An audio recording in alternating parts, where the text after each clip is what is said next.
makes sense. It's always good to. I mean, so basically, it's always good to drop in and leave when you're in the middle of a conversation. Okay. I mean, basically, did all of our predictions come true yesterday? What we were talking about? Yes. Ladies and gentlemen, good afternoon, good evening, and good night. My name is Ryan Willard, and welcome to the 2017 Super Micro US National Championships pregame show. I am surrounded by two table tennis legends. To my right, I've got Kanak Ja, who was a 2013 women's singles finalist and a former U.S. national team member. And to my left is the esteemed Matthew Harrington, who is a New Zealand national team member and is also a commentator and USA Table Tennis media director. So we've had a pretty insane tournament thus far. Matt, can you catch us up a little bit on what happened yesterday? Well, I mean, yesterday was kind of high pace and high speed, just like the game itself. And we went from the round of 64 men's singles matches through the 32s and the 16s. And this morning we've reached the quarterfinal stages. We had some surprising results. We had some close matches. And I mean, in particular, Qua Win, a two-time US Olympian, coming back and playing the Nationals and upsetting Sharon Algetti, who's the second seed of the tournament. That was a huge match, and Sharon had a 3-1 lead, and Qua was able to come back and use his experience to push the game to the 7th and take the win, and then go on and win the next round as well. So that match was probably one of the most outstanding results of the day. So when you saw that match, how on earth, I mean, obviously there's a lot of different factors, but how did Qua take down the number 2 seed? Well, I mean, he's experienced a lot of high-level table tennis before, and he's been in a lot of pressure situations, and he's no stranger to fighting through to the end. And he's had situations where he's tried to qualify for the US Olympic team on multiple occasions and has ended up being the first reserve. And he's a player that's, you know, once he sets his mind to a task, he's going for it, and being 3-1 down is not something that a player of his caliber is going to be faced by, and they're going to look, you know, how do I win the next 3 games? I love that. Now, another match that was yesterday was Nille Kumar versus Ernesto Ebuen, who I consider the Pacquiao of ping pong. Can you tell us what happened there, Prachi? I think it was actually a very intense match. Both players played really well. I think I've watched Nille growing up. You know, I've known him since he was a little kid. And that kid not only has a lot of talent, but he works really hard. And, you know, being in Ernesto's shoes, it's hard to play against a young up-and-coming star. So I guess he had a lot of pressure on his back, and Nille was able to capitalize and be calm in a high-pressure situation. And in the end, he was able to pull through. What do you think the defining moment in that match was that you saw for Nille to overcome someone like Ernesto? Well, it was 4-2, so you know that it was a very intense match. So I think that when it got close, 8-8, 9-9, that's when Nille was able to keep his cool, not lose it. Like, both players were really pumped up, like chowing a lot. But in the end, Nille was the one who was able to overcome the mental barriers and be a more experienced player. So do you know of any secrets that Nille has to do so? I mean, going up against a player like Ernesto, he's got to be a little intimidating, in my opinion. I think Nille has a very unique style. Unlike he's a left-handed player to start with, and he plays a lot of backhand punching, not so much looping. So I think that really throws off a more like typical player like Ernesto. So I think that came in his advantage yesterday. Beautiful. So the third match, which is one that I saw that was absolutely riveting to watch, Nick Tio and Jack Wong. Yeah. What happened there, Matt? That was down to the wire, and it was back and forth, and eventually ended up being 3-3 in the 7th game. And you're looking at 2 young players, one who has built up a lot of international experience, and Jack Wong, who's played for the US team before, and kind of Nick Tio, who's, you know, been a little bit behind in the junior field, but I feel like this year is kind of his breakout year, and he played the World Championships for the US on the men's team, and so far this tournament he's been playing great, and it was a real battle, and Nick Tio did well to capitalize at the end of the match and pull out a 4-3 win. So I'm interested to see how he does in the rest of the tournament. Yeah, me Very too. interested. We'll talk about where he is going next to the tournament in just a minute. But before we do, I want to talk about one of our highlighted players throughout this tournament. Some people would describe him as the defending national champion. Others, as myself, would describe him as young money drama. His name is Kanak Ja. and we're sitting with someone who happens to be very closely related to him, his sister, Prachi. Prachi, can you tell me what it's been like watching him through the 2016 National Championships and watching him through this tournament as well? Well, Kanak has matured a lot, I think, in the last year. His match against Feng Yujin in the finals of the 2016 Nationals was absolutely incredible. He came back from Insane. a 4-9 deficit in the 7th game. With everybody watching him, he was able to pull through. So I feel like that was a bit of a mental breakthrough moment for him. He's always had the skills and technique, but to have the ability to beat such a good player in such a high-stakes match, that was when I think he realized, like, man, I can do anything. Right. And since then, he's been training in Sweden, and he's one of the most dedicated table tennis players I've ever met. Like, he knows every single YouTube video on table tennis ever created in history. You know, so I think watching table tennis, playing all the time, talking to a lot of really good coaches in Sweden has really helped him mold together his game. And he's a lot more experienced now. I've had many people come up to me this tournament and, like, tell me that Kanak has matured so much as a player. So the skills and techniques that he's always had, he's able to put it together now and form like a complete game. So I think that's going to be really important in this Nationals. Now, in this Nationals, can you tell me any specific ways you see his game has matured or differed from previous years? I think altogether he is a lot more calm and consistent in his game. He seems a little bit more confident in the techniques he has. Like, you notice that he doesn't rush that much. In the rally, he's willing to play like 5, 6 balls, anything to outlast the opponent. Whereas before, maybe he would have tried to go for the kill shot. Now he knows that if the ball comes back, I have no problem. Like, I'm ready for it. So I think that's a big step for him. Now, on a personal side, was he a little different before he won the national championship at home? Was he walking around with more swagger than he was after when he won? I would say he's pretty low-key about his victories. Still humble about being the champion? Yeah, I mean, he's always had a bit of confidence, and he's well-deserved confidence. So I think that, and then the Olympics and winning North American championships, all of this, he's managed to stay pretty cool, and he's always focusing on the next match instead of thinking about the things he's already done. So in that way, I respect him a lot. Awesome. And what do you think his chances are to defend the title this year?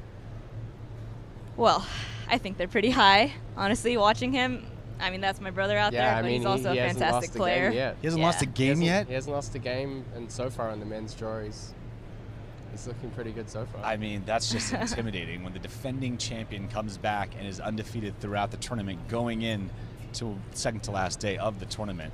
Now, who's he going to be facing off against, Matt, in this upcoming round? So he actually has the first match on the stream, and he's playing against Victor Liu.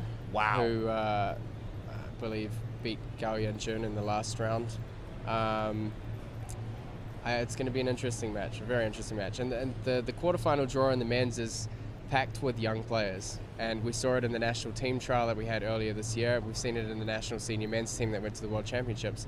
A lot of under 18 players are starting to kind of, you know, get their level up in the men's draw and, you know, start winning great matches and performing well. So, I mean, Victor's a player who can do a lot of damage. He's got a powerful game and very forehand-oriented, great serves. And it'll be interesting to see the style matchup because Kanak is very steady and he takes his time. He's very patient, very tactful. Obviously, he has Stefan Feth on his bench, who Not a has bad corner man. you know, a wealth of experience and has been with Kanak for a long time. And yeah, I think they're a great team, and it'll be interesting to see how the match goes. Okay. So I want to hear your guys' projection. Who's your guess as to who's going to take that first match, Victor Liu or Kanak Ja? I got to go with Kanak on this one. Okay. No surprises. And you as well? Yeah, I believe Kanak will win. You got 2 for Kanak? I'm just curious about Victor Liu because when I saw him yesterday, I think he most definitely is bringing something to the table that is kind of a wild card in this matchup. Like, I'm really excited to see this match because I think this could be one of Kanak's biggest challenges throughout the whole tournament, especially even though it's still early in the tournament. Right. But I'm fascinated to see. So the next matchup, do you know who we have? Christian Adar, I believe. How's that looking for you? Well, I would put my money on Krish. I mean, he has a very solid game, a lot of power considering like he's not that big. So I'm going with Krish. I like that. Okay. I think it's one of the difficult one of the difficult choices, really. I mean, Krish has very good touch, very good ball feeling, plays great angles, great placement, mixes and varies the pace a lot. But I'm from the East Coast, and I've seen Adar playing, and he won the national team trial, which was a huge breakthrough for him. And I mean, a month ago, he played a 2750 rated Chinese player and beat him as well. So he's had some unbelievable results this year, and he's the last Aletti in the draw, and I know they're going to be on his bench, and they're going to be making a lot of noise. And I think I'm going to put my backing behind Adar. All right, Matt. I like this matchup because I fully agree with you that when you have the Alettis, yeah, exactly, right behind you on that bench, it's going to get pretty intense in that match. And our third match today, we've got Kunal Chadri going up against Nick Tio. How do you feel about that one? I think that one is one of the toughest to tell. I mean, Kunal has a slightly unpredictable game. When he's on, he's really on. It's pretty much impossible to beat him. Nick Tio, I haven't watched as much. I know he's quite a steady player, a lot of power in his strokes. So I'm going to let Matt call it on this one.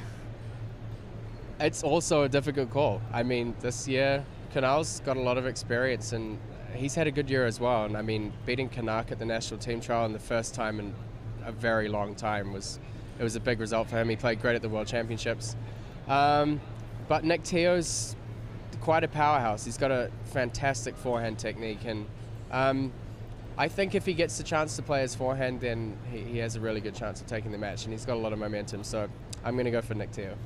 I'm going to agree. I like Nick Tio's serves yesterday. He had just this arsenal of moves that I was just confused by as we were commentating. I was relying on Matt to tell me what exactly was happening because the ball was just doing so many crazy things right in the first point. And our final match up in this round is Nille Kumar versus Qua. And I want to hear what you guys think about that. Let's break this down. It's so unpredictable. I mean, people probably wouldn't have thought that Qua would make it this far. He had a great match against Sharon, and then came through and beat Mark Hazinski, who's also a US Olympian. It's kind of the age versus experience, and I know Nikhil's beaten players like Danny Seemiller before, and he holds his own well against these styles. I want to pick Qua. I want to see an old timer make it through. Call me old fashioned, but I like Nikhil. He's got a great game, but I think Qua's the wild card. I think he's got to go with Qua. Yeah. Okay. How about you? I got to say that this is going to be a really fascinating matchup because you have, as Matt said, the youth and the fearlessness of Nikhil versus the age and experience of Qua. Like, I think it's going to be a really fantastic match, and honestly, I'd put my money on Nikhil for this one. Really? I mean, he's had a great tournament so far. He's on the junior national team, and Qua's been out of the tournament scene for a while. So I think Nikhil can take it. It's going to be fascinating. I'm going to love watching this match because I feel like Nikhil could easily jump to a quick lead, but as you were saying, Qua is one of those steady guys where even when he's down, he is not out, and he's just waiting to just keep his game going on and on until Nikhil possibly could make mistakes and just start unfolding, and suddenly it's 3-3. Yeah. And it all comes down to one single game. Nice. So are there any other highlights coming into the day that you guys might be looking forward to? I mean, it's the action day. We start off straight away with the men's quarterfinals, and then we move on in the afternoon to the women's singles semifinals and the men's singles semifinals. It's when we're getting very close to crunch time, and the players are preparing as the best they can, and they're trying to bring their A game to the table. And this is the time when you see how people handle the pressure and how they find their best table tennis, and that's when things start to get exciting. Well, it's going to be a great day right here in the Las Vegas Convention Center at the 2017 Super Micro U.S. National Championships. This is it for the pregame show. We have our matches coming up in just a couple of minutes. I'm Ryan Willard. I'm Prachi. And I'm Matt. And we will see you guys soon. Do us a favor, like, comment, share, get this out there because there's about to be some crazy table tennis up on your screen. See you all soon. Thank you very much there, Ryan Willard. along with Matt Hetherington and Kanak Ja. Great pregame show. Hi, everybody. I'm Mark Thompson, along with Sean O'Neill, ready for the big day to start. Quarterfinals of the 2017 Supermicro U.S. National Table Tennis Championship. Sean, you've been here many, many times. You know how you get to this point of any type of tournament, the energy, the effort, and also the nerves start kicking in just a bit.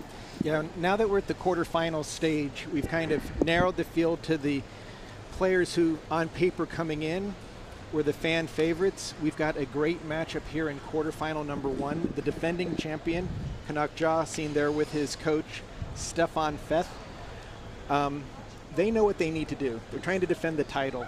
But on the other side, you've got a very strong Victor Liu, member of our national team. He's had outstanding results on the junior front, winning gold medals in Asia, playing on our junior team for the last couple of years. A lot more strength. If you look at Victor, you can see how strong his legs are. That's where he's going to get a lot of his power in this match.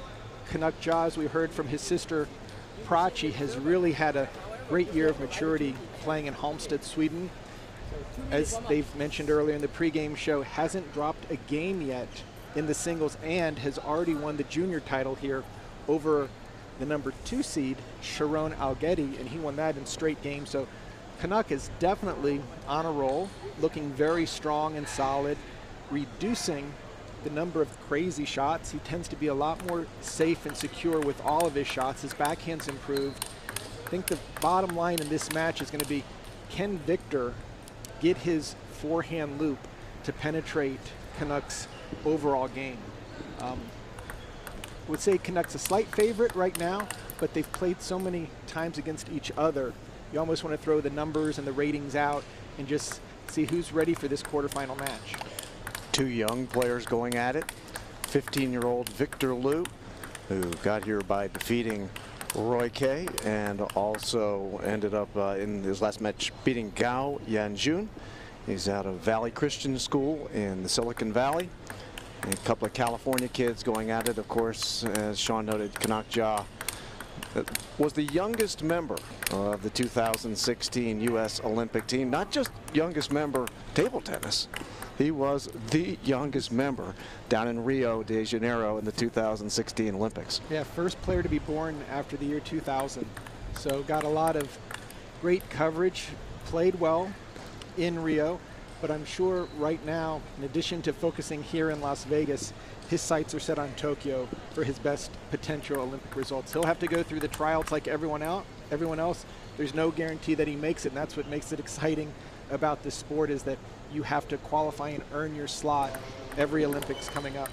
You know, it's interesting, Sean, listening to Prachi talk about Kanak, and you can tell just the love for her brother just exuding through what she was saying, but she also, the respect that she's had for the evolution of his game. It sounds like as a younger player that he was a little bit more impatient, that as he has matured, and I say matured, the kid's only 17 years old, but it sounds like he's a little bit more patient and willing to wait on his opportunity to pounce and waiting for that. A little bit of a mistake. And the higher I would imagine you go up in international rankings, the less you're going to see those mistakes. So you've got to be more patient. Here we go. Best of 7.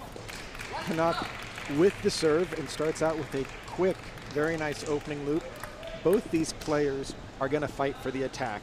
The question is, can Victor penetrate Kanak's overall game with his strong forehand play?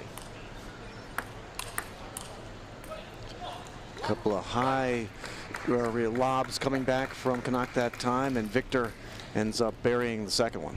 Yeah, Victor, if he gets a high ball, he's going to power through it. Kanak definitely does not want to be playing much from the backcourt at that distance.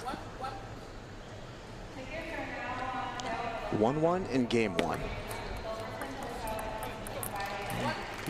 Drives one into the net. Kanak Ja takes the lead at 2-1 in game 1. It's best of 7, as Sean noted. It's again, margin of error, gets the top of the net there on his serve to let serve. Oh, an excellent ball control there by Kanak. Victor able to step around on his third ball attack, but Kanak up at the table, played a nice cross-court ball. And that shows the maturity mark where Kanak can win points without necessarily being the first to attack, but moving the ball around, seizing the attack away from the opponent. But there is a good forehand loop by Victor. He needs to get that forehand going. 3-2 Kanak, and he has the serve.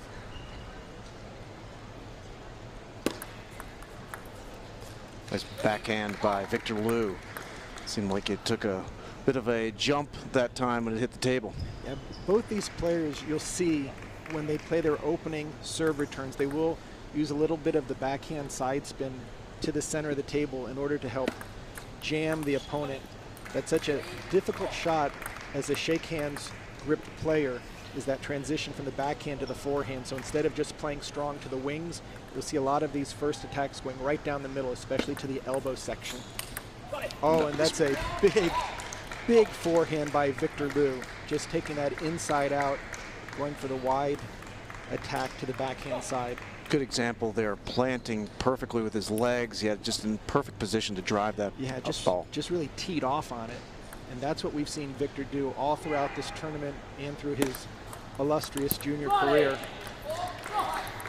And now Victor takes his first lead at 5-4 here in game one of the quarterfinal matchup between Kanak Ja, the #1 seed, and Victor Liu, who comes in as the 11th seed, but those are numbers you throw out the window once the match starts. Yeah, absolutely. I think that because they've played so often in the junior ranks, it's really not important. And also as teammates, so they've seen each other in international play.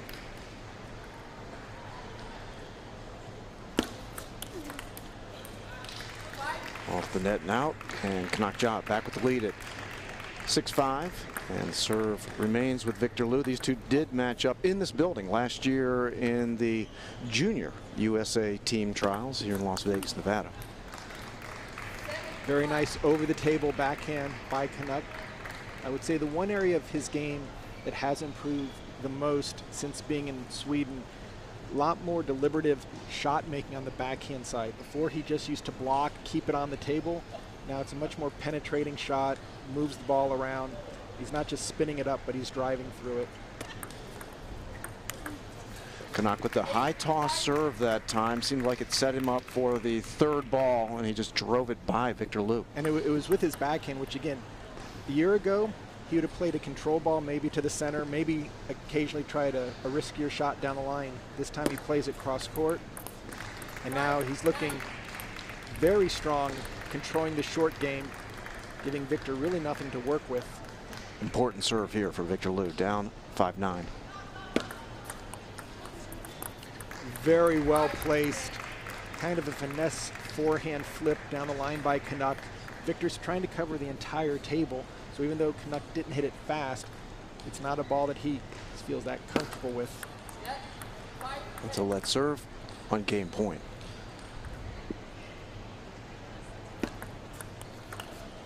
And that's it. First game goes to Kanak Ja, so he continues what has been a perfect string here at the U.S. National Table Tennis Championship in Las Vegas, Nevada. Yet to lose a game. Kanak Ja 11-5 in the first game of this quarterfinal matchup, and that was, I would imagine, if you're the coach of Kanak Ja, Stefan Feth, you come over and you're pretty happy with what you saw in the opening game. Absolutely. Here we have Victor getting some advice from Tao Wing Jang, a former U.S. Open champion, and here Stefan Fett, the Olympic coach in Rio with Kanak, and also Stefan was the coach in London. This is exactly as the top seed, the type of game you want. No nonsense, no suspense, no frills. You just go out there, get the opening shots well placed. 11-5. Kanak won't change tactics. He'll try to control the angles. He's not going to try to make bigger shots. He's just going to nullify Victor's power if he can. Victor's going to need to mix it up, serve maybe a little bit more aggressive like we saw yesterday in some of the earlier matches where knocking the opponent off the close to the net returns. Back him up a little bit. We'll see what Victor comes out with out of the box.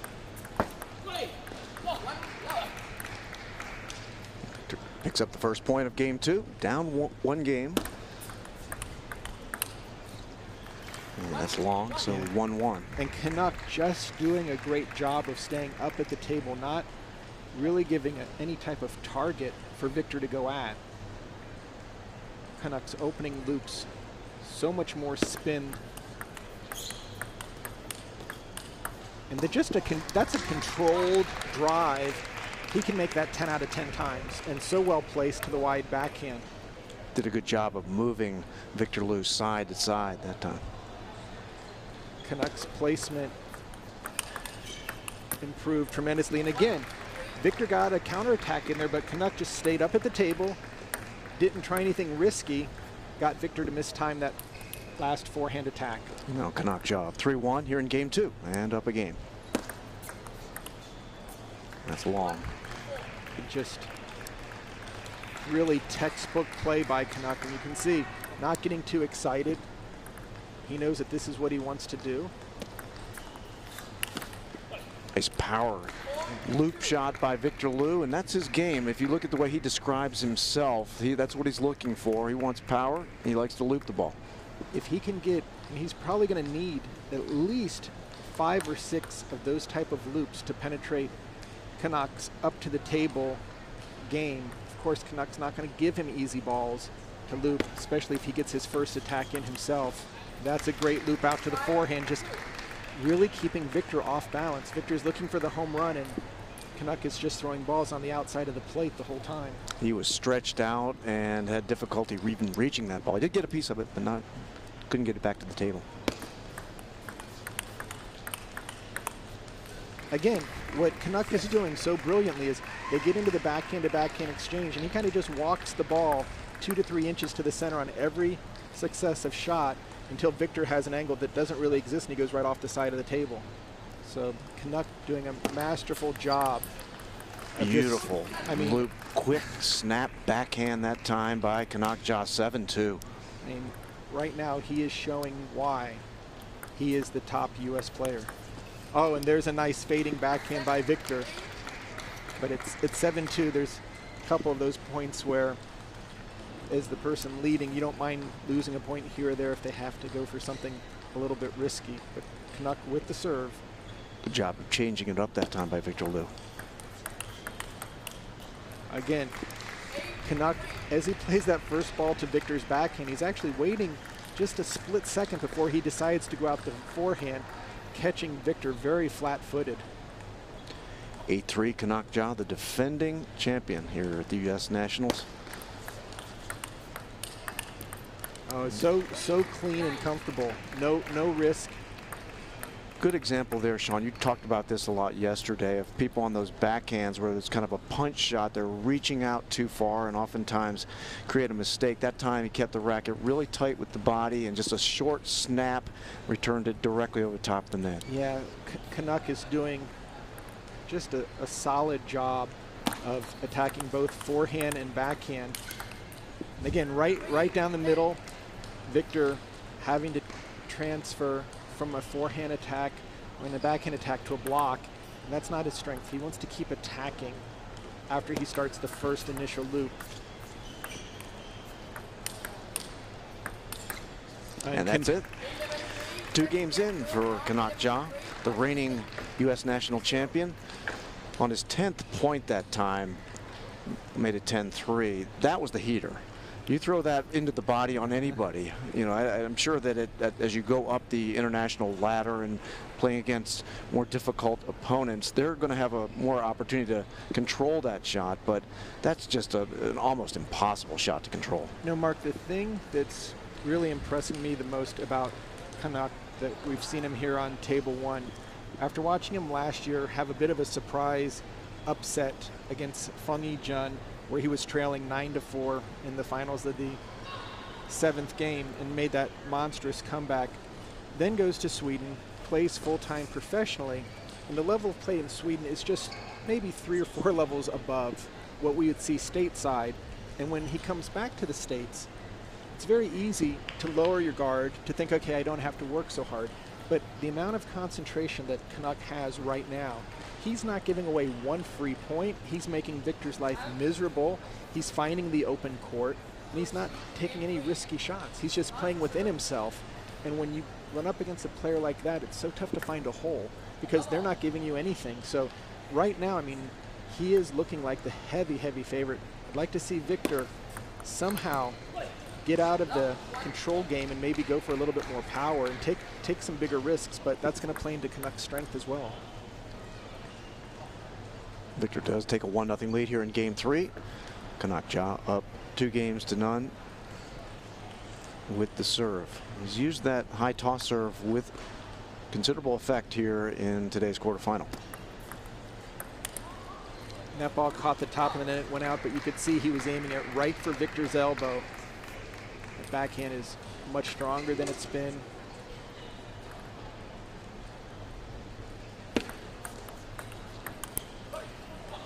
And Victor Liu comes out with a 3-0 lead here in game 3. He needs this type of confidence, put together a run, get yourself back into the match.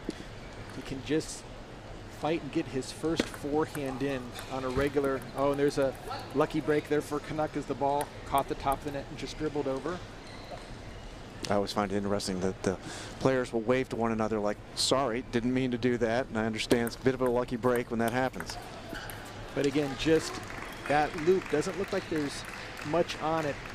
The problem is that Kanak is able to continue looping at that speed all over the entire table, so Victor really has no place to go on the block return. Oh, beautiful serve that time by Kanak Ja. You can see Victor scratching his head thinking, what do I need to do? And he just stepped in on a ball that was floating a little bit deep, and at the same time it was going to double bounce because it was breaking across the table. So it looked like it almost died on the hop on Victor's side. Yeah, on that second bounce it just really stayed nice and low. That was a nice offensive play by Victor to get his backhand in.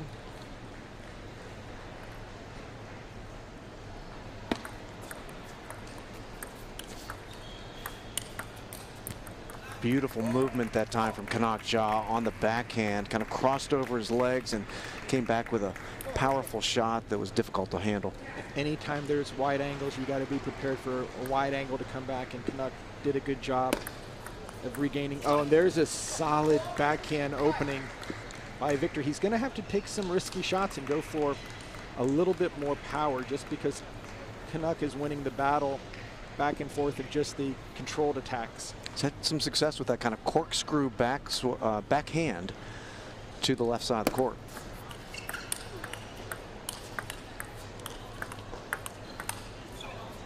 Again, once Kanak makes that first loop and he gets his opponent in that blocking position, his consistency to sustain the attacks is so high. 5-5 here in game 3. Kanak Ja leading 2-0. It's a best of 7. Oh, again, Victor made a great counterattack off the bounce, but Kanak just took his time, kept the rally going at the same tempo, and caught Victor. Didn't really allow him enough time to take a proper backswing. Oh, that ball almost climbed over. You could hear the amount of dig that Kanak was doing on that serve return, and his paddle glanced off the table. It's interesting when Kanak is in a punch and counter punch with the opposition, he plants his legs and he doesn't back off at all. He just holds his ground. He really does a great job holding that position. Again, such calm and cool attack spot from Kanak. Not going for anything too risky, forcing Victor to really go after the ball.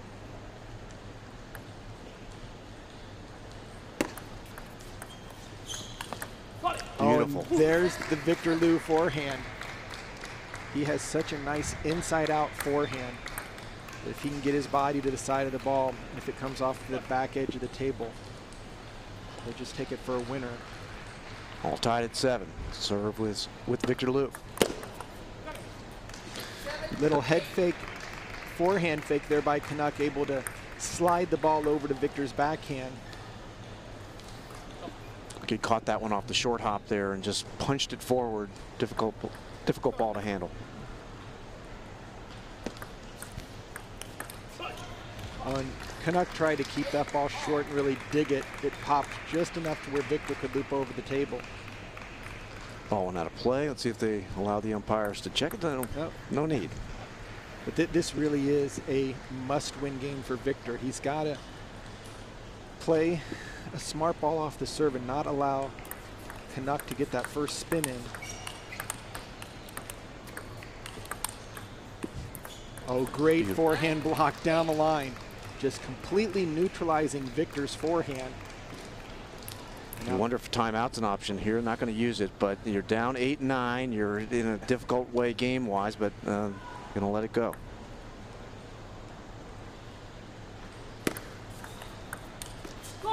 And Victor with a nice backhand opening. Kanak serve trailed a little bit off the end of the table. I think he wanted to keep it short, but credit Victor for having the presence of mind to make a strong backhand out to the forehand side.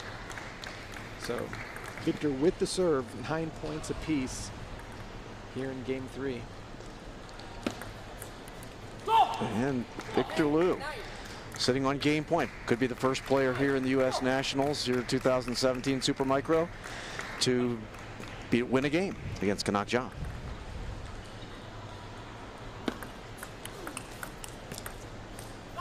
Oh, what a great hustle by Kanak on that ball played out to his wide forehand. I think Victor pulled up one shot early during that rally. And now this is a big opportunity for Kanak just to create a lot more space and to potentially go up 3-0. It's a let serve at 10-10.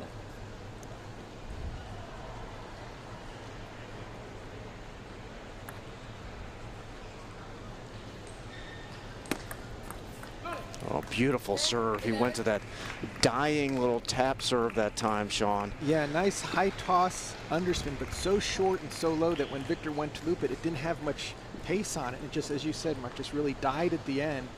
And now this is a major point for Victor Liu. He must have this one.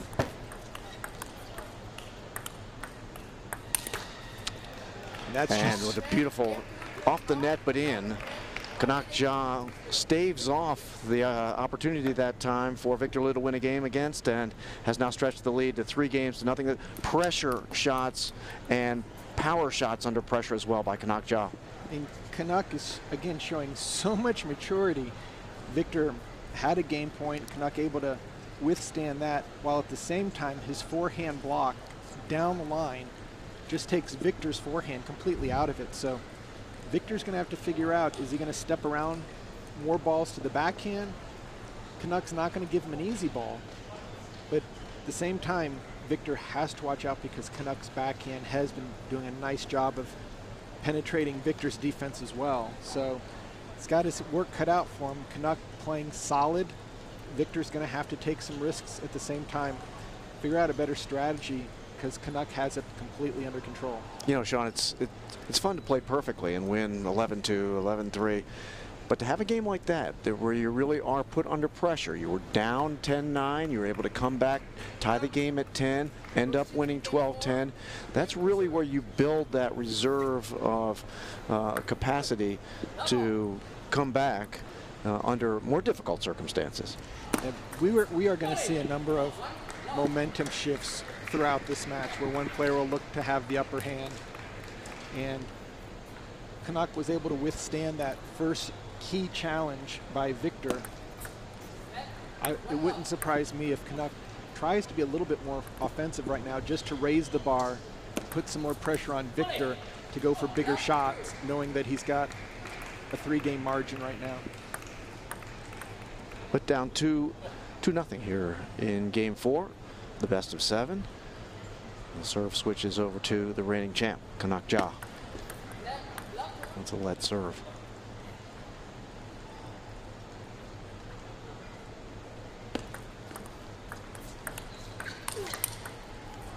Beautiful return that time from Victor Liu. Flat paddle, and was able to get it back into the deep, for him, left corner of the table.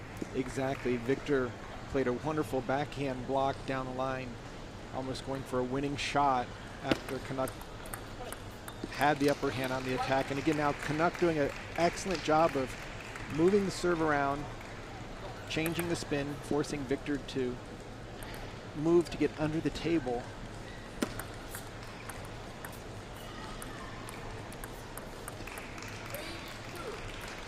Now 3-2, favoring Victor Liu. Men's quarterfinals 2017 Super Micro U.S. National Table Tennis Championships here at the Las Vegas Convention Center. Nice and comfy inside, not so much outside. It is another blistering hot day in the desert. I guess it's July in the desert, Sean. It's supposed to be blistering hot. These are the best seats in town right now at the convention center, and Victor is in the hot seat right now with tied 3-all. He needs to start a run.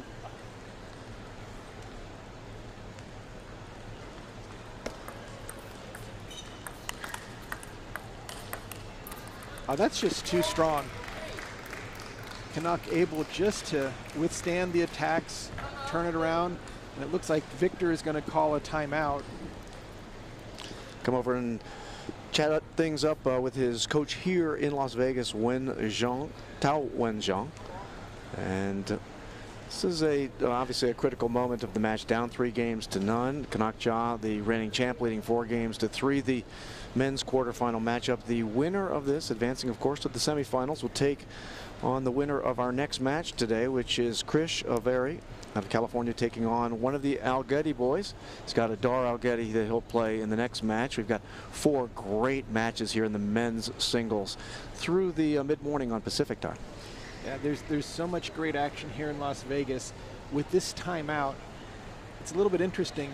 With Kanak 3-0 lead, he's now got the lead in game 4. It's just 1 point, so I think it was a good decision by Coach Tao to just stop the action right now. Hopefully jar Kanak a little bit. He's been so solid throughout this entire tournament. He's got the serve, so maybe Victor can stop these strong attacks. They're so well positioned. And once again, that ball caught the net, but Kanak in complete control once they get into the counterattacking rallies. Victor known for his big forehand, but we've only seen about 2 or 3 land this entire match. And that one did not land. It was long. It was what he wanted. He was in the power position, but just the loop just did not come down quickly enough. Yeah, and it's tough for him because Victor does not know where Kanak is going to open with his backhand, whether it's wide out to the forehand or wide to the backhand. So puts the paddle on the ball, but it's always a little bit off balance. 3-6, game 4. With Kanak Ja, the reigning champ, leading 3-0, but now Victor Liu picks up a point, and the serve swishes over to Kanak Ja. You switch serves on every 2 points. You play to 11, and at this stage of a tournament of the caliber of the U.S. Nationals, it's best of 7. A great backhand out to the forehand, just penetrating, and now Victor has no more timeouts. Seems like he's so unsure of himself of how to get that big forehand into play. And Kanak is just having his way with offensive openings virtually on demand. And Victor's not going to be happy about that. He had the high bounce ball in his court and had the loop and just missed the table. Yeah, it was really odd. Kanak, it looked like he was leaving the table on purpose just to like back up and see what would happen if he lobbed the ball up. I would have expected him to drive that ball. It still paid off. But Kanak generally likes to stay up to the table. That time just went for the strongest shot possible, and Victor able to cover home base and play the backhand down the line. Nice power return that time by Victor Liu. And that's what we've expected coming into this match, that we'd see Victor doing a lot more of, getting that forehand in, playing it wide out to the forehand or the inside out to the backhand. So you can tell that Kanak Ja did not like the setup shot that Liu was able to drive back. His reaction was, I can't give that guy that shot. Right, yeah, let's eliminate that option from the menu. And it looked like it might have had a little bit more impact. And here's the timeout, leading 8-7. So Kanak realizing that there's a little momentum shift now. Victor's played a number of nice points. He's going to have to come up with a better serve than putting it in the net himself. I think this is a real good decision by the coach of Kanak Ja, Stefan Feth, to call this timeout. You look at it, and you know he's up 3-0. He's leading in the game 8-7. But this is a moment where you can kind of lose focus. And we've talked about the importance of having a coach in your corner. We've seen players who don't have somebody that they can go back and talk with. But this is an opportunity, I think, more than anything else, from what I'm observing here, just to remind him, you know, this is U.S. Nationals. Let's not lose focus under these circumstances. This is not a practice session. Right, and one of the other advantages in Kanak's corner is he's worked with Stefan during Olympic tryouts, during Olympic games, during world tryouts, winning the finals last year. Stefan was in his corner, so there's another degree of just confidence in your coach, because he's not going to tell you anything crazy that you've never heard before. So Kanak with a very nice, well-played backhand. Victor having no offense on that last point. He was just pushing and blocking. Now the pressure is on Victor Liu to come up with the goods here to try to extend this match into a 5th game. Nice shot by Victor Liu. Makes it 8-9 with the serve.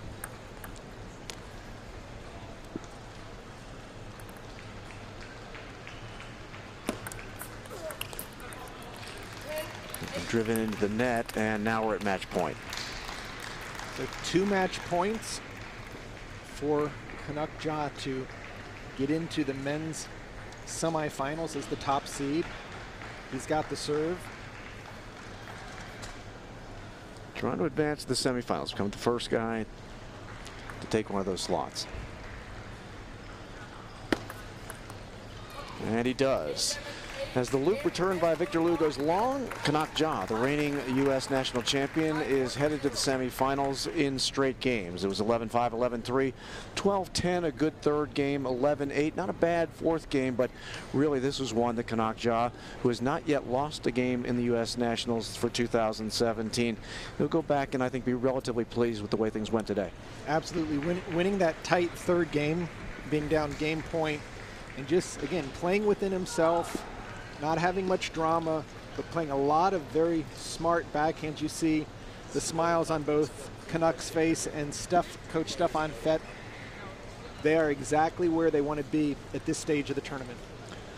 Hopefully that we may be able to have some inside opportunity to talk with Kanak Ja. Maybe Prachi, if she can track her brother down and see whether she wants to talk with him or not here.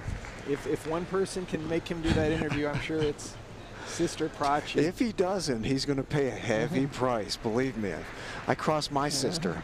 Let me put it this way, I don't cross my sister. I'm smarter than that. Hopefully I'm smarter than that. Yeah, the challenge is always for the players is they have a routine that they want to go through, whether it's pre-match or post-match, and we've been so delighted to have a number of our winners jump over into our media booth. So right now we're making the attempt to get Kanak to come over. I think we're going to get it done. Ryan Willard does such a fantastic job here commentating and also hosting the pre and post game shows that we have for you on the stream. Of course, as we progress here, Sean, we're going to get an opportunity to be on the tennis channel as well for the final table, which is going to come from the Silverton Hotel and Casino. That is tomorrow night for both the men and the women. Really looking forward to that. As I understand it, if you're in the desert here out west, tickets are available. If you want your discount tickets and you're here at the event, you want to make sure you get those today, because I think the discount tickets will be not available tomorrow, and I think we are going to get an opportunity here to talk to the reigning champ, Kanak Ja, and I believe it's going to be Ryan who's going to handle it. I think Sister wants to stay out of this. She doesn't want a conflict of interest there, Sean. Yeah, Prachi has been such a great addition to our team as a former U.S. finalist in women's singles and a numerous member of our national team and a member of the junior world team. I think she's going to take a little bit of a breather and let her brother represent the family. Well, he's representing relatively well right now, as he is yet to lose a game in the men's bracket. And I think we're ready. Let's pass it down to Ryan. Center at the 2017 Super Micro National Championships. We've just finished the first of the quarterfinals, and I'm sitting here with the gentleman who just won that match, Mr. Kanak Ja. How are you? Yeah, I'm feeling great. Yeah, I think I played great in the quarters, and looking forward to the next match. You played amazingly in the quarters. Are you kidding me? You just looked incredibly confident. How are you? What were you thinking going into the match?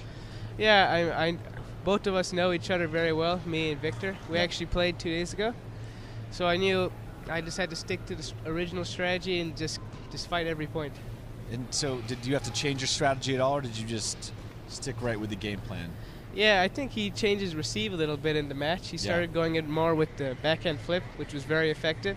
So I tried to change my serves up so he couldn't use it as effectively. Now, someone like Victor Liu, who you've faced off against before, going into the semifinals now, are there any players that are in the field that you haven't faced off against that you could be nervous about seeing? Actually, no, because in U.S., you know, we've seen each other quite a lot of times and we've known each other for years. But I mean, every tournament is different, so each player will play a little differently. So basically, it'll be a tough match. You don't fear anybody. Is exactly what you're saying. I don't know. That's the attitude of an Olympian and a champion, and that's what I like to hear. Now, did you do any preparation for this tournament that's been different from your previous training or preparation for last year's? Yeah, it's actually quite similar to last year. I came straight from the Pan American Championships in Argentina. Yeah. And I played quite well there, so it gave me good confidence coming into the U.S. Nationals. Now, people have said that you seem to be more confident and more relaxed playing this year than you were last year. Do you feel that's true? Yeah, I mean, I'm not sure exactly. Yeah, it's definitely a different mindset. Last year I was more of the underdog coming in. This year, you know, I've won it before, so I know what it takes, so maybe I'm a little more calm. Awesome. Well, Kanak, you earned the nickname Young Money Drama last year. We look forward to seeing what you do this year, and good luck in the semifinals. Yeah, thank you. I'll see you soon. Back to you, Sean. Thank you very much, Ryan, and thank you, Kanak Ja, the reigning U.S. national champion, keeping up right where he left off last year. He is yet to lose a game in the men's bracket, and next up for him is going to be one of these two guys, Sean. And there are a couple of young competitors as well. We get the matchup of Avari taking on Adar Aletti. Aletti, one of the three brothers out of Tenafly, New Jersey, who are just great personalities, great for the sport. I love their emotion when they play, and we'll see if we get that from Adar today. Yeah, Adar has been playing exceptionally well this year. He won the U.S. World Team Tryouts that was held recently at the Triangle Table Tennis Center. This is a best of 7. Should be a great match. And a great start for Adar Aletti. He was able to jump up and get the quick hop off that loop and drive it down the left side, deep into the left corner, and nothing Avari could do on that one. So from a styles matchup, both these players are offensive minded. Krish likes to step around, use his forehand, driving the ball for a winner at every possible turn. Adar is a lot more of a shot maker. He might not be in position, but he'll go for the winner at every opportunity. You'll see him both on the forehand and backhand side, really throwing caution to the wind and going for big shots. When they're landing, just like they did at the World Team Tryout, there's not much any U.S. player can do. Just the way this one started, it's in stark contrast to the chopper that we had yesterday in Rachel Yang, who is a completely different style than what we're seeing in these two young men already. We've only had 3 points played. Yeah, I'm sure with Mark, with you, seeing a chopper for the first time, what a change to see a person just give up the table and let somebody launch bombs at them. We've had a couple of choppers on the men's side at the tournament. Derek May, coming out of retirement, played in the early rounds.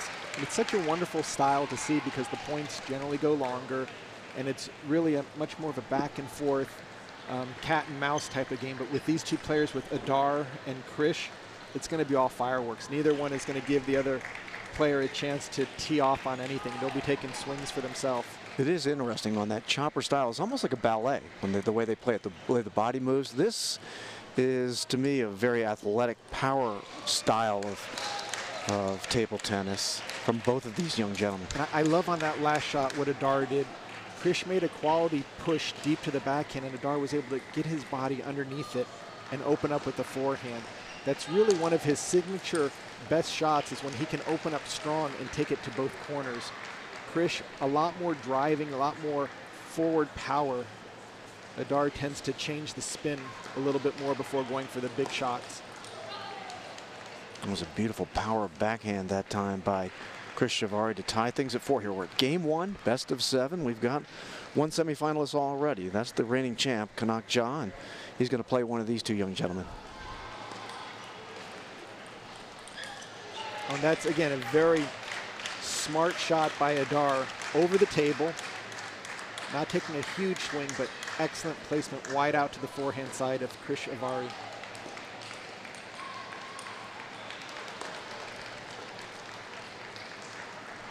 Or using the high toss serve as well, and that was long from Adar. 5-5, and he'll take the serve now.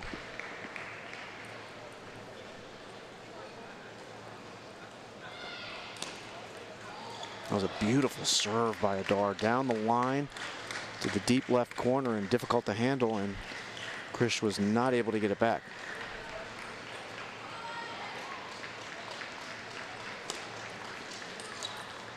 There's that power loop from Adar as he drives it deep into the table with a difficult ball to handle off the edge of the paddle of Krish and up into the fans here. As we're here at the Las Vegas Convention Center, Las Vegas, Nevada. 129 tables are set up. We're at table 1, the men's quarterfinals. Krish, nice job of serving the ball slightly to the right of the center line, just forcing Adar to move out of that backhand corner.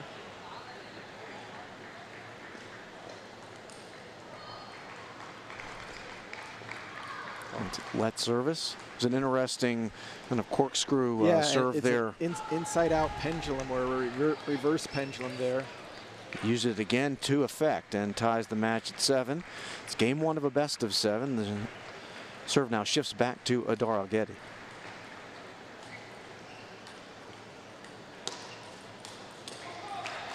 There you can see Adar, knowing that he was going to go for the shot pretty much before the ball had landed, didn't really get planted, just tried to cross his body with his forehand swing, sends it long.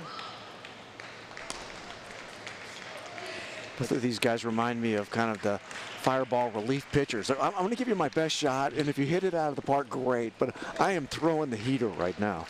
That really is the mindset, and Adar a little bit flatter in his attacks, where Krish will play with a little bit more topspin, but they both just love to keep the ball in their racket and decide on their own whether they're going to win the point or not giving the opponent much say in the matter. Well, that's a great point, Sean. It's almost a mindset that you've got to have, that I'd rather lose the point because of my behavior, but I'm going to win. I'm going out to win it. All you have to do is really make 51%, and you can get the upper hand. And look at the power there by Krish, just taking that forehand down the line. One of the elements I've seen out of the Aletti boys is when they get deep off the table, they can return a lot of shots where you're saying, that's dead, that's gone. These kids have great reflexes, and they get the ball back on the table.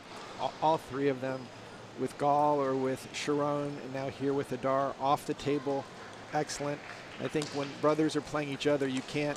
Oh, and there's a great backhand flip for the game by Krish Avari. Excellent play to take game number 1. So Krish Avari gets the first salvo in.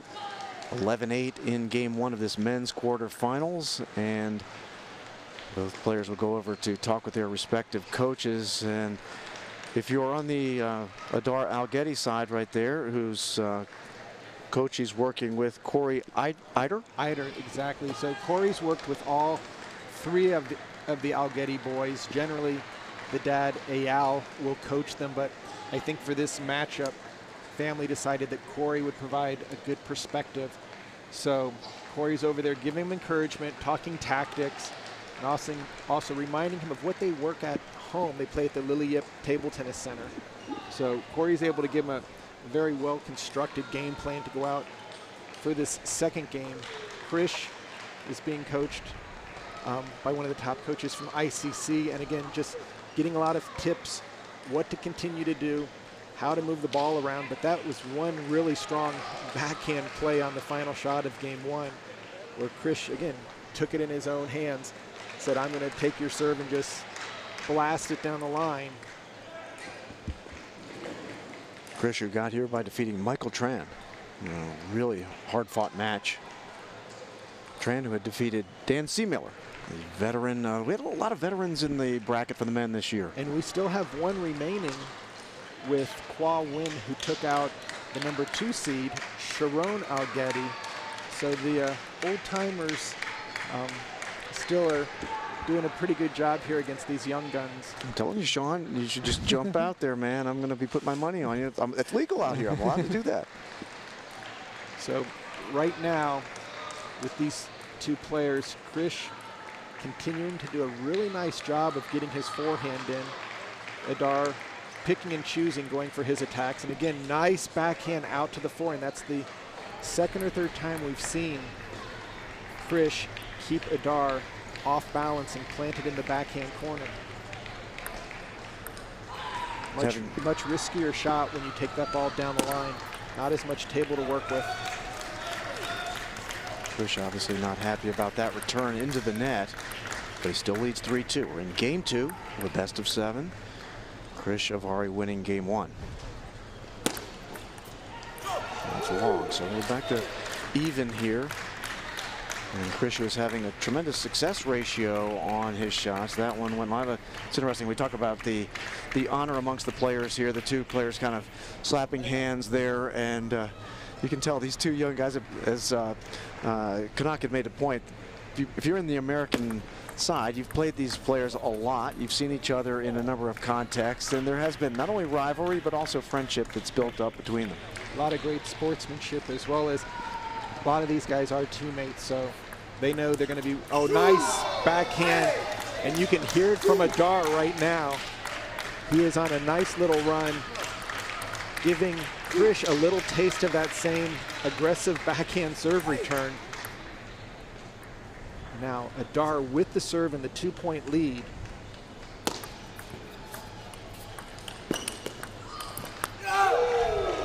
Loops into the net.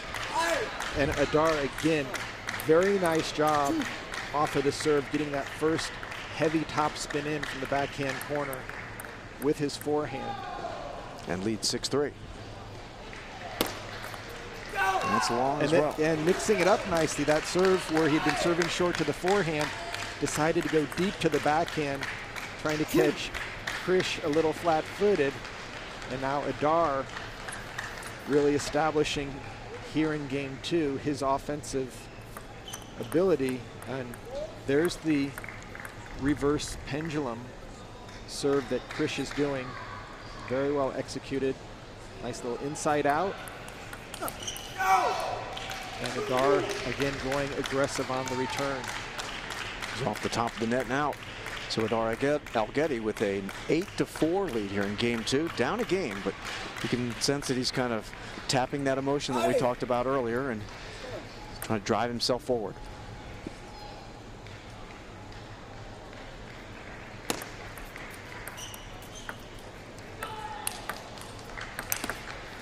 Series of solid returns that by Krish Avari, but burying the final one was Aletti. One of those went off the edge of the table, and that made it a very difficult angle, but Krish was able to get it back, but put it in a position for Aletti to bury it. And now Adar Aletti sitting on game point at 10-4 to try to even this match up. Very strong play by Adar, and you can hear it in his celebration after each point. And that does it. A couple of powerful loop backhands that time by Adar Aletti, and he wins 11-4 in game 2. So we're tied at 1. You could feel the momentum shift in Adar's favor at about the fourth point of that game for him, and he just drove it. And you could even see it in his body language. You could hear it obviously off the court mic that we have, or the table mic that we have here as well in Las Vegas. I mean, that's one thing with all of the Aletti boys, is as they're winning, you get to hear it a second time. Not only do they send the message with the sound of their racket, but then afterwards they will give themselves a lot of self-encouragement. Usually if the two brothers are watching, they'll be in the stands cheering for every point, so you really feel like you're playing singles against a team there, and that's the beauty of the family element of table tennis. We had the sisters yesterday playing the Yang sisters. We've got Prachi and Kanak Ja. There's so many families that have played this sport at the highest level. Dan Seemiller, who we talked about, he had two younger brothers, Ricky Seemiller and Randy Seemiller. It just goes across the board. So again, Krish is going to have to step up his game, because right now Adar is playing exceptionally well. You can see in the background there, you've got Gal, Dad, Ayal, and Sharon, Corey Eider in the corner. So you got Team Aletti playing against Krish and the supporters of ICC. Critical game 3. Beautiful short balls played that time by Adar Aletti, difficult to handle and ultimately driven long. Just excellent touch there by Adar, able to dig the first one and then pace off the second one, really changing the dynamics for Krish. And again, just taking a lot of pace off that ball, and you can see Krish kind of hitting himself upside the head, wanting to get that forehand to land, but Adar giving him no power at all, but a real soft return. Now he's got the serve in the mini break. Once again, playing a little bit of the finesse. So Adar showing he's got multiple gears. Now Adar off to a quick start here. Don't think it's time for the timeout, but right now Krish is down 4-0 in game 3. Yeah. With this being a best of 7, I would look for Krish in his corner to hold on to that timeout. This isn't a critical game. If he was down 2-1 or 3-1, possibly, but I would look for Krish just to maybe serve a little bit deeper, try to get a little bit more offense going, because on the short stuff, Adar is doing a great job. There's a flip into the net. And Krish is now on the board. 5-1, game 3, tied at 1 game apiece. Krish Avari won the first game, bouncing back Adar Aletti, and he's been on quite a roll since he got it going. And there's that strong backhand flip out to the forehand side, has a lot more angle, sending Adar wide out to the forehand. See, the ball was behind the body of Adar by the time it arrived, and just a kind of a last-ditch effort trying to get it back. Oh, Adar opting to step around that ball, but by the time he got around, ball had already jammed into his body, couldn't make that final step. So now Krish making a little bit of a run on his own. Down 3-5, but with the serve. Krish Avari. That's a very nice over-the-table backhand play by Adar. It was really interesting, Mark. As Adar went to pick up the ball that went outside the court, Coach Corey Eider went over, because it is now completely legal, and just gave him tips right there in between the rally, not slowing down the match at all, but able to just tell him what to look for and what to do. And that'll be a trend that we will see much more as this new rule goes into effect fully, where coaches can give advice without fear of the umpire warning them. And you can see the confidence building here with Adar Aletti, particularly on his loops. They have power. Great and they're forehand landing. combination here where he makes the first one. Krish gets it back, but Adar, again, great presence of mind to stay with the attack and just delivers one more to the backhand side. Oh. Error off the service by Aletti. Makes it 8-4, and the serve will switch over to Krish Avari. And that's the type of mistake that a player, you don't necessarily want to win on mistakes, but it gives you that little bit of boost that you might need to get back into a game. Exactly. Getting a free point is always, and then now. Beautiful serve by Avari. Krish giving him, again, the reverse pendulum serve right to the middle, and Adar completely misjudging it. Took a little bit of a hop. And Adar's having difficulty either reading the spin or coming in at a good angle, because he just flipped that ball away. And 2 easy points for Krish now to begin to break back and put himself in a position where if he can tie it up, he might get a chance to go up 2-1 in this best-of-7 match. Big serve for Aletti in game 3.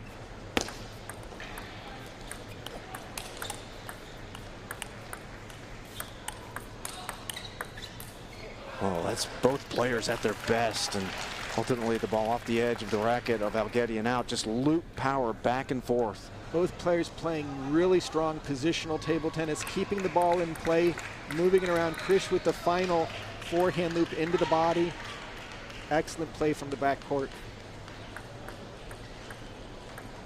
And Avari now within 1, 8-7, Aletti. And that does tie it up, Sean. Wow, Adar made a wonderful backhand loop down the line, and Krish able to return it. Adar didn't really expect that that ball would be coming back. Now at 8-8 in game 3, with the games tied at 1 apiece.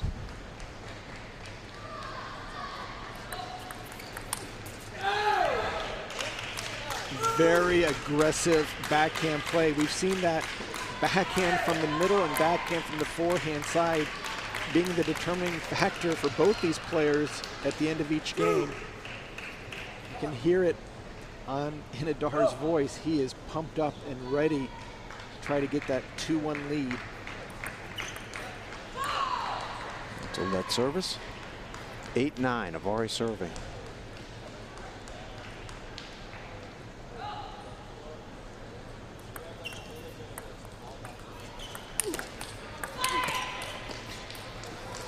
Nice power loop that time by Avari. But there were answers from Aletti. The final answer, however, went long. And Krish, again, after that first loop, stayed up to the table, took a little bit wider on the second one. Difficult for Adar to keep on the table, but he has the serve now. At 9-9, critical moment of the match. Games are tied at 1. Both players would love to go into game 4 with a 2-1 victory. Power backhand that time by Aletti goes long, so Avari sitting on game point to regain the lead in the games. He won the first game. Aletti bounced back and tied it at 1, but Aletti with the serve. 9-10.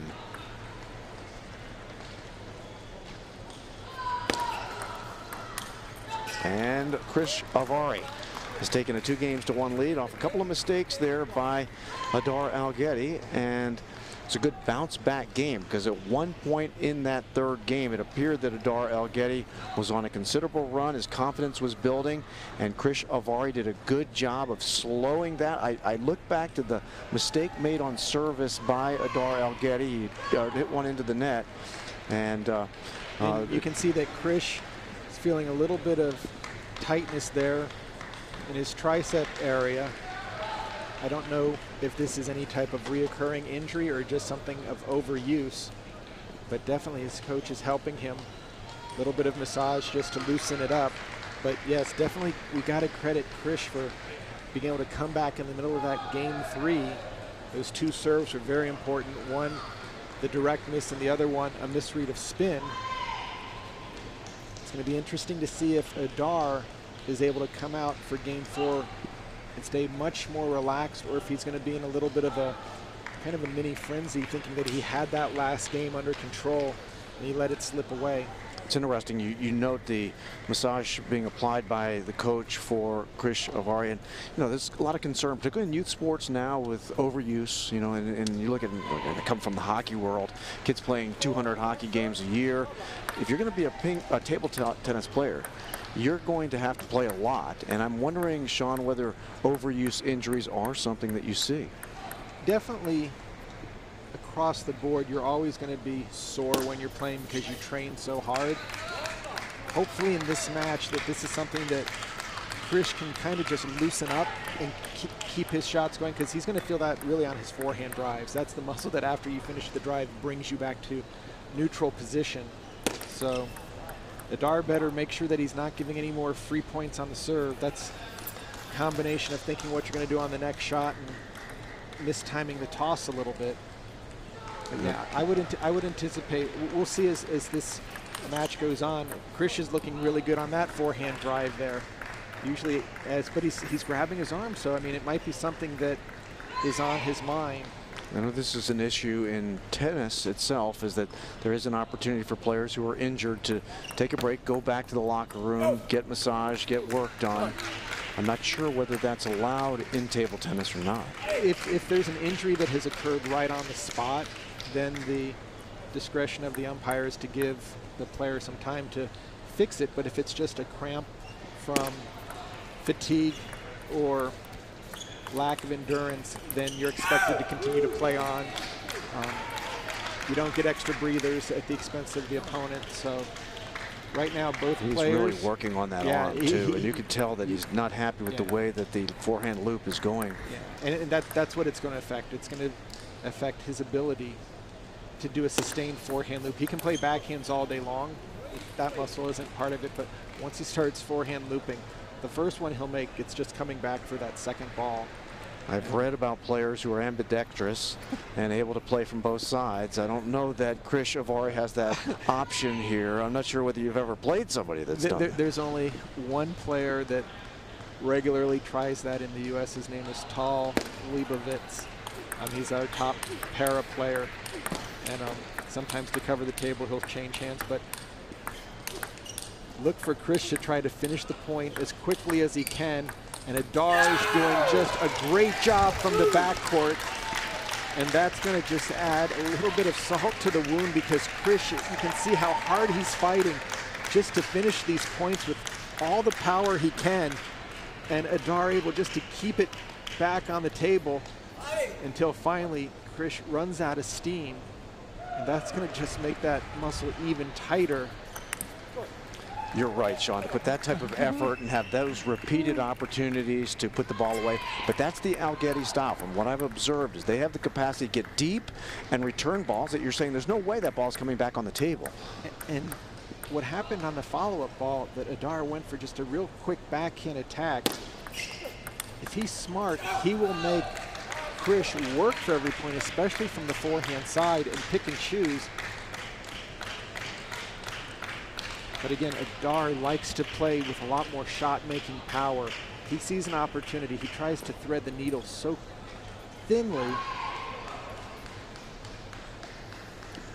Mark Thompson, Sean O'Neill. We're here at the men's quarterfinals. We've already got a semifinalist. That's the reigning champ, Kanak Ja. He's going to play one of these two young gentlemen, Adar Aletti with the serve, or Krish Avari, who is right now leading in the match 2-1. We're in game 4.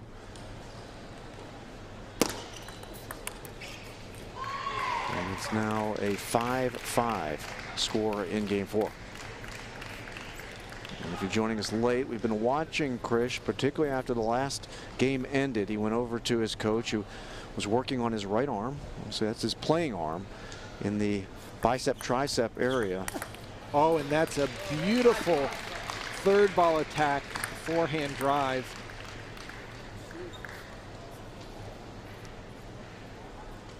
So with a stroke like that, I wouldn't think that whatever he's feeling with his arm is going to stop him. But again, Adar showing his own power. I mean, both these players love to just rip the ball. He did a great job of stepping around, putting himself in a position to drive it down the right side of the court, right on the edge, and there was no answer from Avari.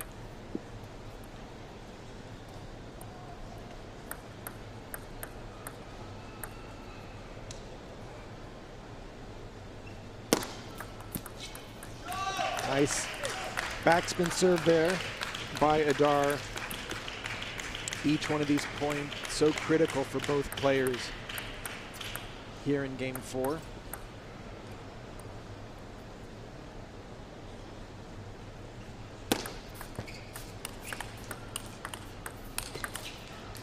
Oh, Adar got a break there.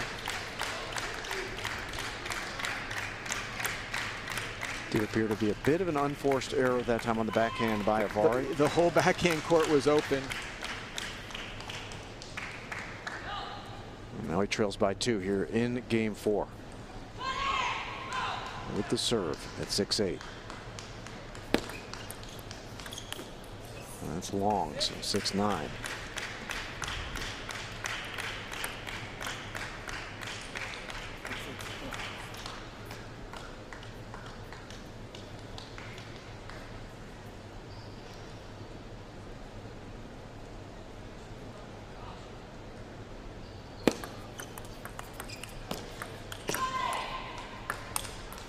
Oh, that was really unfortunate for Chris just to take that big forehand without moving his feet at all.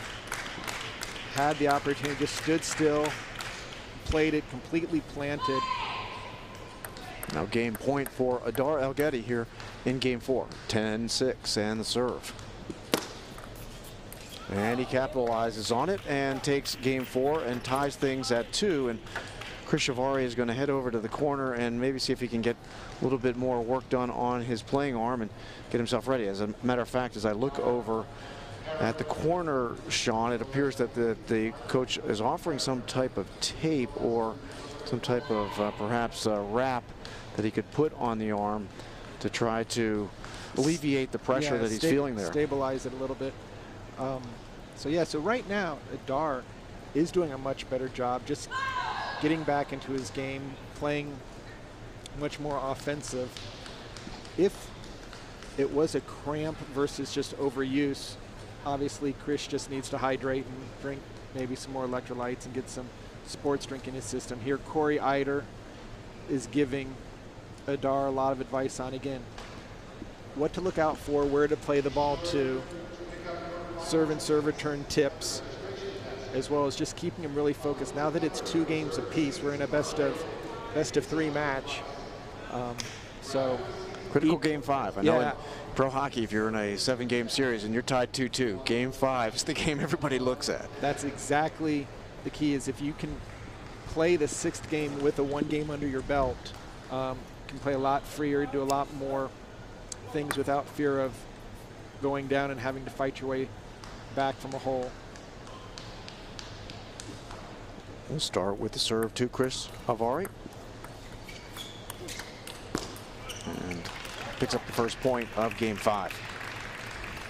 Loop long that time from Adar Aletti out of Tenafly, New Jersey. One of 3 brothers who been very present here at the U.S. Nationals in Las Vegas, Nevada. Great person. That's one of the elements that I've seen as well this week, Sean, is the personalities of these players. We talked yesterday about Nille Jang, who's got a tremendous personality, a tremendous spokesperson, and Kanak Ja, I think, is in that same category as the youngsters taking the mantle of USA table tennis. And the Alettis certainly bring their personality as well. I mean, they are a fixture on the East Coast. Often you think you've played great by beating one, and then you'll see 2 or 3 in the draw that you have to go through. All of them have been playing so strong, especially brother Sharon, who was part of the Pan Am Junior team that just won gold for Team USA. So lot of action going on here in Vegas out of New Jersey, and Adar looking very strong in this quarterfinal match.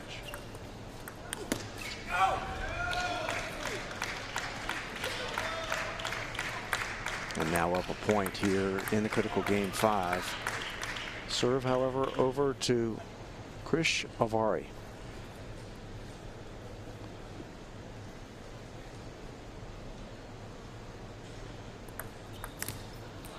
Avari does play out of the ICC out of Milpitas, California. He's got a teammate who's going to play in the not too distant future here in this quarterfinals as well. A player that we watched yesterday in Nille Kumar, who's got the veteran. It's going to be the youngster versus veteran. That's our 4th quarterfinal. The next one after this is Kunal Chadri taking on Nick Tio, we saw yesterday as well. And Kunal is also playing out of ICC, so they've been well represented here at the tournament along with Lily Jang. So their coaching team as well as the staff back home has done an exceptional job of preparing the players for this championship. This forehand loop that time by Adar, and he now leads 5-3. Serve shifts back to Krish Avari.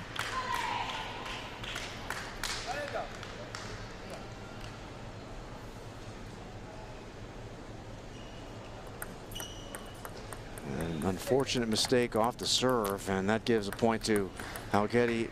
Now at 3-6. Avari serving.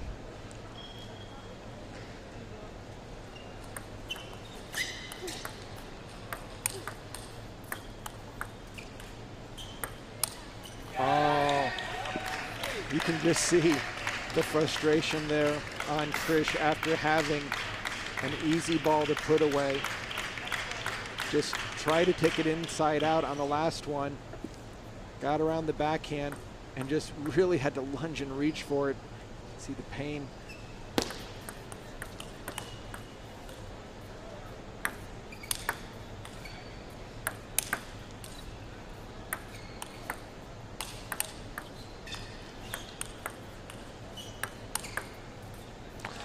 And Krish able to stay with it. He took a big swing at the beginning, and then as Adar was able to return it, you could see Krish just taking everything off the ball. You can see that I believe that Aletti is recognizing the difficulties that Krish is having. He's staying back and forcing him to hit those power loops, which is not what you want to have to do when you're feeling what the apparent pain that we're observing here with Krish. Right, and that was a very smart serve by Adar to challenge Krish down the line. You can see Krish working on his own arm. Sometimes when you're in that injured situation, the last thing you want to do is telegraph to your opponent that you've got something that isn't up to standard. So right now at this point it's too late. Adar is aware that Krish is having some issues on the forehand side. And you see him just backing up, almost willing to give him a chance to take a big swing, knowing that he doesn't have 100% confidence in the stroke. Now Aletti up by 5. Krish Avari serving at 4-9 here in game 5. And this is wide. Yeah, and that loop, normally he makes that 9 out of 10 times, but just really kind of forcing it now. And game point shifts to Adar Aletti, as does the serve at 10-4.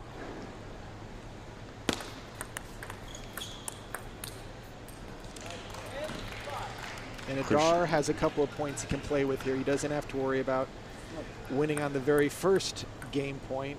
He's got one more serve, and then he'll, if Krish were to win both points on his serve, get another set. That's a let service at 10-5. Games are 2-2.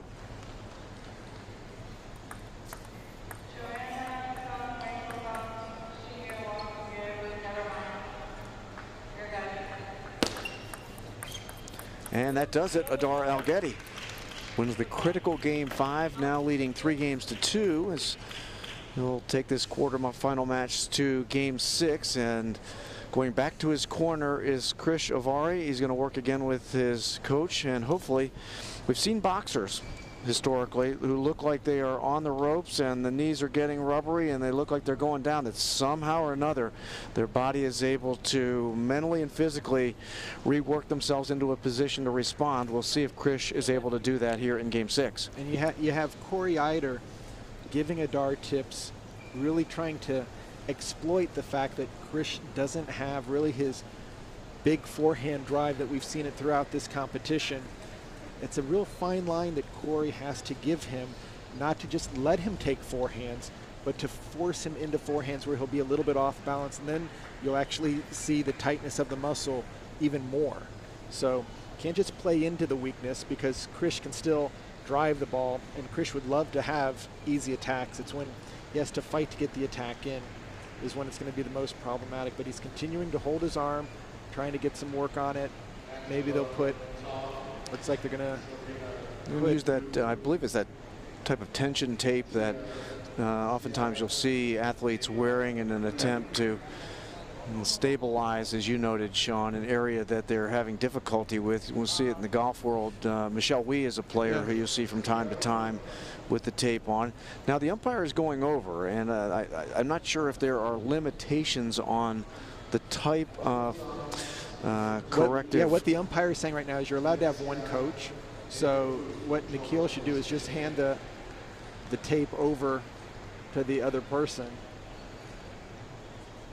to put that on. I guess then they're probably responding. He's not coaching him. He's actually serving as an athletic trainer under these circumstances. Although that is Nille Kumar, who we're going to see a little bit later in one of the quarterfinal matchups, a teammate of Krish Avari there with ICC. And now it looks like they're having a small little bit of a discussion just about how they're going to deal with injuries, or if, again, the tough thing is if it's a sudden injury or an overuse injury versus more of an endurance and stamina. So they'll work things out. That's not a problem. But the umpire just wants to make it very clear that there should be one coach in the corner. There's Kagan Lee.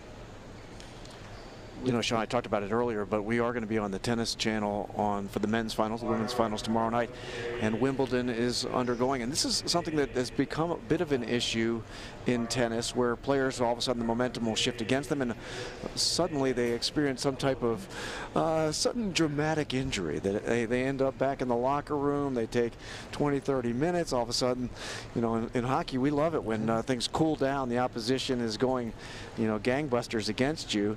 You know, it's kind of a gamesmanship, you know, and an opportunity or an effort to try to control the flow of the game. I'm not saying that's what's going on here by any stretch of the imagination, but, you know, it is one of those things that the umpires do have to be cognizant about, and it's sometimes a tough read.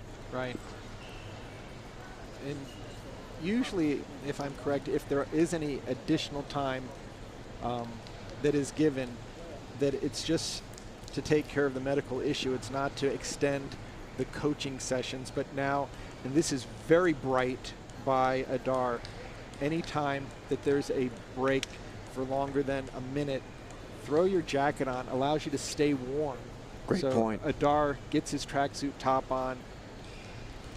Very experienced move there. Or you could just walk outside, where it's, I think, 111 right now if you really want to stay warm. But I don't think he quite wants to get that warm. It is like a pitcher coming off after the completion of his inning. He'll put a jacket on. People say, does that really make a difference? You know, you do want to make sure that your muscles don't get cold, because that's really where you can experience an injury as well. Exactly. So, and what we're seeing, both coaches here with Corey Eider giving Adar just some extra small advice. You don't want to overwhelm the player with too much info to where they go out there trying to figure out what you just said, but just a little bit more encouragement. So they've given Krish the extra minute or so, as he pointed out that he was seeking basically a small injury reprieve or small timeout to take care of that issue. And we've got Kagan Lee, who's in control, make sure all the rules are being followed, and we'll jump back to action in just, it's like they're about to call it from the match umpire shortly. You know, Sean, we've talked about the Aletti brothers and the familiar relationship. It's more than just brothers and sisters and cousins. It's generational as well. Is that, you know, for instance, Lily Jang credits her grandparents, their interest in the game that really, you know, and it's a great game for parents or grandparents to introduce to their kids. I know, as my understanding, that's how you were introduced to the game. Your father was a player in a city that we both know and love, Toledo, Ohio. You ended up moving over to Northern Virginia, and having a father, it's a great sport. So it's kind of like golf in that respect, that, you know, fathers and mothers and, you know, the sons and daughters, it's a great connection of a sport that everybody can play together. Absolutely, and I think for probably 75 to 80% of the players, they all got involved either due to a parent or a brother or sister. We do now have, for the first time, a lot more full-time clubs, where when I started, everyone was playing in their basement. So if you have a table in the basement, you're playing brother, sister, mom, or dad. And, you didn't have quite this amount of space that you got over table one here down in our basement. Yeah, we still lost balls behind the furnace, where we've seen them go into the stands here. I remember running into the concrete wall at one end of our table. And also you'd have the basement rules, whether you played it if it landed off the wall or not. So it looks like Krish is back and ready for action. So right now, Adar will start with the serve, and one game away from joining Kanak Ja in the top semifinal. And he starts off with a service win. 1-0 lead for Adar Aletti, leading 3-2, game 6 here in the men's quarterfinals. And off the edge of the table. Good break there for Krish Avari off the backhand. It'll be interesting to see if he tries to use the backhand a little bit more here to preserve what energy that he may have in that arm. It's always a mental battle, not only for the person who's injured to determine what they can and can't do, but really the opponent, to whether you're going to let the injured player back into the game by saying, I don't have to worry about their big shots, or you just try to take that lead and extend it by putting even more pressure on them. That was a nice forehand loop that time by Krish. And that's what Adar has to watch out for, just a soft push a little bit high. Krish, again, takes it nice cross court to the backhand side, and I'm sure that that sent a message to Adar that you just push a ball over the net. Don't think I can't finish that one.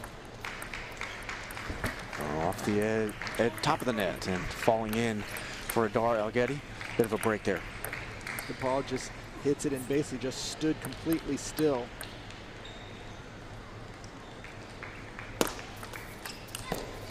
Nice backhand loop right on the edge of the table by Krish Avari. Leads 4-2 here in game 6. And Adar going very aggressive with the deep serve. Krish able to pick it up off the bounce. Again, both these players are doing a nice job of playing their backhands down the line. Just really keeps the opponent off balance.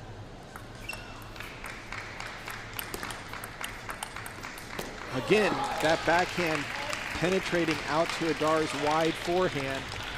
Krish doing a wonderful job with first a control ball off the loop, punching it out to the forehand down the line. Adar unable to run it down.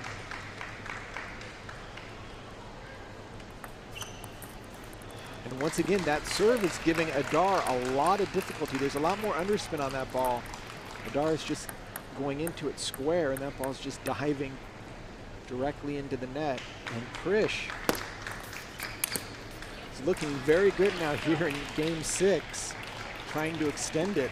Momentum has shifted in his direction, now leads 7-2, 2-7, serving Adar Aletti.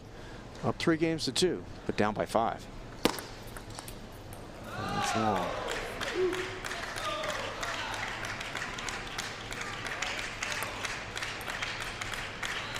And brother Sharon is standing up in the stands, just trying to encourage Adar to not give this game away, but to make a quick surge. And Loop went long on the second effort. The first one was strong and in, but again, the Algettis do such a good job of returning those hard loops that put a ball right back on the table and force you to do it again. Right, just such a nice job in the backcourt, bringing it back.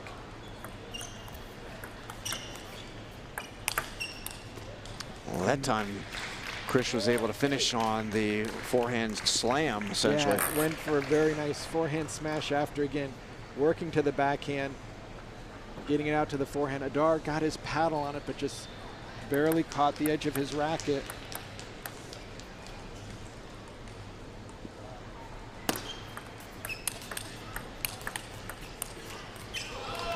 And now Krish showing some very good up to the table blocking skills.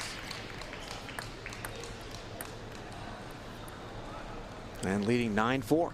Serve to Adar Aletti.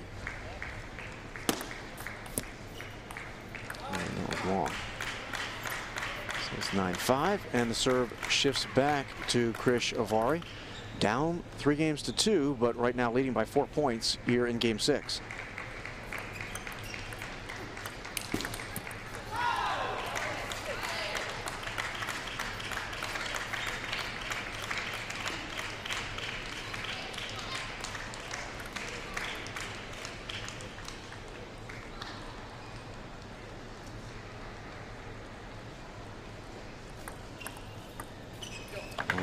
Very nice job there by Adar, taking, again, the pace off the ball by reversing the spin inside out. You could forehand see serve, and then Adar did basically the same thing. Just, again, took all the forward momentum off the ball. Krish went to loop it. Ball just didn't come out.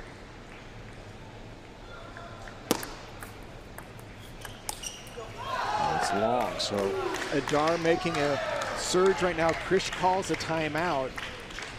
Very smart. Well, he still has the lead up 9-8, but trailing in this 6th game, 3-2.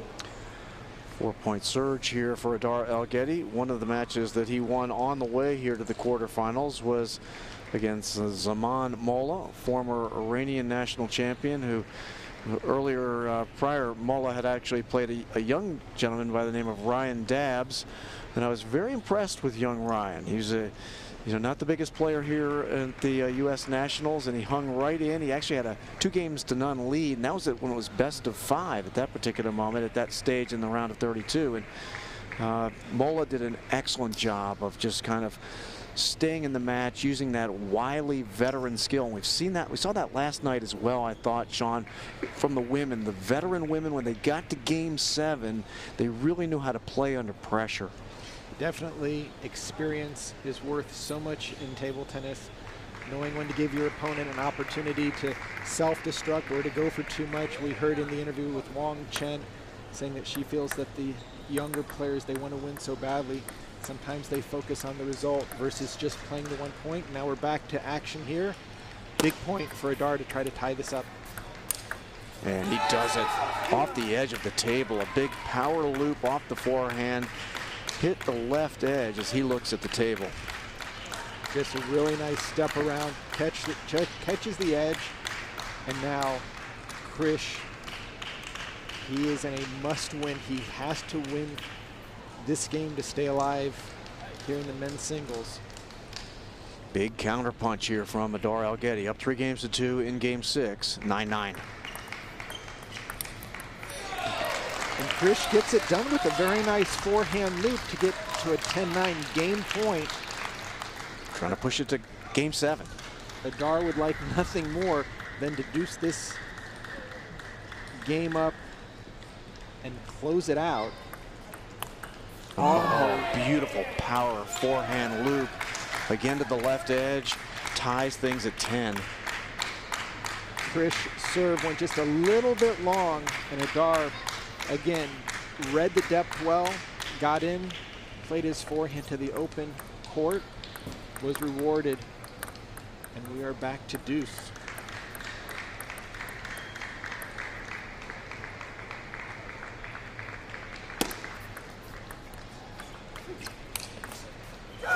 Oh, another big counterattack by Adar Aletti. Challenging their Krish, camp in the corner too. Letting Krish make the opening, and then just powering it back with his forehand. Match point for Adar Aletti to move into the semifinals.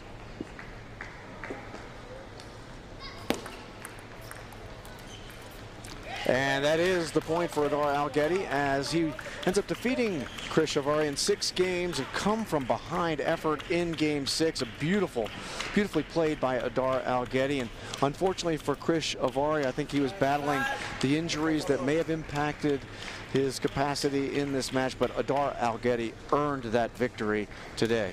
Really smart play in Game 6 when he was trailing.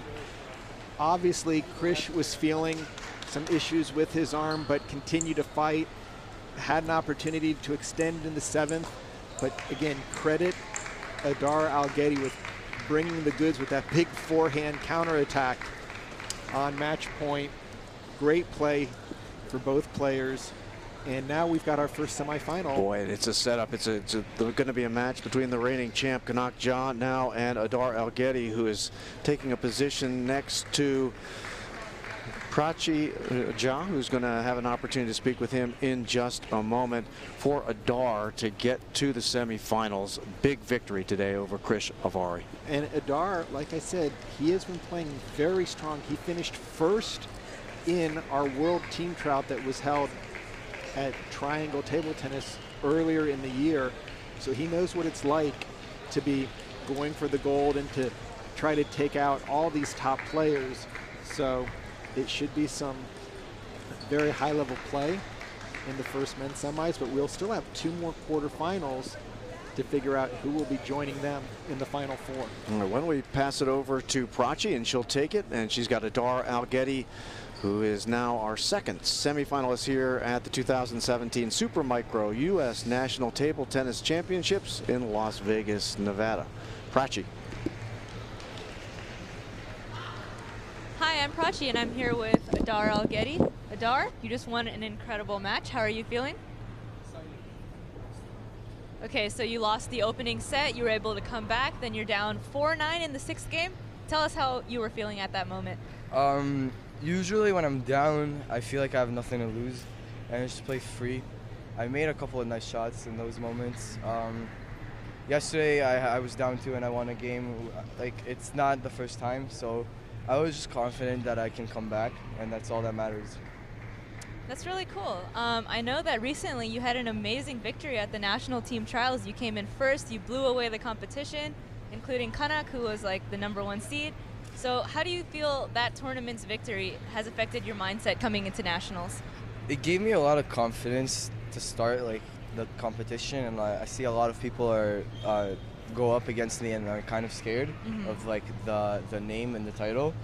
But at the same time, a lot of other people come up and they just play freely because they know that they have nothing to lose, which scares me for the most part because I'm like technically above them, so I have to I should win, and it kind of puts a lot of pressure on me. But I'm playing my best, and currently in the semifinals. So yeah, good. It seems to be working. I mean, you're doing fantastic. So I was wondering, like, you qualified for World Championships in Germany and then you weren't able to go. Like, can you tell me about how it is to be like a normal high schooler and also an elite level athlete? Yeah, so most of my day goes to school for obvious reasons, and then I try my best to practice as much as possible after school. Because of school reasons, I couldn't go, graduation, prom, and all that kind of stuff, and end of the year. My school required me to be there, and so I couldn't go to World Championships. I was very sad, but it's a much higher level in my opinion, and I don't think I was ready to compete in that kind of level yet. So in some parts, I'm happy, and in others I'm sad. Well, there's always next year, right? Yeah, there's always next year. All right, I had one more question for you.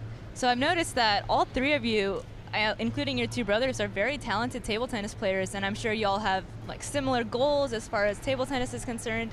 Do you feel like this kind of sibling bond and playing the same sport creates a sort of rivalry at home? It creates a rivalry at home, but not in the competition. At home, in practice, we always fight to beat one another, but then outside of the house, outside of practice, in the competition, we're fair towards one another, and we want each other to do their best. I've noticed like the Aletti family is a tight bond, and I think everyone really admires that here. It helps. All right, well, thank you for talking with me, and good luck in the semis. Thank you. Thank you, Prachi, and thank you, Adar Aletti, our second member of our U.S. National semifinalists that he knows he's going to take on the reigning champ, Kanak Ja, here a little bit later today. We've got a couple of more quarterfinal matches coming up here, Sean. We're really looking forward to the next one. Kunal Chadri taking on Nick Tio, and then a little bit later after that, the veteran versus the youngster matchup that we had a lot of yesterday. Nille Kumar taking on Qua Win. Yeah, and that should be a great set of both matches. I can't wait for the Qua match as one of my former teammates and an Olympian Qua going against one of our hopefully future Olympians, Nille Kumar. All right, we're going to take a break and be back in just a moment with the stream. We thank you very much for following us here at the 2017 Super Micro U.S. National Table Tennis Championships from the Las Vegas Convention Center in Las Vegas, Nevada.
Tickets are now on sale for the final taping celebration at the Silverton Hotel and Casino Friday night. USA team is providing shuttle service to and from the lake at the convention center. So grab your Pregame seats while you can, and reserve tickets are going fast. Be sure to pick up your final tickets at the registration desk. Limit them per hour. Seats are available at the discount price.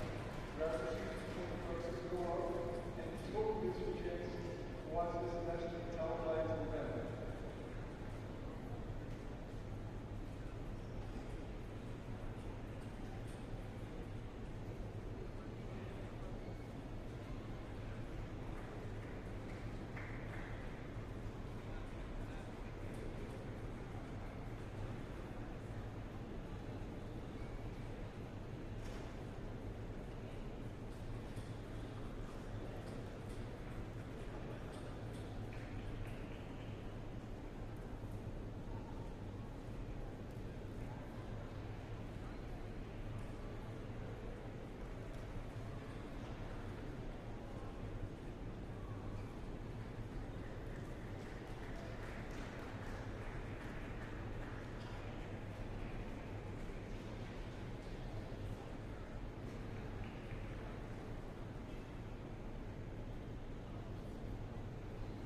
can make those here? Yes.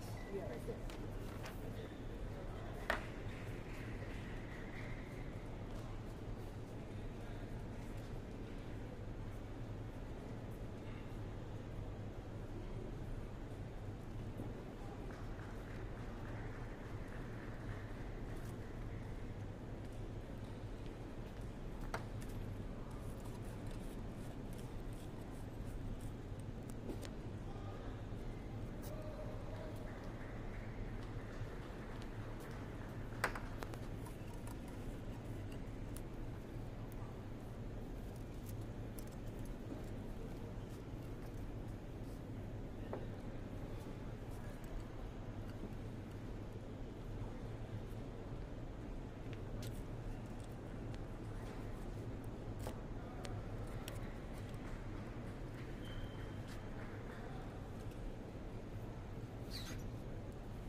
You're right. So, which side? Here, sir? Okay. Your coach? There. Your coach? Okay, he's coming. Okay. Your server? Yeah. 2 minutes.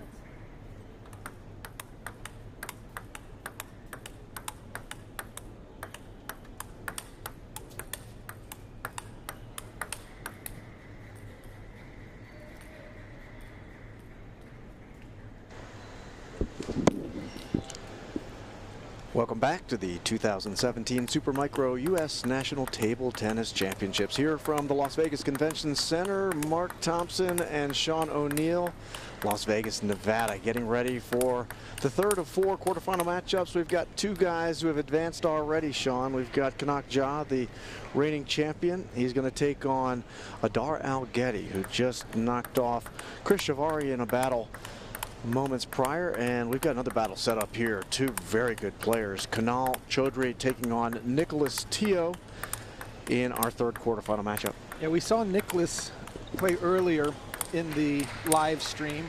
This will be my first chance to see Kunal play in the tournament. He's been very strong playing recently, played in World Championships. Very big player, but plays with a lot of touch.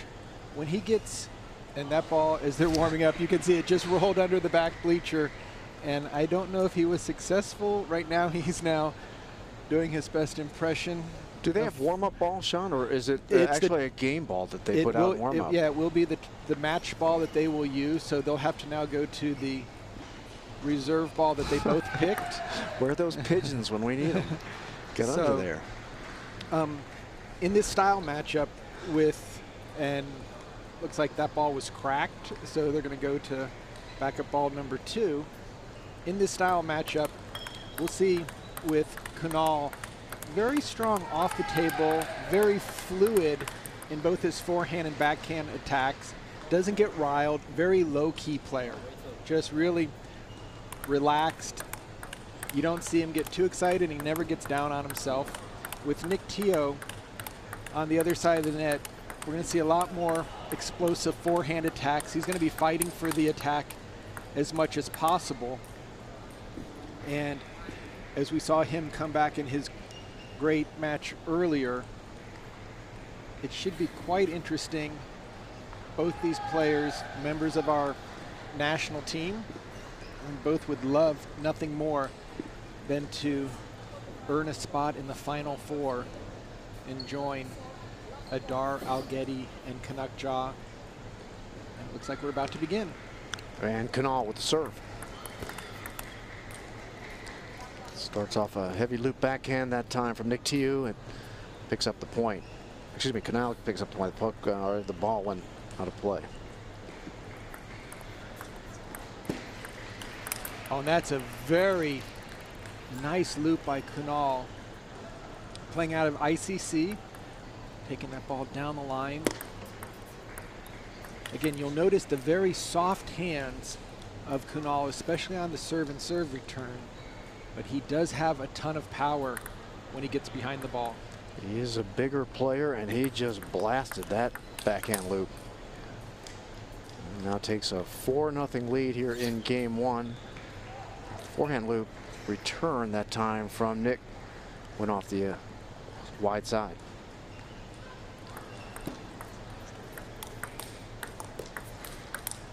Well, and you can see that nice counterattack there by Kunal. Nick is going to really have to focus on trying to get that powerful forehand in, move Kunal around, but he has very good table sense. He sees the whole court exceptionally well and can use he can use your power against you if you make a, oh, look at that forehand flip cross court. He is coming out just blazing here at 6-0 and just bam. If you had half a dozen timeouts, you might use one right now, but you only get one in a... Yeah, this would be the exact time to keep that timeout in your pocket because the way Kunal's playing, nothing's going to really slow him down this game. Nick Tio picks up his first point of the match. Now it's serve. And again, Kunal doing a great job of soft hands on the serve return, letting Nick open up and then just counterattacking with a lot of spin and placement.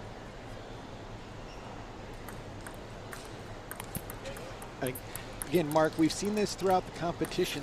The players were able to not only drop the ball short, but jam it deep. And on that last ball, Kunal did a very smart move to give Nick no time in order to get his stroke going. And look at this, 9-1 in game one. See some frustration coming out of Nick Tio, who has the serve now. He really hasn't played poorly. It's just been Kunal has had about 6 winners come off his paddle, and while at the same time having some really nice, oh, this is some great power from both players there. And Kunal reaching 10 with a series of nice forehand loop to forehand loop. Nick unable to track that last ball down. Just a beautiful game being played by Kunal Chadri. That one's long, though, however. He's got about 7 more opportunities to take game number 1. Game point again for Kunal. And takes it. Going for a nice deep serve there in order just to jump out of the blocks here and take game number 1, 11-3 in very impressive fashion. That was one of those games where you could see that one of the participants just really was on his game and never gave the opposition any opportunity to really get any flow whatsoever. 11-3 victory in game 1 for Kunal Chadri, who just looked like he overpowered Nick in that first game. You see Nick getting advice here. His coach very animated, explaining to him what you can't do. You cannot allow Kunal to get that big forehand going. You've got to shorten the court, make him move a little bit more. But Kunal, I mean, he just came out gangbusters. Often, Mark, when I see Kunal play, there is a lot of streakiness because he's so fluid, he's so smooth. When he gets on a roll, it's really tough to slow him down, but sometimes he just doesn't get started that fast. And knowing that Nick, if he can establish a heavy first spin, a lot of times that will neutralize Kunal's ability to counterattack. So Nick is going to have to, again, slow it down, get his forehand going, but the way Kunal's playing, it's going to be a very difficult task if he continues with this second game momentum. And again, that nice flip that Kunal does there just neutralizes Nick's first forehand heavy topspin. And Kunal leads 1-0 in game 2.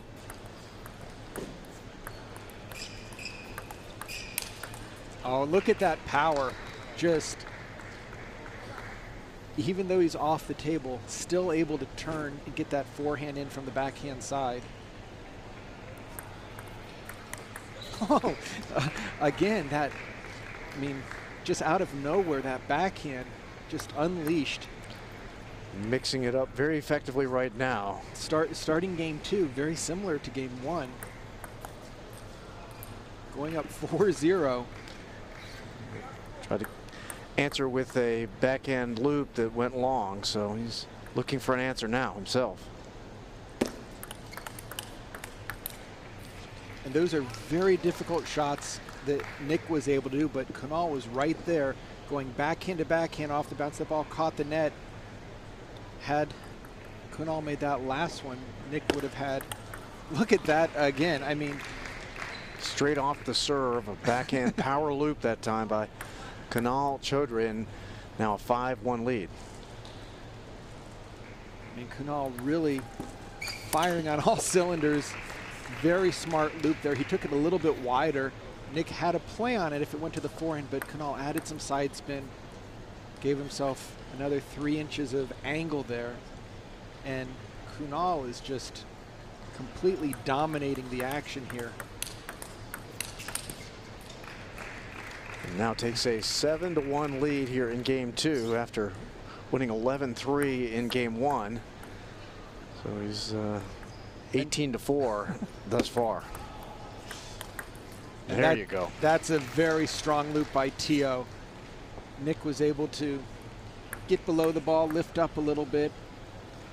If he can have maximum spin, that will slow down some of Kunal's just outstanding counterattacks. There's a nice loop down the line.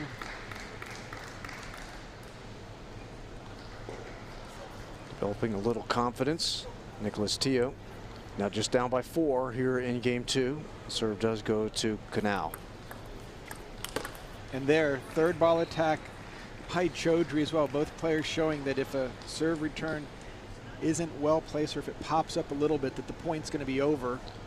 Particularly when a player is playing like Kunal is right now. Anything that pops off the table that has any height on it at all, the way he's striking the ball is going to be trouble. Yeah, he is just playing with no hesitation.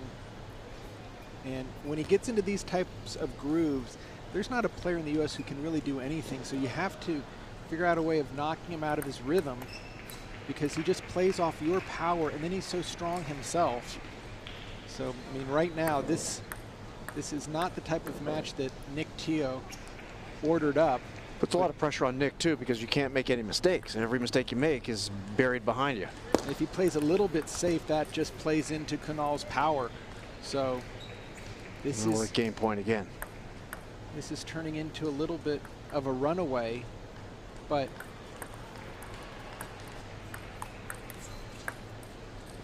and that's it for game 2. A missed forehand loop that time by Nicholas Tio, and 11-3, 11-3. Pair of threes right here, and I mean, and Kunal is 4 ones if you want to look at it that way too. Yeah. In Las Vegas. Yeah. So right now, Nick Tio, he went with a different game plan in game 2, and that clearly didn't work. Kunal's completely having his way, staying up to the table, moving back, just constant pressure. And Kunal really doesn't need to do anything different, just go out there and just let the action come to him. Boy, if you ever could see a contrast in the coaches as well here, you've got one player who all you want to do is get him back on the court as quickly as possible, and the other guy, you know, from Nick Tio's corner, you're kind of figuring out a way, saying, all right, you know, it's a best of 4, and we've seen these things shift and flow, but when Kunal is striking the ball as he is right now, he's not making any mistakes. It puts a lot of pressure on a player against him. He just cannot make any mistakes. Right, and Nick, while he's down 2-0, he hasn't found anything that works. I mean, he's gone through 14 points a game, and there's yet something that he can kind of attach to tactically. But as we know, with his really strong forehand attack, he's going to need to get something going. Generally, I would say in the backhand-to-backhand exchanges, Kunal would be favored. He just has a little bit more behind the ball where Nick wants to step around. So maybe Nick can come out and not be down 4-0 since he's taken the first point of this game. But yeah, that backhand-to-backhand exchange, Kunal has just done it a lot more, and he can play it out to the forehand as an option if he needs to. 1-1 in game 3. Kunal Chadri leading 2-0. And there, it's off the edge of the table, catches but good. the edge, but still, Kunal being the aggressor with the forehand, Nick just trying to counterattack, and Another ball sneaks under the stands here at the Las Vegas Convention Center, Las Vegas, Nevada.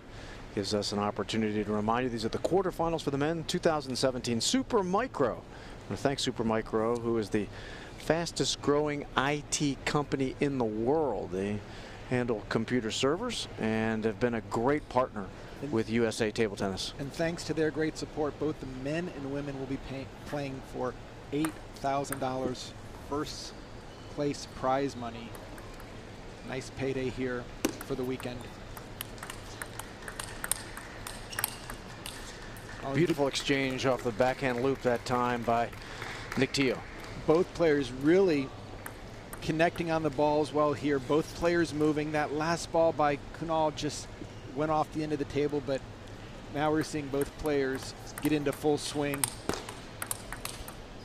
Really feeling that backhand. What Nick Tio. a backhand down the line by Kunal. Nick puts together a nice combination here, but Kunal just sneaks that ball. And that's the talented hands of Kunal Chadri. Such nice touch. 3-3 in game 3. As Kunal drilled that one into the net.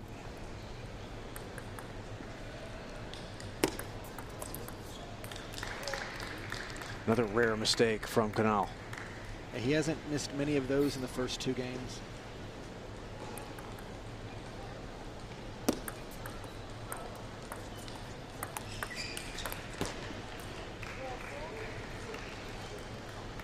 Very well played, nice placement, and the ball goes under the. We need to have some footers go in front of these barriers, in front of these stands, because once again, and they sent another volunteer to do ball shagging duties. If you're small and thin, you might have a job here at the Las Vegas Convention Center. They'll throw another ball out. Yeah, they're not going to wait. Hopefully they brought the entire pack this time.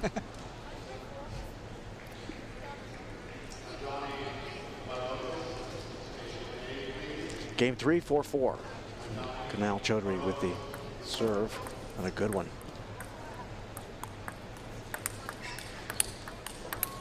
Again, Boy. just so solid from the backcourt on that one. Nick doing everything he can to initiate the offense, but Kunal bringing everything back and adding some power on his own. There's a good backhand flip by Nick Tio to tie the game again at 5-5. It's frustrating when you're hitting your best shots and they just keep coming right back at you. Exactly. Mark, it just dawned on me, we always think about the backstory of players coming in to this championship, and Kunal made the men's singles final a couple years ago and was leading in the 7th game 5-2 against a veteran Jimmy Butler. And I'm sure in the back of his mind he would like to kind of right that wrong. And the way he's playing right now, I mean, he looks like a man on a mission. Just on this ball, Nick powering one past him, but he's been much more offensive minded, not waiting for the action to come to him like he's done traditionally when he was in the junior ranks. And looking right now is a very solid participant in the lower half of the draw. Big, strong player. Both these guys are real fit. Yeah, Nick's footwork and his leg strength, definitely among the top male players in the country.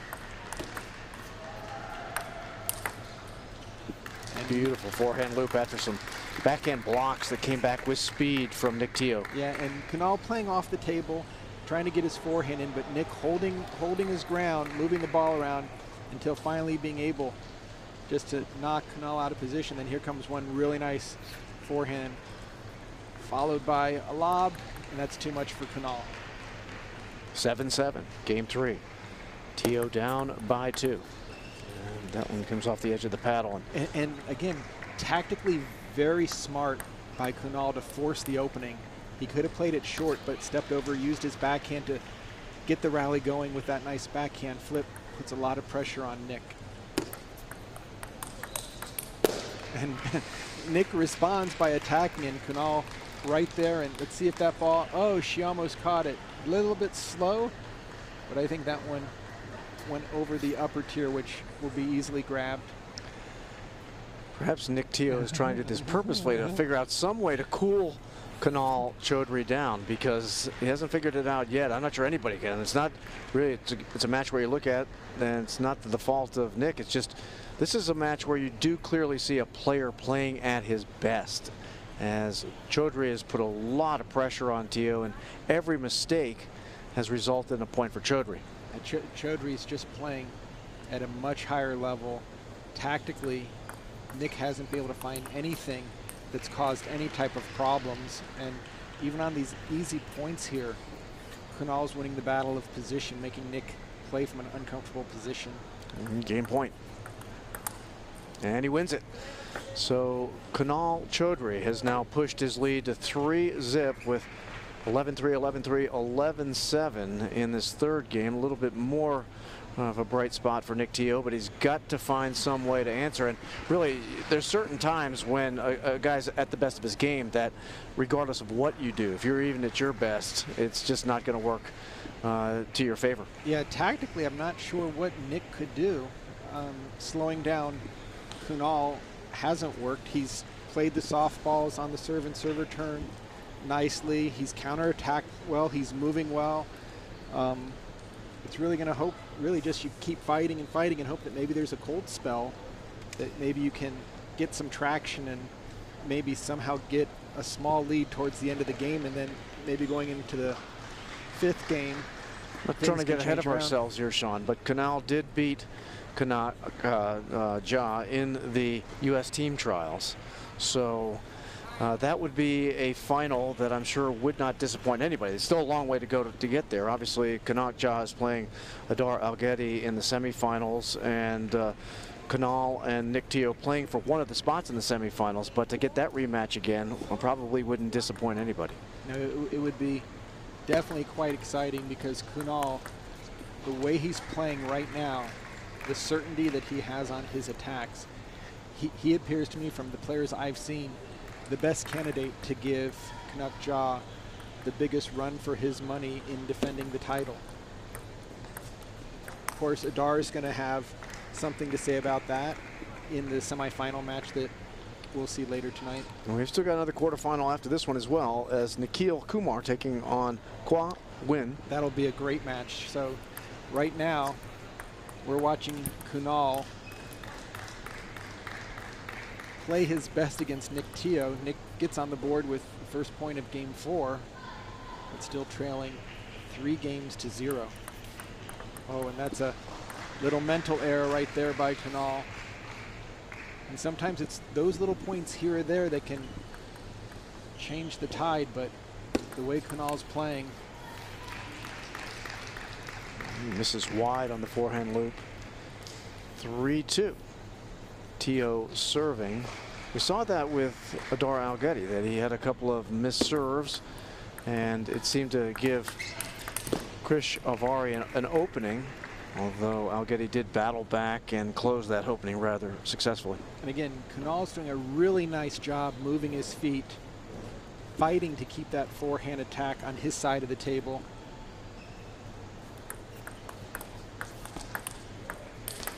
Oh, beautiful forehand loop with power by Nick Tio. I mean, just look at Nick's legs. I mean, they are so strong. That just comes from time and time again of loop driving the ball, and here he just goes right through it. Perfectly placed. Great body control. Oh, and that ball just shot off the racket right down the middle of the table. So Nick beginning to find a little bit of his range, but again, having to play just world-class shots to get through the defensive. On Kunal decides he's going to try to take a swing. That one went long. And now Nick Tio has built a 3-point separation, 6-3 here in game 4. And another power shot from Nick Tio. It's up by 4. Trying to avoid getting swept and get right back into the match. It's going to be really interesting to see if Kunal just relaxes and kind of lets this game go on its own, or if he's going to try to create any type of final stance. And again, if he could get it to 7-6 or 8-9, the fact that he's up 3-0 would definitely play on Nick's mind from the sense of being eliminated from the championship singles.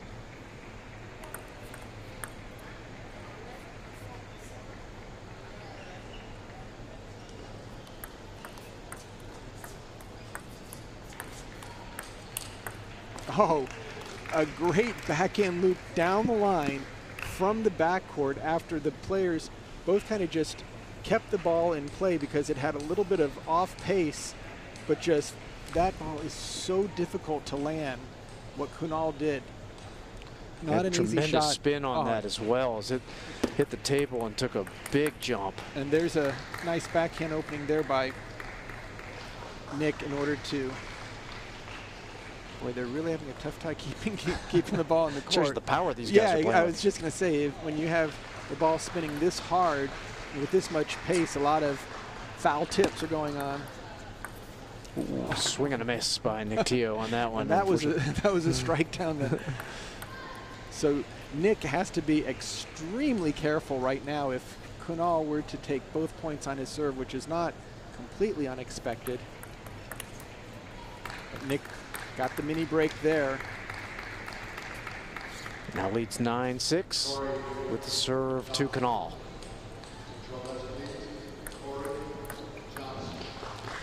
Unforced error there on Nick. Can hardly afford that now. Down 3 games to none, but leading with the serve at 9-7 here in game 4. Men's quarterfinals.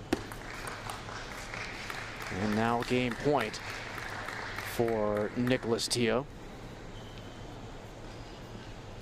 We'll get right back into this thing.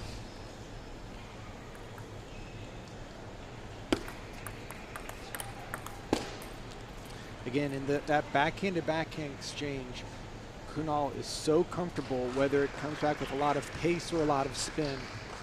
Nick mistiming it, just lifts this last ball off the end of the table, hitting it way too early. You can see the frustration on his face, realizing he's caught reaching for the ball. Oh, lucky back edge for the game. Nick Tio needed that type of break, and he did. He got it. That's unreturnable there from Kunal Chadri as Nick Tio takes game 4 and staves off getting swept, at least now with 11-8 victory. And he did look like he's playing with a little bit more confidence in game 4. And we've seen before, Sean, all of a sudden the tide turns in your favor. And from Kunal's point of view, you want to come back as quickly as possible and put an end to this thing. Right, and I think that Nick's philosophy was at some point Kunal is going to cool off a little bit because he was just playing so strong in the first 3 games that just keeping the ball going, getting his forehand loops in, and just fighting to stay up at the table.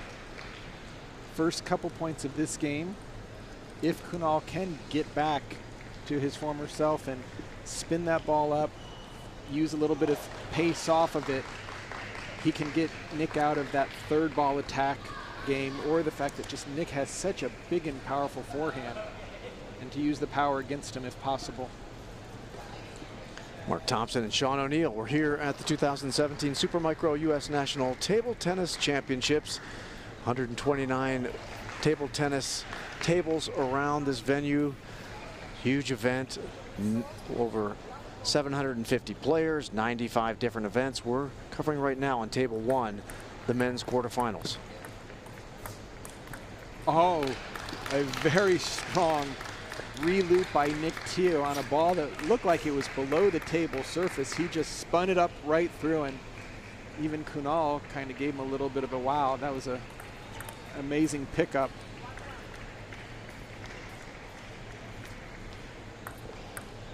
(1-1) in game 5.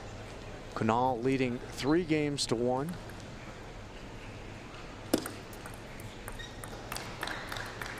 Good serve from Nick Tio. Forced Kunal to drive that one into the net.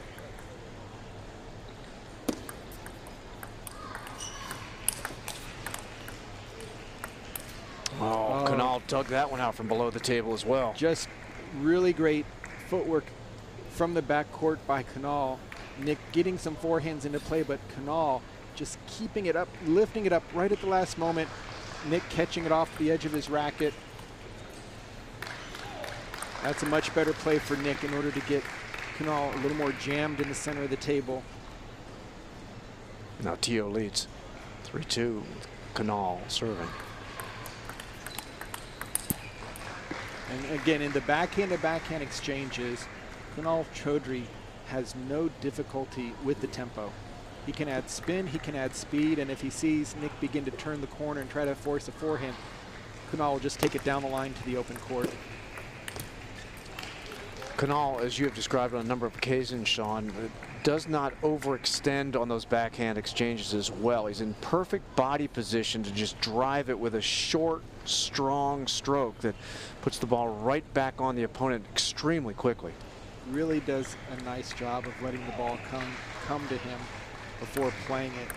Far too often, players get eager to touch the ball without giving it a nice full stroke. Kunal's always had great hands, great touch. His weakness has been his footwork and his movement, but looking at this match, especially in the first 3 games, he's really doing a solid job of staying in the points, even when he was in the backcourt, moving and picking up a lot of the low balls. So things are looking pretty good for him in this match, although a lot more points to be played.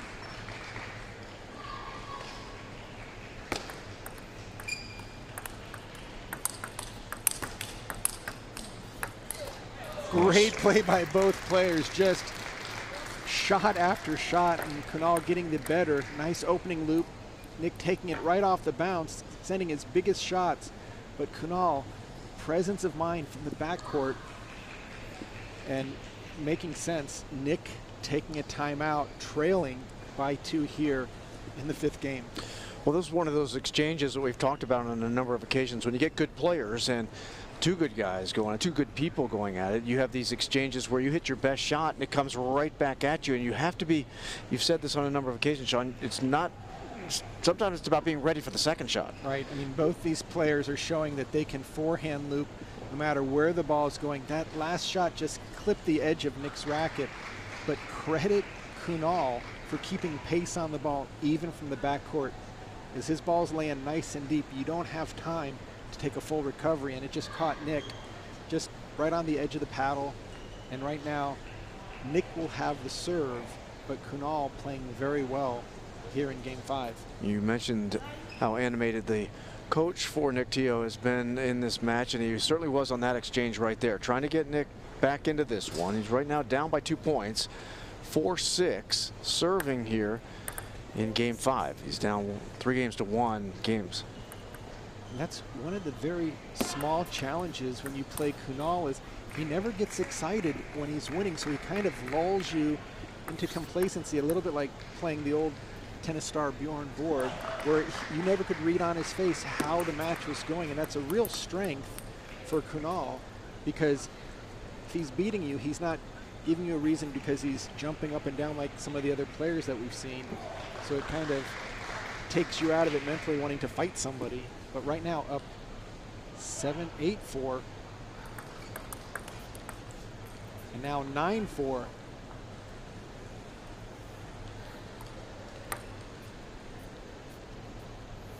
And with the serve and a 3 games to 1 lead as well in the best of 7.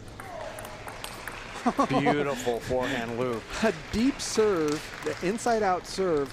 Nick blasting a backhand off the bounce, and Kunal, Nick didn't even get a chance to take a swing on that. It went past him so fast. Match point. Tio staves off the first match point. And if you've got to make that strong of a backhand loop, just shows you how well Kunal Chadri is playing. Oh, and he went for the extra drop shot, but still a number of match points and the serve. He'd like to get it done among these first 2. And that does it, as Kunal Chadri takes this quarterfinal match 11-3, 11-3, 11-7. He lost game 4 at 11-8, but comes back in Game 5, wins 11-6. And he has advanced the semifinals to face either Nille Kumar or Qua Win, who we're going to see in just a moment. But that was a dominant performance by Kunal Chadri in his quarterfinal matchup against Nick Tio. Just really impressed the heck out of me. I've always loved his on-court demeanor of being nice and relaxed and not getting down on himself. But right now, his footwork, his shot selection, and boy, is he putting the power behind his shots. He is somebody to watch out for to potentially take the crown. I think we may have an opportunity to talk with Kunal, and of course we've talked about it already. He played the reigning U.S. champion Kanak Ja in the U.S. team trials that were held in Cary, North Carolina in the not too distant past here. Was able to defeat him, and we're on a collision course again. There's a ways to go before we get there. Both the young gentlemen have earned their ways into the semifinal, but they've got some other people standing in front of them. Kanak Ja, who earlier today beat Victor Liu, and he will take on Adar Aletti in the semifinals. Of course, Adar beat Avari earlier today, and I think we are going to have an opportunity here to talk with Kunal, see what he has to say about just being almost perfect in that match. He just played flawless, and the more power that Nick Tio sent his way, he just used it against him. Again, solid footwork, excellent play. All right, Kanak Ja down with Kunal Chadri for the post-game interview.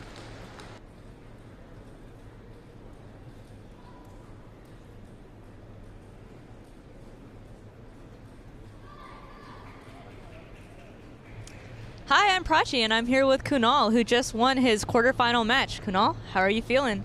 I'm feeling good. It was a longer match. I mean, I played great in the first few games. I sort of had a mental lapse in the fourth game, and then I completed the job in the fifth game. Yeah, I was going to ask you about that. You rocketed out of the first 3 games, you know, with a pretty comfortable lead, and then he took the fourth game. Were you nervous at all that he was going to make a comeback?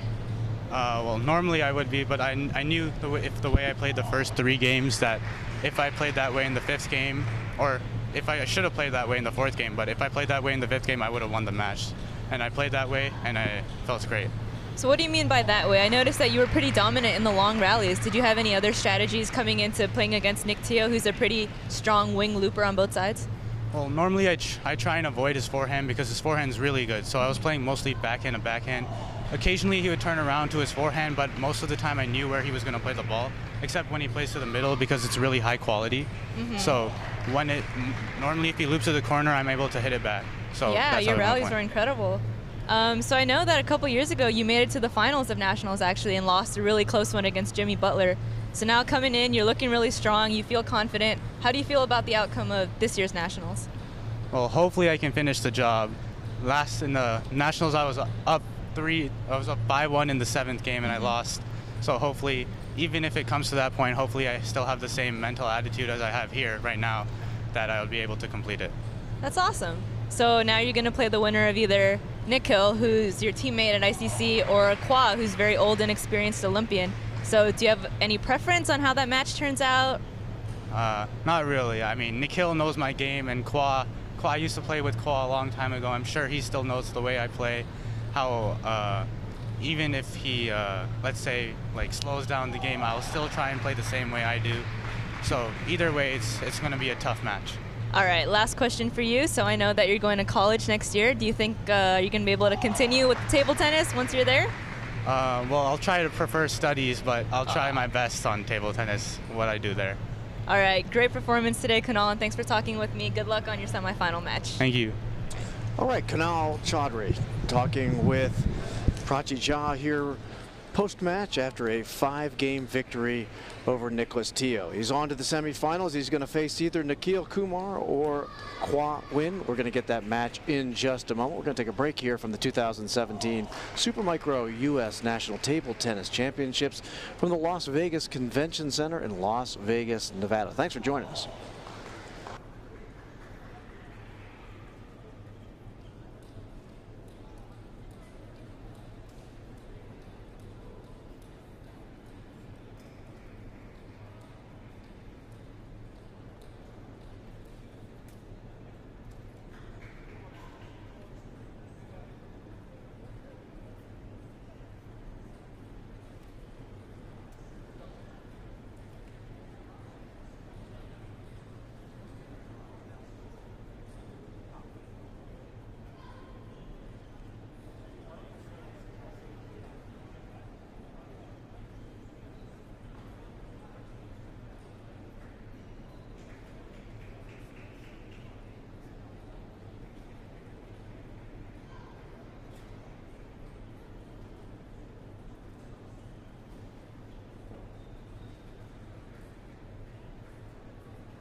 luck, boys. Good luck.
Okay, good deal.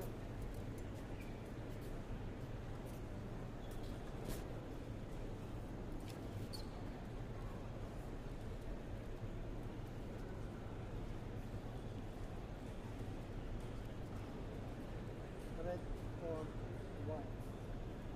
Red. Red. Your choice. Service. This side of things. 2 minutes.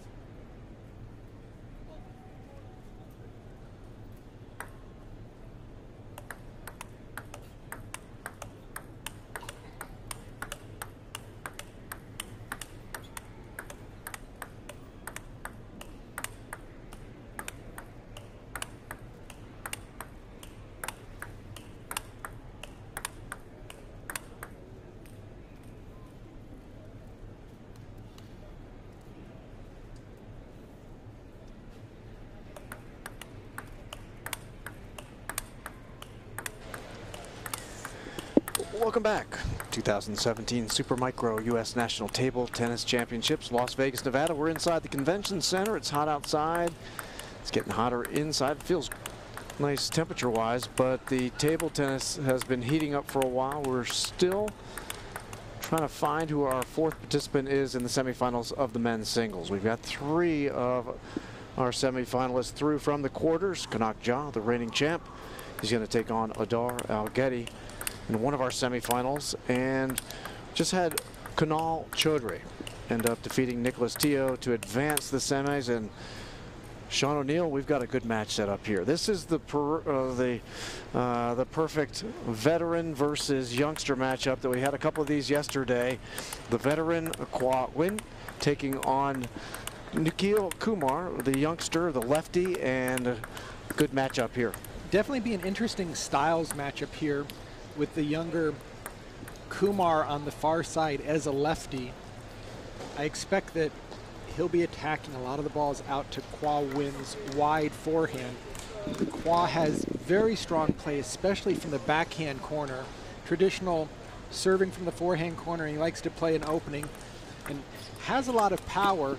So we'll see if it's possible for Kumar to get Qua out to the forehand side, and at the same time for Qua to really land some strong backhand and forehand attacks. Qua, the former 2-time Olympian for the United States, is out to a 2-0 lead here in game 1 of the quarterfinals. And Qua upset Sharon Aletti in the main draw after trailing in that match, so he's out here continuing to battle. He reached the finals of men's singles once during his illustrious career, losing to David Zhuang. Now, trying to pull a little bit of what Jimmy Butler did with coming back after a little bit of retirement to deal with this strong group of junior stars that we have in front of us.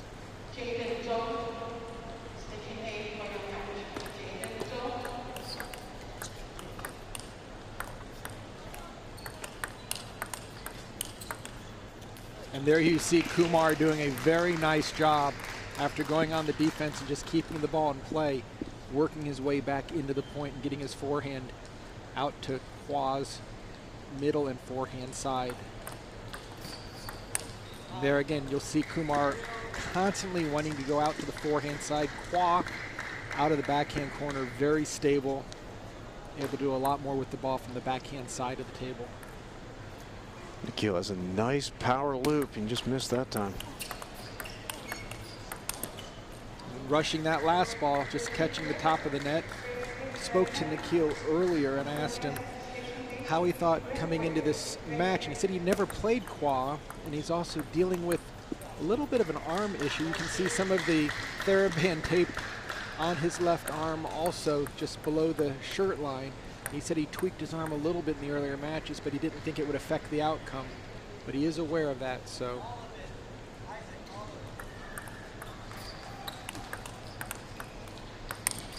And there's that backhand punch that we saw earlier. Again, catching the net, and fortunes flowing towards Qua Win as he jumps out in this game to a very comfortable 6-3 lead. And again, if Kumar just is going his forehand into Qua's backhand, Qua will take that matchup.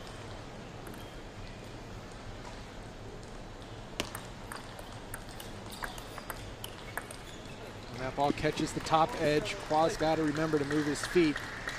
Sometimes at his older age, feet don't move nearly as quick as they used to. What?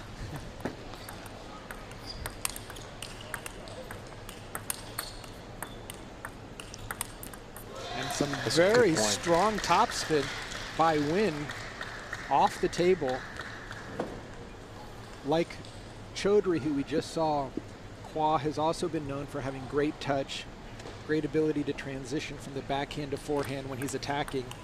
Nice backhand loop down the line there by the two-time Olympian. Tough ball to handle for Nikhil as a lefty coming to the backhand right along the line.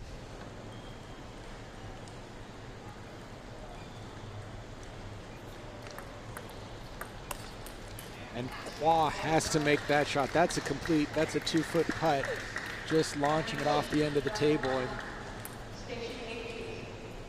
Qua always plays relatively relaxed and smooth. And there you see a nice backhand loop. 2-foot putt, he knocked that one in. Yeah, nice backhand conversion off of a deep serve by Kumar. Game point. Beautiful shot by Nikhil there. Yeah. Stepping around for the left-handed loop, drove it cross court for the point. Right, nice short push, another drop, and then turning the corner and just looping cross court for the beautiful winner. Qua opting to go for a backhand serve from the forehand court, and then getting that backhand in.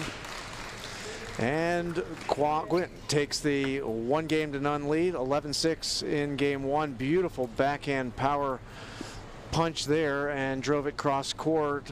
And Nikhil Kumar's going to have to find an answer, because when he get that backhand going cross court, obviously Qua has considerable power in that direction. Qua has explosive power. He's not going to run around as much as Nick Tio or some of the other players, or Kanak Ja that we saw earlier in the live stream. He's going to really sit and wait for the action to come to him. On the same time, Kumar, he's got to move around. He's got to create some action on his own, and especially as a lefty, get the ball out to Win's forehand. Don't just play backhand to backhand down the line, because that's when Qua is at his most lethal. He can take his backhand with so much topspin, straight or cross court. So I would expect that Kumar comes out a lot more aggressive, gets out of that backhand to backhand down the line exchange. And Nikhil will start game two with the serve. He starts long, 1-0. Qua leading. Of course, Qua, 51-year-old. I would imagine that he's preparing for the World Veteran Championships that are going to be here in Las Vegas next year. One of the biggest tournaments for table tennis ever. Excellent play by Nikhil with that final forehand wide out, but clearly Team USA, thanks to the great efforts of Gordon Kay, David Sakai, and Dan Seemiller, the world veterans will be descending upon. Huge tournament. Oh, it's going to be multiple, maybe 4,000 to 5,000 players filling up the entire convention center. So everyone's excited, and I'm sure Qua will be one of the stars of Team USA vying for a world title. Yeah, we take up one wing of the Las Vegas Convention Center for this tournament. I think we're taking up all three. Yeah, it's going to be major, and the hotels are already beginning to sell out for that event. And here, this is where Nikhil wants to be, up at the table, running Qua around, and then going wide out to the forehand. Great combination there. You can see just Qua coming back, fighting to keep the ball into play with a series of nice loops, but then here comes the control play from Nille Kumar, looking for the big forehand smash. What good backhand punches there, and there's a good response off the loop from Qua. Put pressure on Nikhil to bounce back after what was a confidence-building point for Nille Kumar. And Qua is in such tremendous shape, even though he can play in the 50s. I mean, you just look at the leg power. He's just so active, and he's always been one of our most fit players that we've had on the men's side. He's hanging with the youngsters right now. 3-3 and leading 1-0.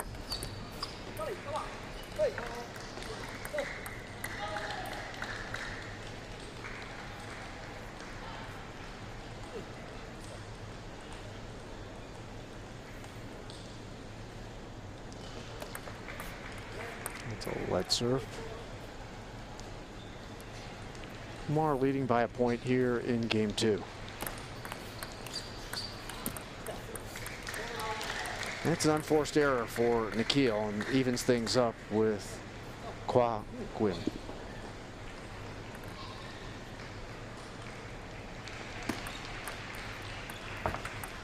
Oh, and there's a nice forehand, powerful loop over the table surface by Qua. You could tell the second Nikhil set that one up for him, he was backing off the table because he knew it was coming. And there's a little bit of a change of pace serve. Caught Qua in the center of the table.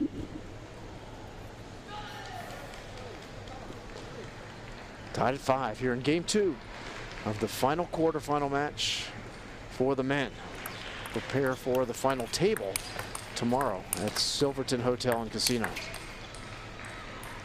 Qua's doing a nice job of keeping up to the table using his forehand.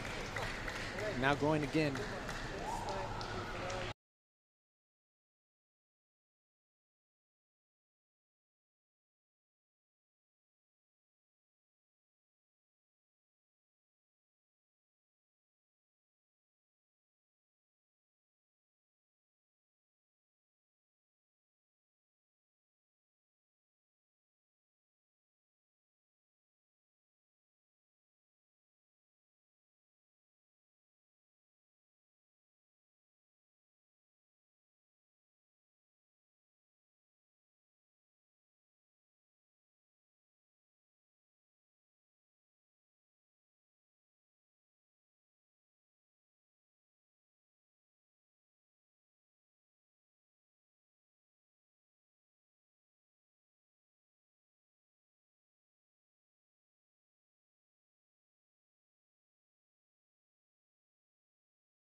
Now Qua with the serve, but down a point here in game 2, leading 1-0, the best of 7.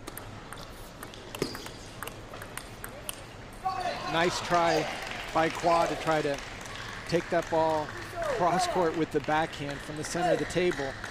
But Kumar ready to battle toe to toe. And that serve, Kumar did the side spin topspin serve. It went a little bit long. Qua jumped on top of it with the strong forehand. Again, playing it right to the elbow. Smart play by Win.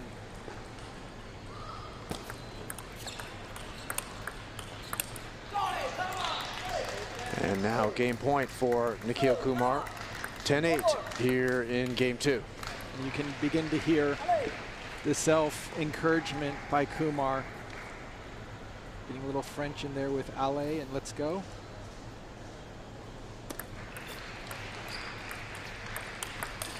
And new Qua Win with a nice backhand loop there. Hard off the racket of Nikhil and out. And now it's 10-9 with Qua Win serving.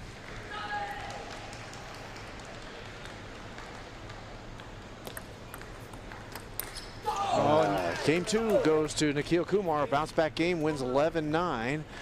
And you could hear it on the table mic that he was rather pleased with that result. He'll go over and talk with his coach, and the veteran Qua Win comes over to discuss matters with his coach. It looks like we're setting up for punch and counterpunch between two good players, and you note fitness level of these players, and you'd never know that Qua Win is 51 the way he looks right now. He looks to be in tremendous condition. Really strong player. I was trying to do the math, Mark. I remember playing Qua in his first U.S. championships here in 1977, which was 40 years ago. So he's got a little bit of experience on his side. That was the boys under 13 event that we fought in. And yeah, he's, as a Hall of Fame player, many time on the U.S. world team, Pan Am gold medalist, just an exceptional career. That is why he did get put into the Hall of Fame, but most people, as they generally tend to take it easier. He's just upped his game, and he's now ramping it up. Yeah, he's getting ready, and one game apiece here in the men's quarterfinals. And that's the problem right there. Right after that great forehand loop, just standing still, not really moving to that final ball. He's got to pick up those feet, get more active on the footwork front. Oh, and that's going to be tough. Beautiful return off serve by Nille Kumar set that point up. I'm surprised that Kumar came back to the forehand. He had the whole table, but as a lefty, it's a lot easier to come across the ball to go straight down the line from that position. Well, that time he did come across the table to the right side as you look at it, and that created a problem on the backhand for Qua. And now Nille leads 3-0 in game 3. It's out.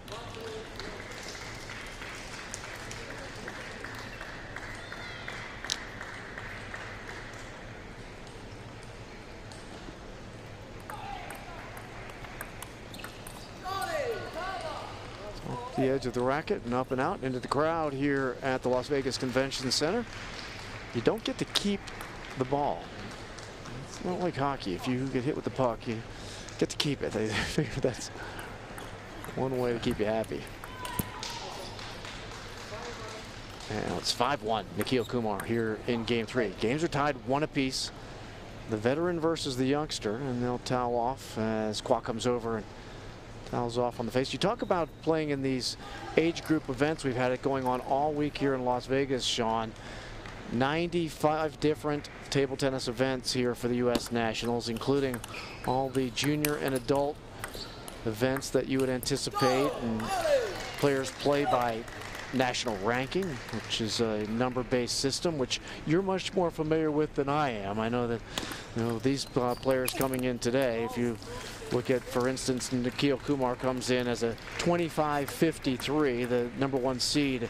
Kanak Ja is 26-70, and every player who is here receives a ranking. You earn points by victories, and vice versa, you can lose points by losing to certain players as well. It's a little bit more complicated math than old dad is capable of doing on the spot. Yeah, it's definitely a relative rating system that allows us to seed players, but also it helps for the class divisions. The class A, B, and C will have under 2,200 or under 1,800.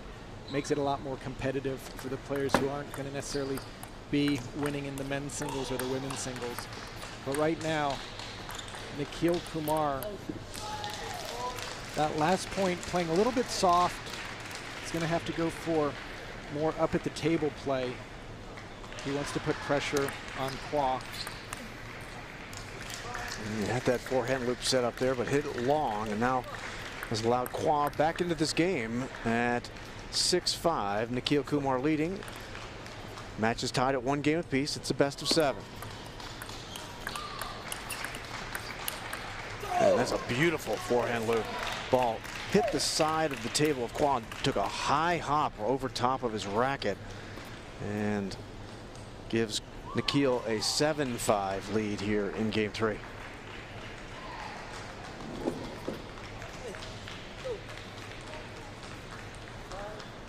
The serve comes over to Qua. Moved to the United States, 1977. Misses the table. Wide left, and that may be under the stanchions that we have set up for the fans here at the Las Vegas Convention Center as well, but it looks like that one had enough power to go all the way through, so they're going to go track that ball down. If you're joining us for the first time or late and unfamiliar with the rules, they'll play with the same ball unless it is cracked or damaged in some form or fashion. The umpire will take a look at it if it goes up into the crowd beyond the barriers that are established around table one.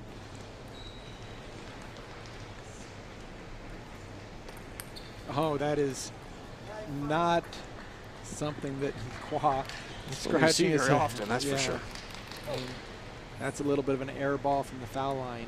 You've got to be able, when you're trailing, that's a nice positional backhand by Qua, but you can't be serving off the table.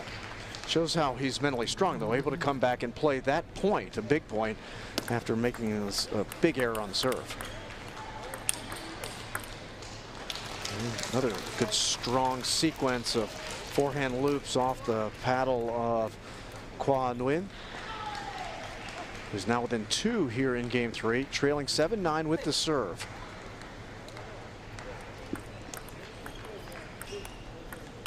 And now Kumar getting to game point. Nice little chop off that net ball. Qua Win just lifted it off the end.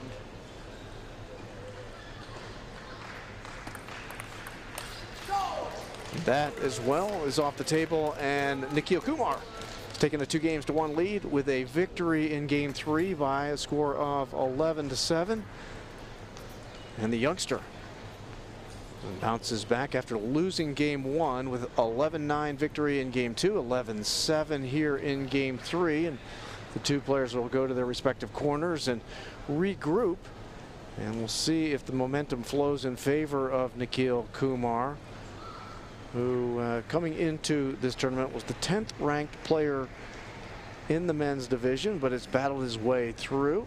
We saw a very good match yesterday with Nille beating John Ebuan, who of course was out of the Philippines, and that was another kind of, he's had to play a couple of veterans to get here to the quarterfinals. So definitely Kumar has done well and continues to do well.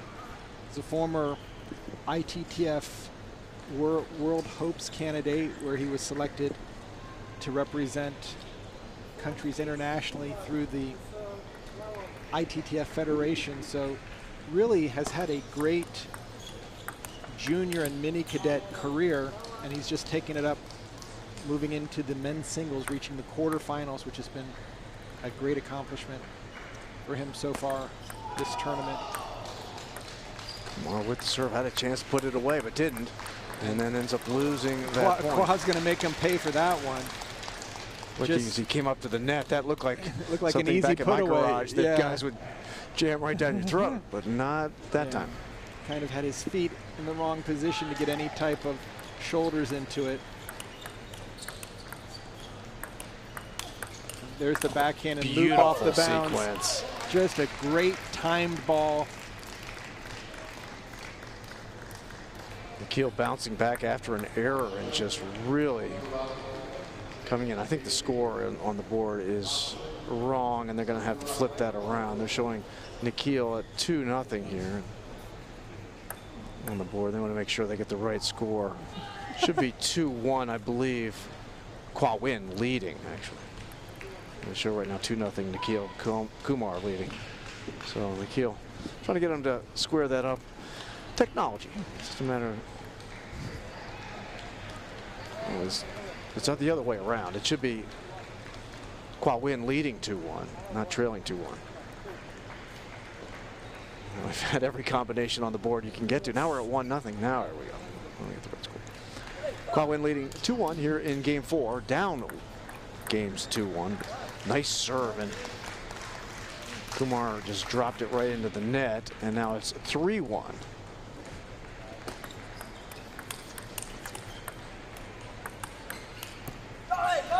It's off the net now. Kumar picking up the point there. Trails 3-2 with the serve. He's had some very nice spinning, side spinning serves here from Kumar in this match. And he really does a good job as a lefty, both doing a little bit of a hook serve and a traditional pendulum and mixing them up well. We've seen Qua, when it's his serve, sometimes he'll jump over and use his backhand serve on the forehand side just to set up the angles to get away, and it looks like he's going to go for it again. The backhand serve from the forehand side, he would just like to play this next ball with his backhand. And that's a nice, powerful forehand. Nikhil unable to keep the ball low, but Qua's opening from the backhand side has always been a staple in his game. When he serves with the forehand, Nikhil can easily cut it out wide to the forehand, and then they get into a side-to-side duel that favors the younger Kumar. We'll go to that backhand serve again. This time, unable to handle the return from Kumar. Kumar, nice job of just dropping it short to the forehand side, taking away any offensive opening. 4-4. That one took what Kumar thought was an odd hop off the table. And now 4-5. I think it was more that because of the side spin, Qua caught it on the inside. And this is a tough play for Kumar. Oh, and Qua misses the backhand after playing two really strong forehands. But if you look closely here, after Qua makes two forehands, it's just kind of standing still. Didn't move into the ball. It's tough to launch a ball from that far back unless you're Kunal Chadri, who we saw do in the previous match. And right now, Qua has to be careful. Down 2-1 in games and now trailing in the 5th game. He switches the serve around a bit here. Starting the 4th game. Come on. Dumps that one in the net. 6-6. Kumar is leading in games, 2-1. We're in game 4. That replay did show a good example moments prior on that point on the backhand for Qua, that he really was in a terrible position body-wise to try to return that ball. Both of his feet were just flat on the ground, and the ball was right in the middle of his belly.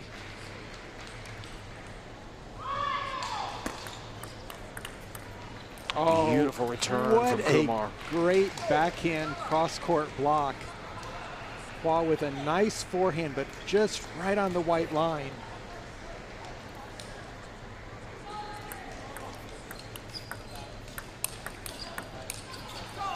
And again, Kumar able to withstand Win's very strong openings and to play it out to the forehand side.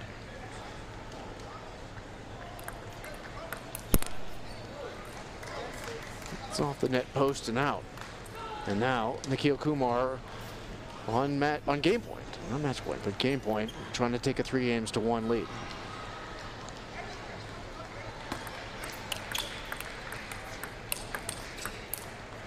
And he does, as he wins on 11-6 in game 4, takes a 3-1 lead, as the youngster Nikhil Kumar has pushed Qua Win to the brink here. We'll head to game 5 after Qua had won game 1 11-6, 11-9, 11-7, 11-6, successive wins in 3 games for the youngster Nikhil Kumar.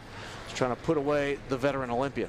And Kumar's really done a nice job after that initial struggle where Qua came out of the gates and was really landing everything from both forehand and backhand sides. Right now, you just see the better footwork, the younger hands moving Qua around a lot more, especially as they get extending off the table. Kumar able just to do a lot more damage with that forehand attack. So Qua is going to need to get something started in this game. Otherwise, just expect Nikhil Kumar to book his ticket to the Final Four and join the 3 players that have already met that challenge. Winner of this match will play Kunal Chadri. Defeated Nick Tio a little earlier in his quarterfinal match. Qua with a really nice forehand fade there, just sending Kumar wide out to the forehand.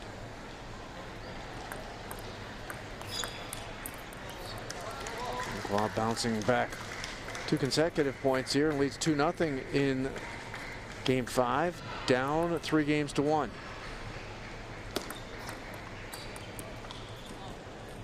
Off the net now. That was a nice spinning serve that time, again from Nille Kumar, but Qua was able to handle that one and end up winning the point, leads 3-0. And that's just too comfortable for Nille.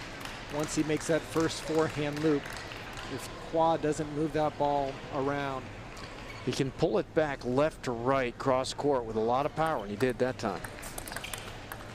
And again, Qua gets the high ball, but because of his stance when he comes into it, he can only take it cross court, and Kumar's just sitting there waiting to play the ball down the line. He did a good job taking that one out of the body and taking the point, but he gives one right back. Qua, I think they may have the score wrong. It's actually 4-2. And now they're going to correct that. Qua Win leading 4-2 over Nille Kumar here in game 5. Kumar leading 3-1. It's a best of 7. And that off the net and off the edge of the racket of Qua. Kumar draws within 1. At 3-4 and serving. Gives it right back. Qua Win down 3-1 with the serve and a 2-point lead here in game 5.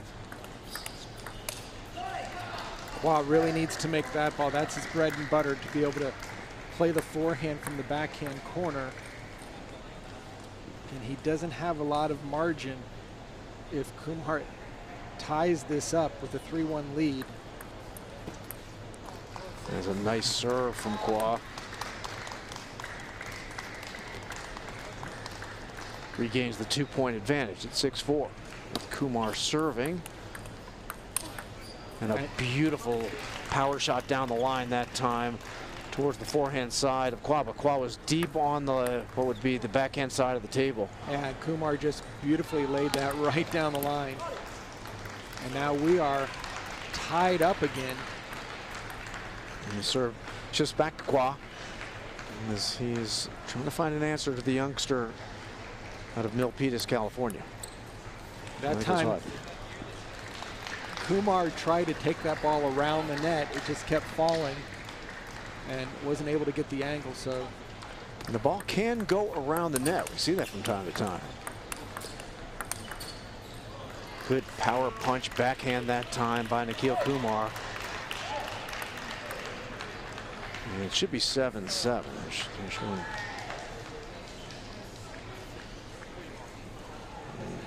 Now we are back to even at 7s here in game 5. It's out, so Kumar with the lead now. And this is a critical point of the match. I don't see anybody going to the timeout, but important moment for Qua Win. And he dumps it in the net.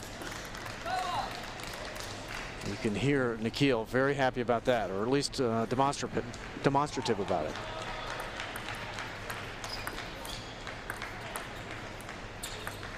And Qua really tough point. Not having much in the feet department, just really having a tough time struggling with the movement. Match point. And a Qua response. Beautiful power loop across the body to the backhand side of the lefty. Nille Kumar was going to towel off here at 10-8 with match point, leading 3-1 against the veteran Qua Win. If Qua can take a full swing without moving, he's been extremely successful. It's just and there it is. The youngster Nille Kumar with the 4-1 victory is headed on to the semifinal. He knocks out the 2-time Olympian and Hall of Famer Qua Win.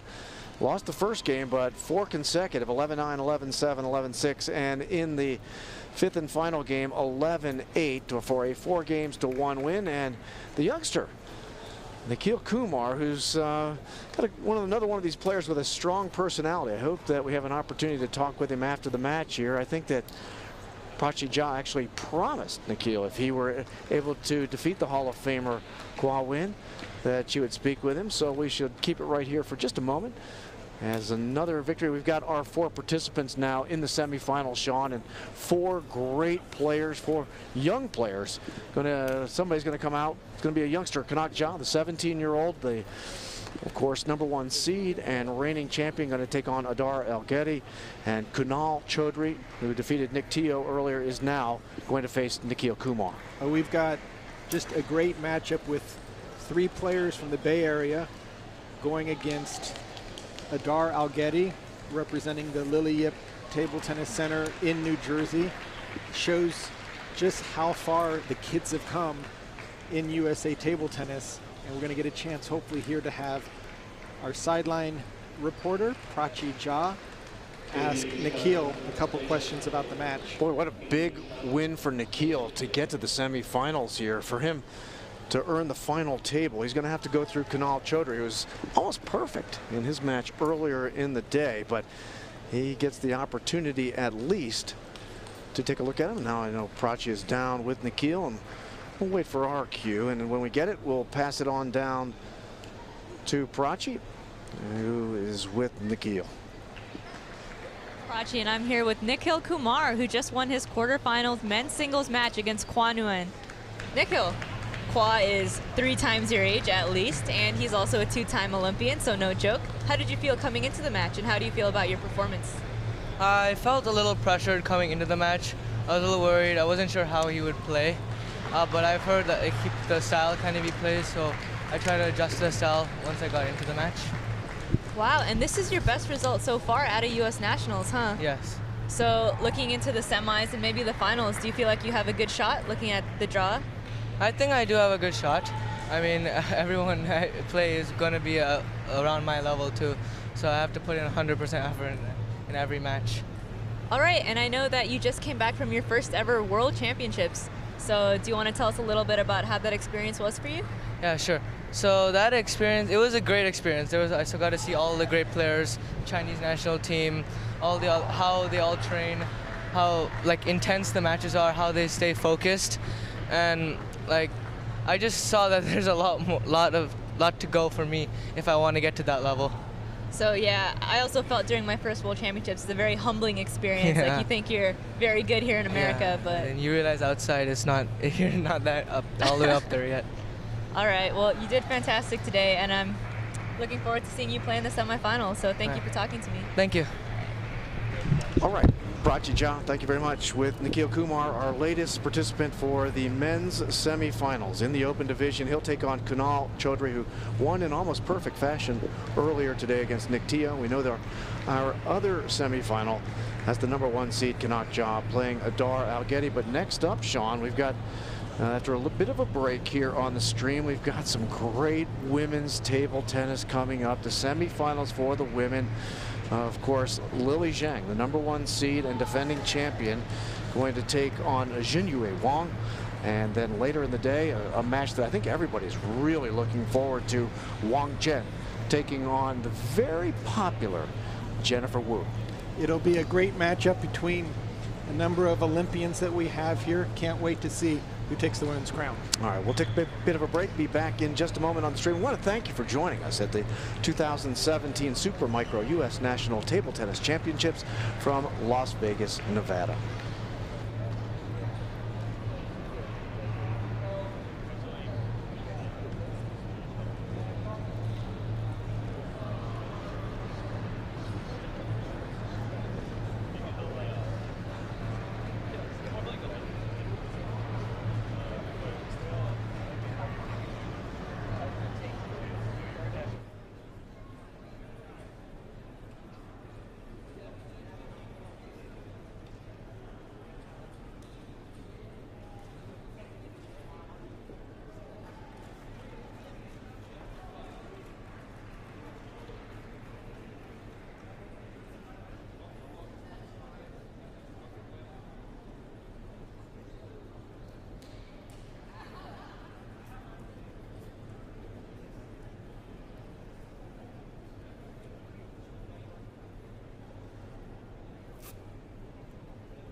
actually impressed.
Actually impressed despite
17 Super Micro U.S. National Championships. We are live at the Las Vegas Convention Center. My name is Ryan Willard. To my left is the elite Matthew Harrington. He was a member of the New Zealand national team as well as a commentator for USATT and our media director. And to my right is one of the most elite table tennis players I actually have ever sat next to. This is Kanak Ja, who happens to be a 2013 national team member, 2013 women's single finalist and a former U.S. national team member. Now, we've had a pretty crazy tournament, and it's all leading up to the big show, which is tomorrow, Matt. What's happening at the finals? I mean, it's going to be a spectacle, and we've been building despite Wong Chen not winning the point. a kind of more entertaining outside finals from the venue. And we have a great venue. We have the Silverton Casino and Hotel as the venue, and we've had great venues in the past that we've had the US Open and US Nationals at starting, around 2 years ago. And it just offers a unique experience for, it's a little bit different. And you can see here in this video that last year we had it at the Foundry, big screens, the lighting's great, the production's fantastic. I would urge anybody who's in the Las Vegas area, get a hold of your tickets, whether it's online through usatt.org or here at the Convention Center registration. Get on down. And if you can't make it, if you're not in Vegas, be sure to watch the live stream because the production team are fantastic and it's brilliant. You got all sorts of ways to watch the finals, which are happening tomorrow. The live stream, as he said, is fantastic, but I can't reiterate enough how amazing this sport is live. If you can make it down here to Las Vegas, join us. I will be on the microphone, and I can guarantee you that it gets crazier than my stepfather Larry, and he's out of his mind. So let's get on to the real stuff, which is the last few hours here in this arena. We've had some very big close calls for the Olympians here. Now, I want you to walk me through the Jennifer Wu as she beat Joanna Sung. What happened in that match? That was actually quite an unexpected close match. I mean, Joanna has not really been in the spotlight as far as her cadet and junior years. I mean, the focus has always been on her sister Rachel. So seeing her play such a close and such a fantastic match with our recent Olympian Wu Ye was just incredible. Like, I noticed her speed was really good. She was matching Jennifer in the rallies. Her serve and receive game was very strong. So, I mean, I love seeing all these juniors coming up and biting at the heels of these really, really esteemed players. I feel like the juniors this year in particular have just disrupted the entire field for both men's and women's. Absolutely. Just a lot of wild cards in this deck, so you literally have no idea what's about to happen every single match. Now, another big close call that we had was Wong Chen beating Rachel Sung 4-3 in the quarterfinals. What happened there, Matt? I mean, we were kind of wondering how the match would go down because last year Rachel Sung had a 4-3 match with Wong Chen. I mean, she played outstandingly, and we were wondering if she'd be able to repeat it and she would be able to, lift her game and try and push Wong Chen again, because Wong Chen's such an experienced player, and Rachel is, she's young. I mean, she's playing great. She's had some international experience, and, she's playing the national team trial, and but we were wondering, how the match would go, but Rachel played outstandingly. She pushed it right to the end. I mean, Wong Chen, experience won out in the end. It was very close. I mean, I guess that's the kind of caliber you would expect from a Beijing quarterfinalist at the Olympics.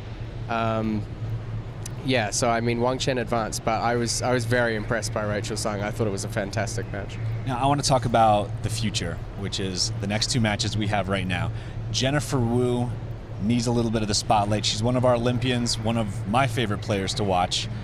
What do you think her chances are of moving on to the finals and beating Wong Chen? Honestly, I think it's going to be pretty tough. Wong Chen has a very aggressive game and a slightly unorthodox style, with her short pips, whereas Jennifer's style is a little bit more usual. So I think that if Jennifer wants to win this match, she has to get ready for some stiff competition and make sure she pulls out all the stops to win this match. Now, what do you think? It's going to be a huge match for her. I mean, she's having a great year. I mean, we saw her playing the NCTTA, and she had a fantastic final against Lily Jang. She wasn't able to win there, but, she played the team trial. obviously some mixed results. Jennifer and Wong Chen, it's hard to tell. I mean, the national team trial on the first day, Wong Chen beat Jennifer 4-2. The collegiate regional championships, Jennifer beat Wong Chen. So it's a big hurdle for Jennifer to overcome in the semifinals. And I mean, she's had tough draws before. She had the national final in 2015 where she came up against her old teammate Jachi, and also a Rio Olympian. It's a tough match. And then the next year to come up against her again in the quarterfinals. So, you know, I feel like it's good that she has a chance to play somebody else and try and make her way through to the final. If she plays well, I mean, I think she can do it, and I hope she makes the final. I think it would be a great final. I mean, I think it's going to be an amazing semifinal match, which is the match that's on deck. Wong Chen, as everyone knows, is one of the fiercest competitors our country has, and she's going up against one of the biggest fireballs that we have in this country as well, Jennifer Wu. So that will be coming up second, but first, right next, we have another semifinal match, which is Lily Zhang versus Wong Xinyu. Now, I want to hear what you guys think about that. Honestly, I think Lily has a lot more experience when it comes to U.S. nationals and playing in like the semifinals and the finals and under a lot of pressure. The other player, you know, she's maybe new to this scene and to like the U.S. national scene. And it's like a very demanding tournament. So I think Lily will be able to pull through now, only because she has all this experience throughout all these years of playing at the U.S. national scale. So, I mean, Lily does have a ridiculous amount of experience. She's one of the golden children of USA table tennis at this point. But I want to know, Wong Xinyu, what does she have, Matt, that could be the wild card in this match, and what does she have to do to take Lily down? I mean, she's got the element of surprise, and I would imagine Lily wouldn't have played her that many times in this kind of environment. Obviously, she's from the East Coast, Lily's from the West Coast. This could be their first encounter. It definitely is their first encounter in a tournament of this size, and she's kind of got the wild card thing going. I mean, she's a very skilled player, and she's proven that she can beat players and reach a semifinal. And yeah, I think just being kind of unknown to Lily will help her if she needs to find that advantage. Well, we've got some amazing matches coming up for you. The semifinals for the women's field is happening right now, and then we'll have the men's later on and some analysis there. I want you guys to send us some comments, any questions. We'll do our best to answer them in the upcoming live streams that we're doing. Interact with us, and we'll tell you what our thoughts are. And we want to hear what your thoughts and projections are throughout the entire night. Who you think's going to win, why you think they deserve to win, and what you think they have to do to win. So we've had a great time with you here at the pregame show. We're going to kick it right up to Mr. Sean O'Neill and Mark Thompson right now, and they're going to take you through the semifinal match of Lily Zhang versus Wong Xinyu. Thank you very much, Ryan Willard, along with Matt Hetherington and Prachi Ja with another great pre-game warm-up show here, or pre-match warm-up show. Sean O'Neill, and boy, what a match we've got up. The women's semifinals, two-time Olympian, three-time national champion Lily Zhang. Seeing from what we're hearing, in a rare occasion to face Wong Xinyu, who is coming off a big win over Rachel Yang yesterday in a 7-game match, and an opportunity for Lily Zhang to get one more time to the finals. Yeah, I really think with Wong Xinyu, her challenge is going to be to try to match the speed with Lily Zhang. Lily is so fast, especially out of the backhand corner. She's in form, practicing well, recently won the NCTTA women's singles, had a great world championships, just continues to improve her international level of play. And with Wong, she's coming from doing a lot more coaching. She recently had a child. During the last interview opportunity, when we asked her to step into the booth, she said she needed to go take care of her kid. So she ran out to take care of family business, but it should be a good matchup. Formerly a player in China, so you know she's got a lot of game there, but it's going to be up to Lily to establish the tempo and see if Wong is able to contain her a little bit. Lily was coached by Wong Jin Xing, and he's in his position ready for Lille to come onto court. They'll be introduced. The umpires getting ready for the first of two women's semifinal matchups. As we heard Ryan and Matt and Prachi talking about Wong Chen, Jennifer Wu in the second match tonight. You've got other duties, unfortunately, Sean, or fortunately, unfortunately. You're going to take care of the Hall of Fame induction this evening here for the United States of America table tennis. It's always one of those events that an opportunity to look to the past of people who have done so much for this great sport. And I know you're honored to have an opportunity to honor the four gentlemen tonight. Absolutely, with Marcy Monasterio, Scott Price, Bowie Martin Sr., and of course the Lifetime Achievement Award to Mr. Del Suarez. So I'll have some extra duties over there, but I'm going to keep my eyes on these women's singles semifinals. It should be just a great treat getting a chance to watch Lille Jang play.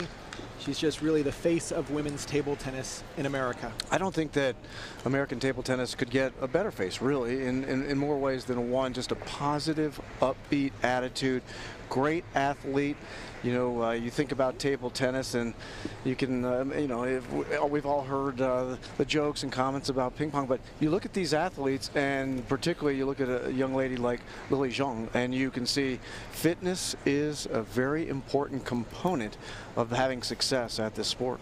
And it's such a treat because she made her first women's national senior team with the adults as a 12-year-old. So we've seen Lille grow into this role where not only was she our junior champ, national women's champ, she won a Youth Olympics bronze medal and then continues two-time Olympian and just doing great things. And I hope she continues to stick it out for Tokyo in 2020. That would put a great cap on an amazing career. Sean, we just saw the umpires bring out the paddles that the two respective players are going to play in this semifinal. They were in a paper bag, and each player pulled it out of the paper bag themselves. Is there a process where you have to deliver the intended paddle to the officiating crew to have them and have an opportunity to look at it, make sure it's within the rules and regulations, and they bring it back to you? And that's exactly the case. They do VOC testing, volatile organic compounds, to make sure that the glue that the players use and even how the rubber is put together falls under the regulation. So the players will drop off their chosen paddles, give it to the umpire who will test the rackets, and then in order to make sure there's no funny business that transpires after they've done the testing, they'll hold on to them and then bring them out to the match. So it sometimes makes it a little bit difficult to get those final couple hits on a side table before you start, so you might have to use your backup racket.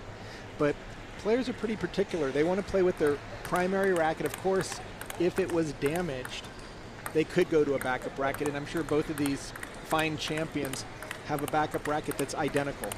Just like a tennis player would have 4 or 5 rackets in case a string breaks, these players have backup rackets in case they loop the edge of the table, or if for some reason they're going for a shot, maybe caught the barrier. But yeah, these ladies look really ready, and expect to see this angle, the backhand to backhand play. Lille can go backhand to backhand with any player in the world. I mean, Sean, she's that strong. You know, and then I've said it a couple times, but I think I said puck in the last time we were broadcasting too, at least once. But I come from the hockey world. There's a very standard operating procedure as far as pregame in hockey. Of course, pregame skate, then you go home, take pregame nap, then you come back 2 hours before the game and begin the process of stretching and getting ready. Ultimately, have warm up prior to the game. I'm presuming there's a similar pattern amongst top quality table tennis players as well. Absolutely, and it's just a set of rituals that both players go through because they're playing all day long. A lot of times they'll really try to get back to the hotel room and just get out of this chaos of having 120 tables all going and with balls flying all over it. So it looks like we're ready to begin, and Wong to serve. Game 1 of the women's semifinals. And the first point does go to Lille Jang as Wong Jinu puts the ball into the net. Lille able to throw in a chop there, and then Wong netting the final underspin ball. High toss serve that time by Wong Jinu, and effective. Lille goes long. Lille, of course, playing out of the ICC, Indian Community Center in Milpitas. She's played there her entire career. Or at least I should say, I know she might have started in with Dennis Davis a little bit in the Palo Alto club, but for most of her international play, she's been in ICC. Serving here at 2-1. And now 1-3 as the ball's long off the paddle of Wong Chen. Of course, Lily also a student at the University of California, Berkeley. We've got a couple of Kanak Ja, our host as well here, is also going to start her sophomore year there at Berkeley in the not too distant future.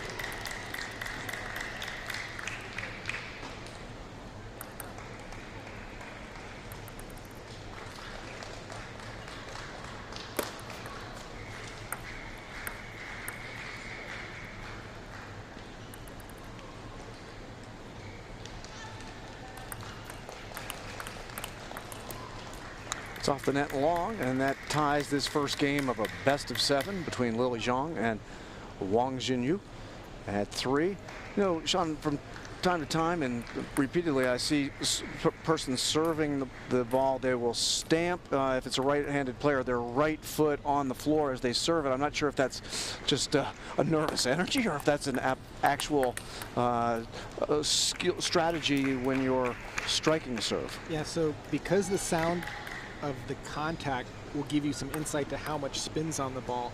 By stopping at the same time you're making contact, you can actually hide or disguise the serve. So often when you hear Lily serve, right after the serve, you'll hear that stomp right there, and that's one more way she can disguise, especially a no-spin serve, which is more of a thunk, than a heavy spin serve, which is a little bit more clickish. So she's making sure that all of her tricks are ready, and you'll hear that. During the rally, it's more just to catch the weight transfer from the back foot. But on the serve especially, there's a hiding process going on there.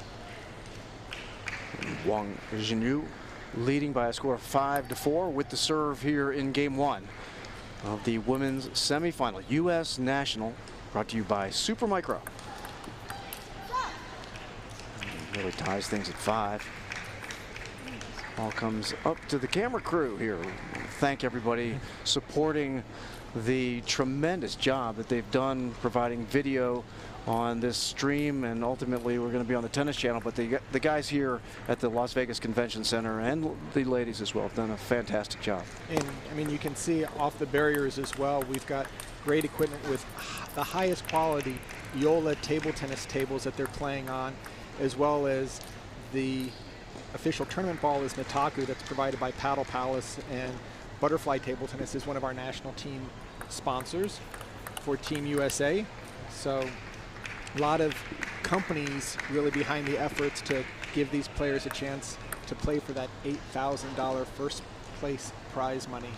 As I was walking in, I think that they are selling tournament tables up there as well. If you're here at the Las Vegas Convention Center and you got your truck with you, throw one on there. Those Yola tables, very nice, high quality material. It's one of the best deals you can get by buying a tournament table that was played on. They're always in great conditions and you can get a substantial savings. So if you visit the Yola North America table tennis website, just do a search on Google and they'll hook you up with a great official nationals tournament table. There's a lot of pro hockey teams out there searching right now for their table tennis equipment for this season. It's a big thing in pro hockey, actually. Yeah, I would say all the major sports need a table in their clubhouse, help reduce the stress and actually create a little bit more team harmony as players really enjoy playing against each other. And now Lily Zhang taking a 3-point lead at 9-6 here in game 1 of the best of 7. Lily coming off a 4-game sweep of Crystal Wong in the quarterfinals. And Lily's serve is just, it doesn't look like there's much on it, but she takes a lot of the pace off of it, likes to do the forehand hook serve, just keeping it short to the opponent's forehand, bringing them in, so they have to play a forehand, and then quickly going deep to the backhand side to get into a backhand-to-backhand exchange. That time, Lily really misread the amount of spin on the opening loop, but she still has game point.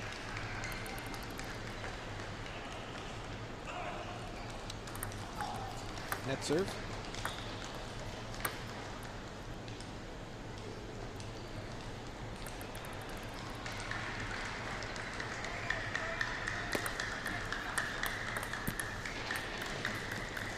serving the game one more time was Wong Chen, with the serve now shifts over to Lille Jang. 2 more game points here in game number 1 of this best of 7.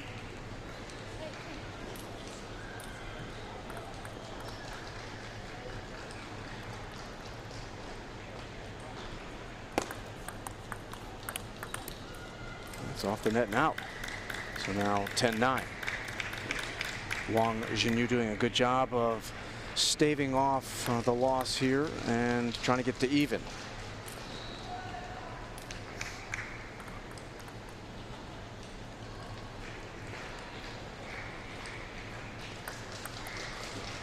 And that's long, and Lille Jang has taken the first game of the women's semifinal matchup with Wong Chen. 11-9. I'm not sure that Lily's going to be entirely happy with the way that game concluded there. I think she was in control, and she comes over and talks with her coach to kind of get an idea of what she can do here coming up for game 2. Right, you see on this last serve, Lille changing the spin a little bit. She went more dead out to the forehand side. That ball just comes right off the end of the table. See Lille with Wong Chen there.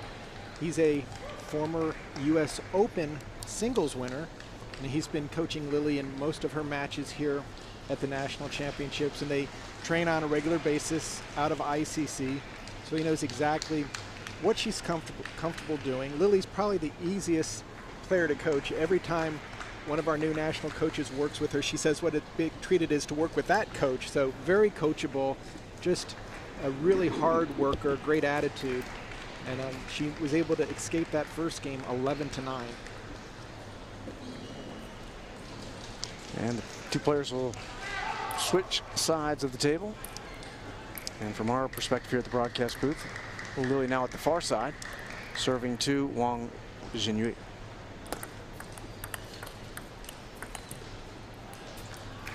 And then now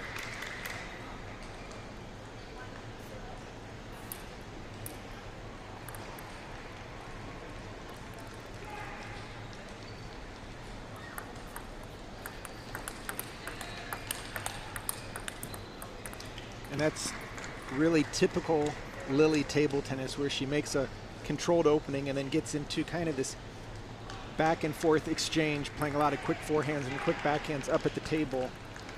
Not necessarily trying to blow the ball past her opponent, but just keep the tempo on it in order to cause a little bit of unbalance or just knocking her opponent to where they can't take a full swing. now Lille leading 3-0 here in game 2 and leading by a game. There's the backhand loop, very well done, and especially well placed. Lille can pinpoint that backhand on the size of a dime anywhere on the table, and she will hit that transition point between forehand and backhand better than any other female.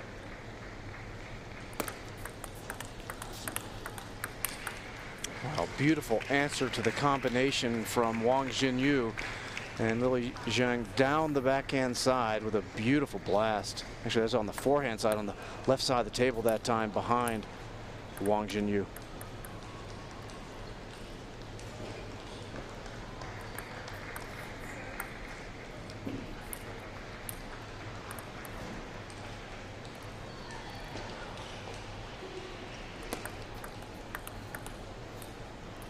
That's long, and now a 6-0 lead here in game 2 of this women's semifinal, and Wong Chen have to collect herself a bit here.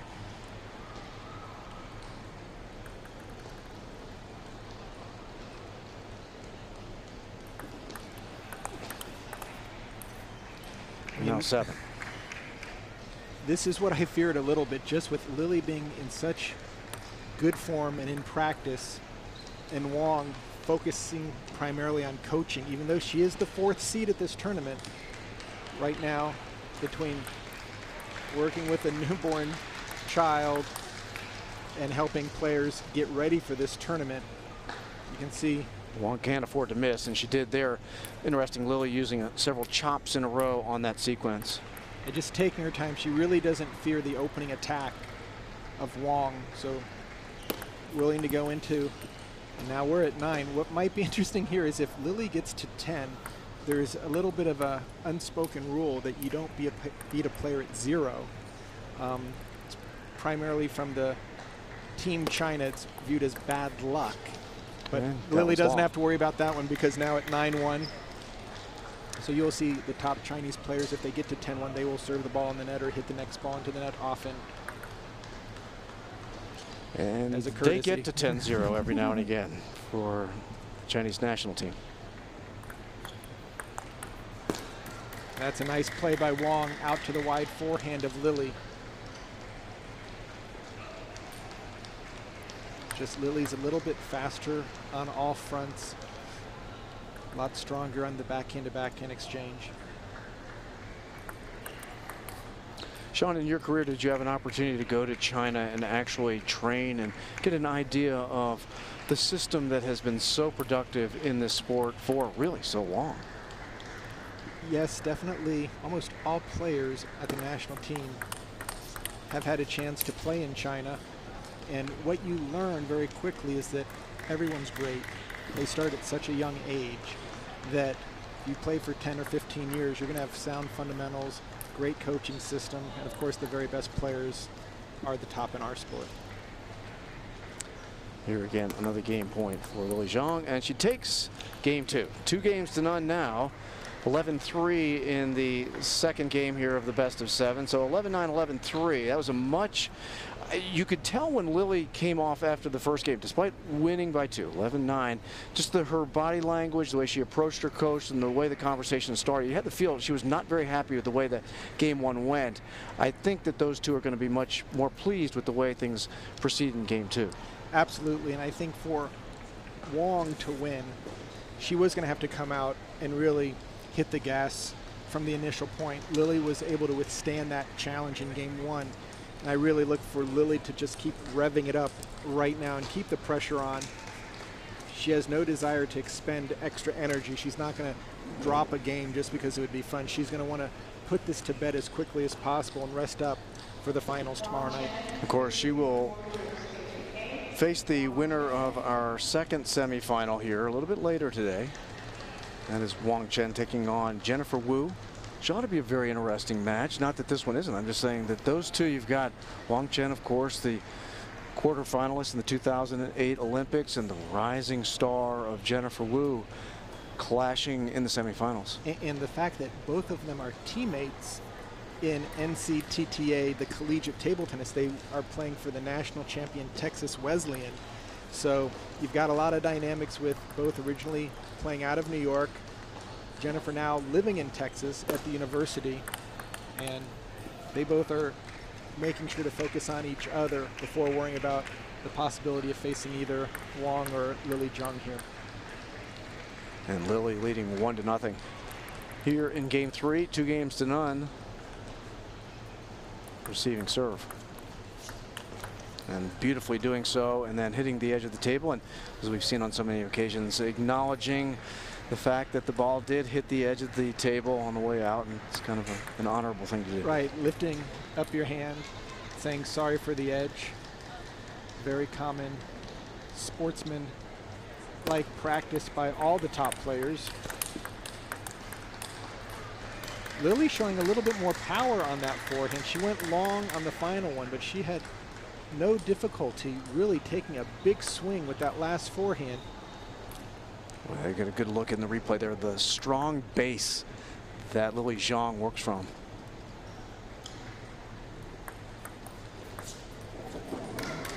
Came over top. I've seen that a number of times over the last several matches that I've watched, Sean, when the ball is coming on this after the bounce, coming towards the edge of the table. Those loops are hard in and around the edges, almost as if you don't want to hit the racket onto the edge of the table. Right, exactly.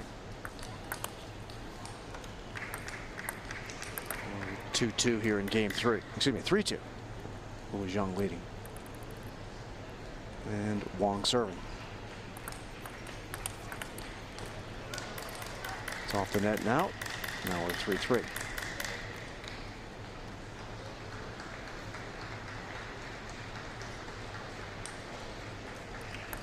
Serve comes across to the 2-time Olympian. Lily Zhang. I'm sure she's got an eye on Tokyo in 2020 as well. Good return off the backhand that time by Wong Chen.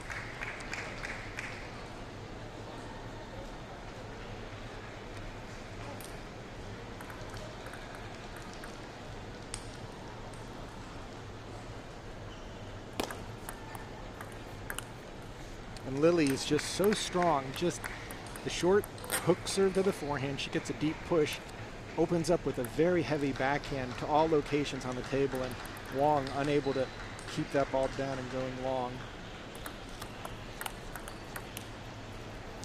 And that is long as well. So Lily now takes 5-4 lead here in game 3, leading 2-0.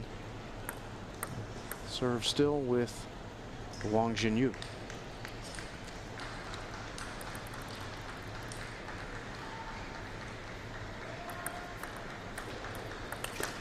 Oh, what a beautiful counterattack. Lily set that up so nicely with a quick drop shot with her forehand that came off a little bit off the end, but then just stepped into it. She was waiting on that as the ball was coming across. She definitely set up and expected to get that type of return because of a little bit of side spin on that forehand push. And that's a much better return by Wong. Instead of playing it down the line to Lily's backhand, stepped around and used her forehand and caught Lily really stuck in the backhand corner. Smart risk to take by Wong.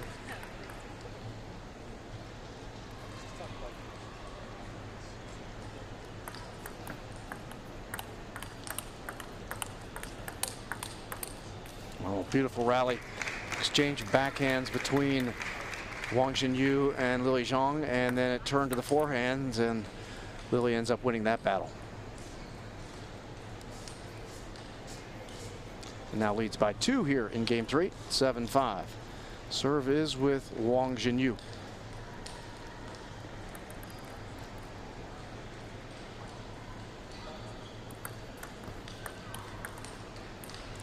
Nice backhand opening by Wong, giving Lily a little bit of a taste of her own medicine. Nice forehand serve and then really heavy topspin. Lily unable to keep the ball down.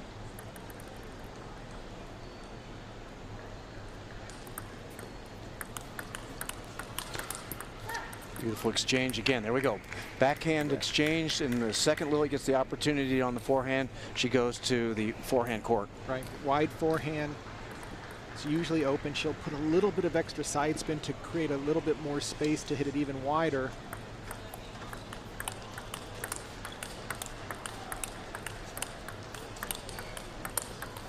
Great point by both players, just really going toe-to-toe.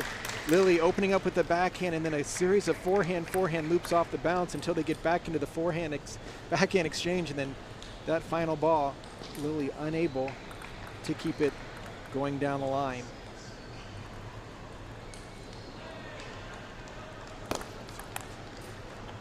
That's long off the return, so now Lily Zhang takes a 9-7 lead here in game 3.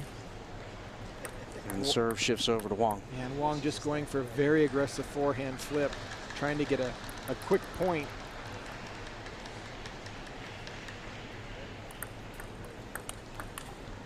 Great placement on that block by Wong. Just really jammed Lily into the body. Lily trying to play that last ball. Not enough space to get those shoulders turning. Now trailing 8-9 here in game 3.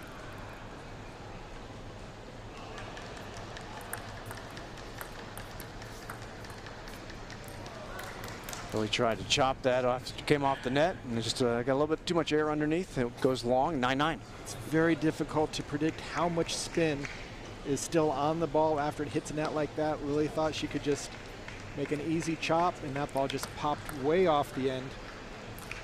Serve comes over to Lily. Tied at 9 in game 3. Up 2-0 in the women's semifinals, U.S. Nationals.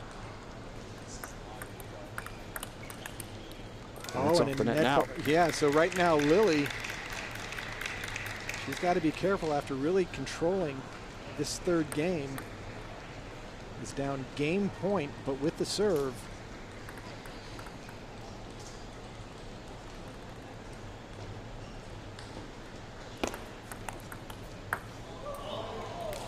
And Lille managed to, that ball just sunk onto the table, caught the back corner edge. Looked like it was going to go long, but the heavy topspin pulled it down, and we are at deuce now.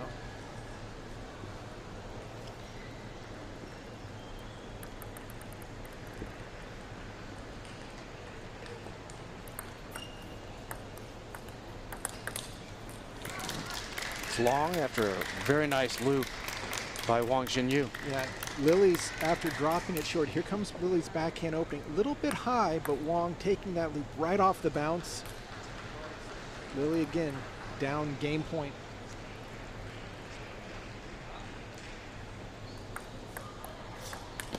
On a beautiful loop, power forehand to the backhand side, just blitzed by poor Wong Chen on that one. Lille just got a hold of this ball, stepped around the backhand, saw that inside out shot. Saw Victor Liu doing that earlier in the men's quarterfinals. And now Lille has an opportunity to go 3-0 in games. She's up by a point here with the serve in game 3. Advantage Lille Zhang.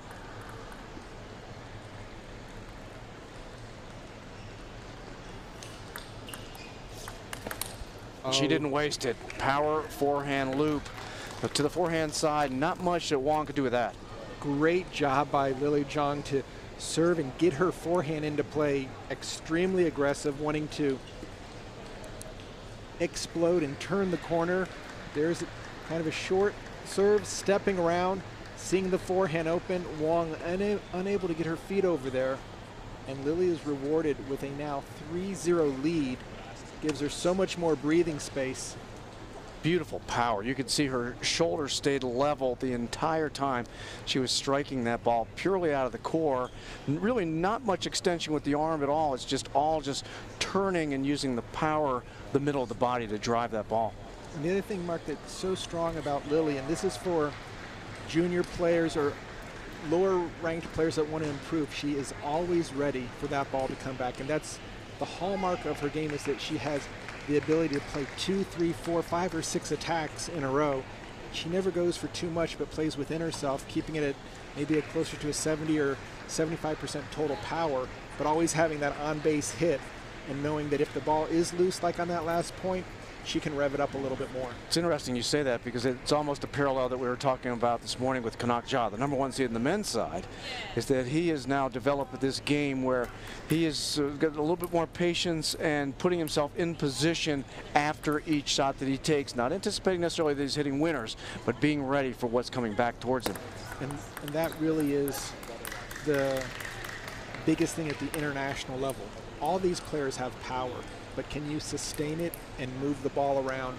And when players are attacking at you, can you contain that? So Lille once again showing just how strong she is in the rally play. And here's a nice little, she's off the table, almost a knockdown there. Wong showing some very nice power on the forehand off of this net ball that Lille overran, but got it back into play. And there's the powerful forehand. She was in trouble at that point.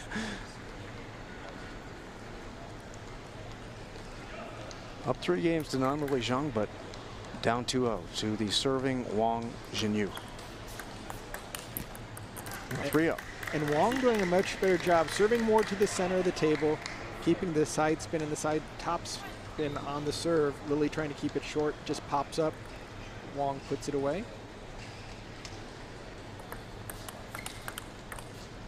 And there's a wider attempt on the serve, and Lille had no difficulty getting into that rally with a backhand top spin and then a quick counter off the bounce. Wong goes long. Oh, beautiful flip backhand down the forehand side and behind Wong before she could react. That was just a quick snap, drove that ball right down the line.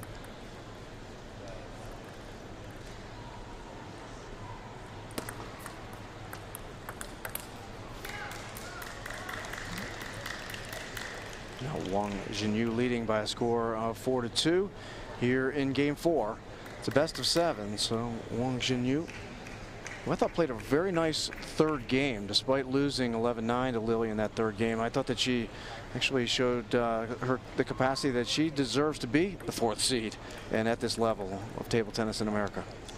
She's definitely contributing both on the table as a player in this championships, making it strong, as well as coaching locally in New York City. So we really appreciate the large number of players that have come from abroad, taken up residency in the U.S. and are helping our juniors. And that's why we see, especially on the men's side, so many young stars. A lot of great coaches, a lot of strong clubs. And now 4-4. You're in game 4. Lily, once again, off the table on that one. Nice forehand loop.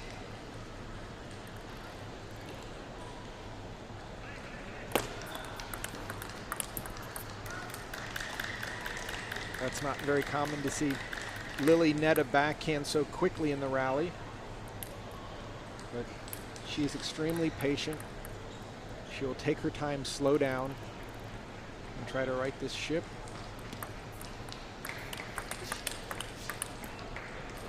And that ball catches the top of the net. Just a block backhand, and I think Lily thought that was going to be good. Just caught the top of the net and went long.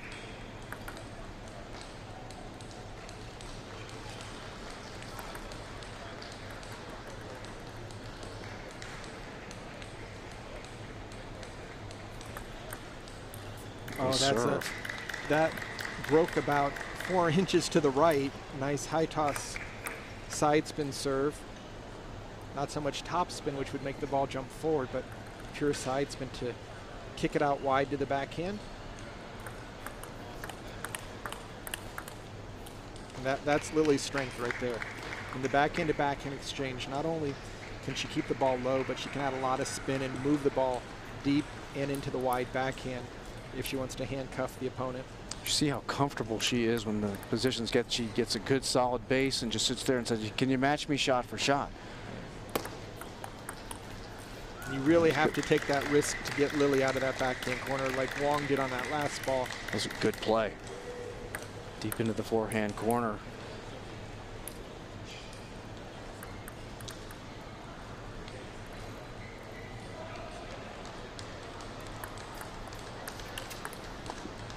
Nice power loop from Lily there. Net serve. Oh, it was net serve. Yeah, the umpire, I don't think either of the players realized it, but umpire made the call during the rally, so. Do it again. Replay the point.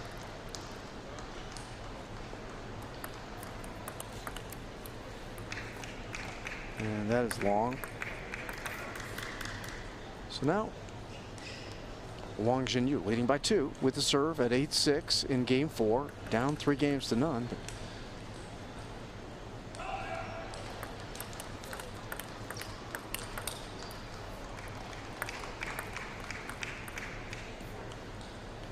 At the end of each game, Lily just seems to ramp it up a little bit more forehand play, a little bit more topspin. Trying to even up this 4th game. And she does a nice short service return.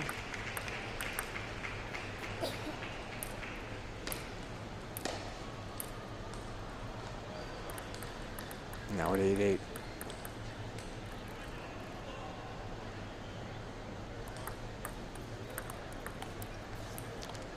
Lily's backhand loop came off the top of the net, and Wong Chen stood in and got it back, but it went off the net and out.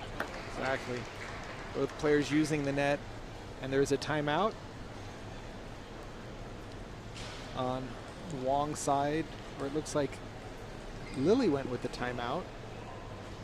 I think she wants to close things out in 4 here, and she's now taken her first lead in a while in this 4th game, and I think that she wants to make sure that there is no squandering of this lead. She had to battle in game 3, and now she knows that Wong Chen certainly has some momentum going forward here, I think. Yeah, Lily's not taking any risks here, any chances. She just wants to get her openings going, get into a backhand to backhand exchange if possible. And we have seen her play some pretty big forehands, both that forehand down the line and cross court. So she comes over and has a conversation with her coach, Wong Chen, and it's always interesting to watch her in her conversation with the coach. She always, at some point, has this big smile on her face, like, yeah, I can do this. It's always a positive mode. She's saying, like, that's a good idea. Why don't I give that one a shot? So the tactical elements of the game at this level are so high. You need to be able to read the opponent, stay away from their strengths, while at the same time figure out a way of getting your favorite shots in at every opportunity. And leading 9-8 here in Game 4, up 3-0. The reigning champion. And boy, showed it there. Great third ball attack by Lily, and now has 2 match points.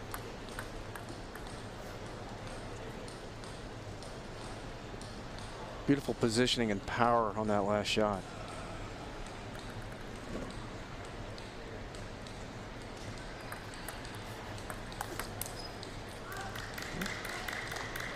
Wong staves off the first of those match points. Now number 2. Lily played a little passive off the serve, just kind of made the safe return, popped up, and Wong was able to get her attack going. 1 more match point.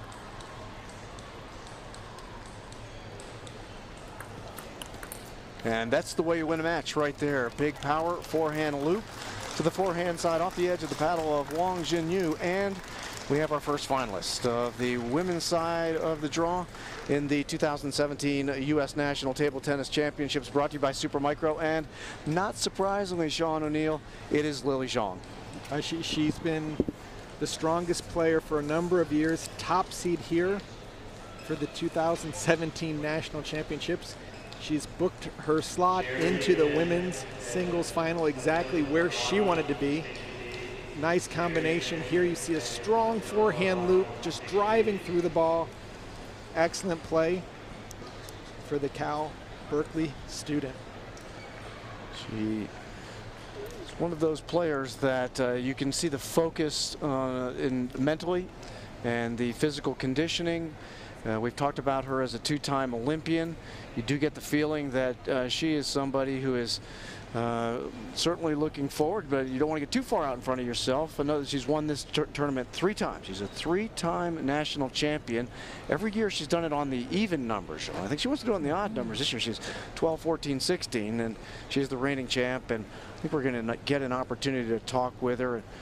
As you noted, it's interesting. I think she did want to close this out in 4, and we talked about the pre-game preparation you do, and there is a post-game, I'm sure, cool down and get yourself rested and ready to go in the championship tomorrow evening.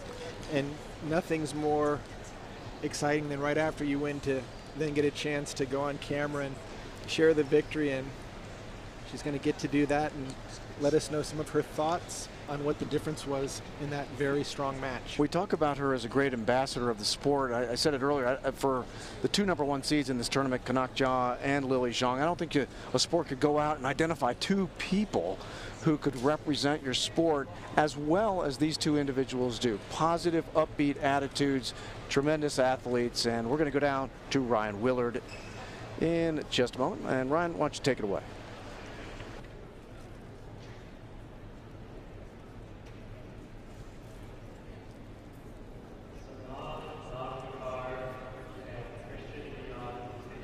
Champion Lily Zhang. Lily, how are you? I'm good. How are you? I'm good.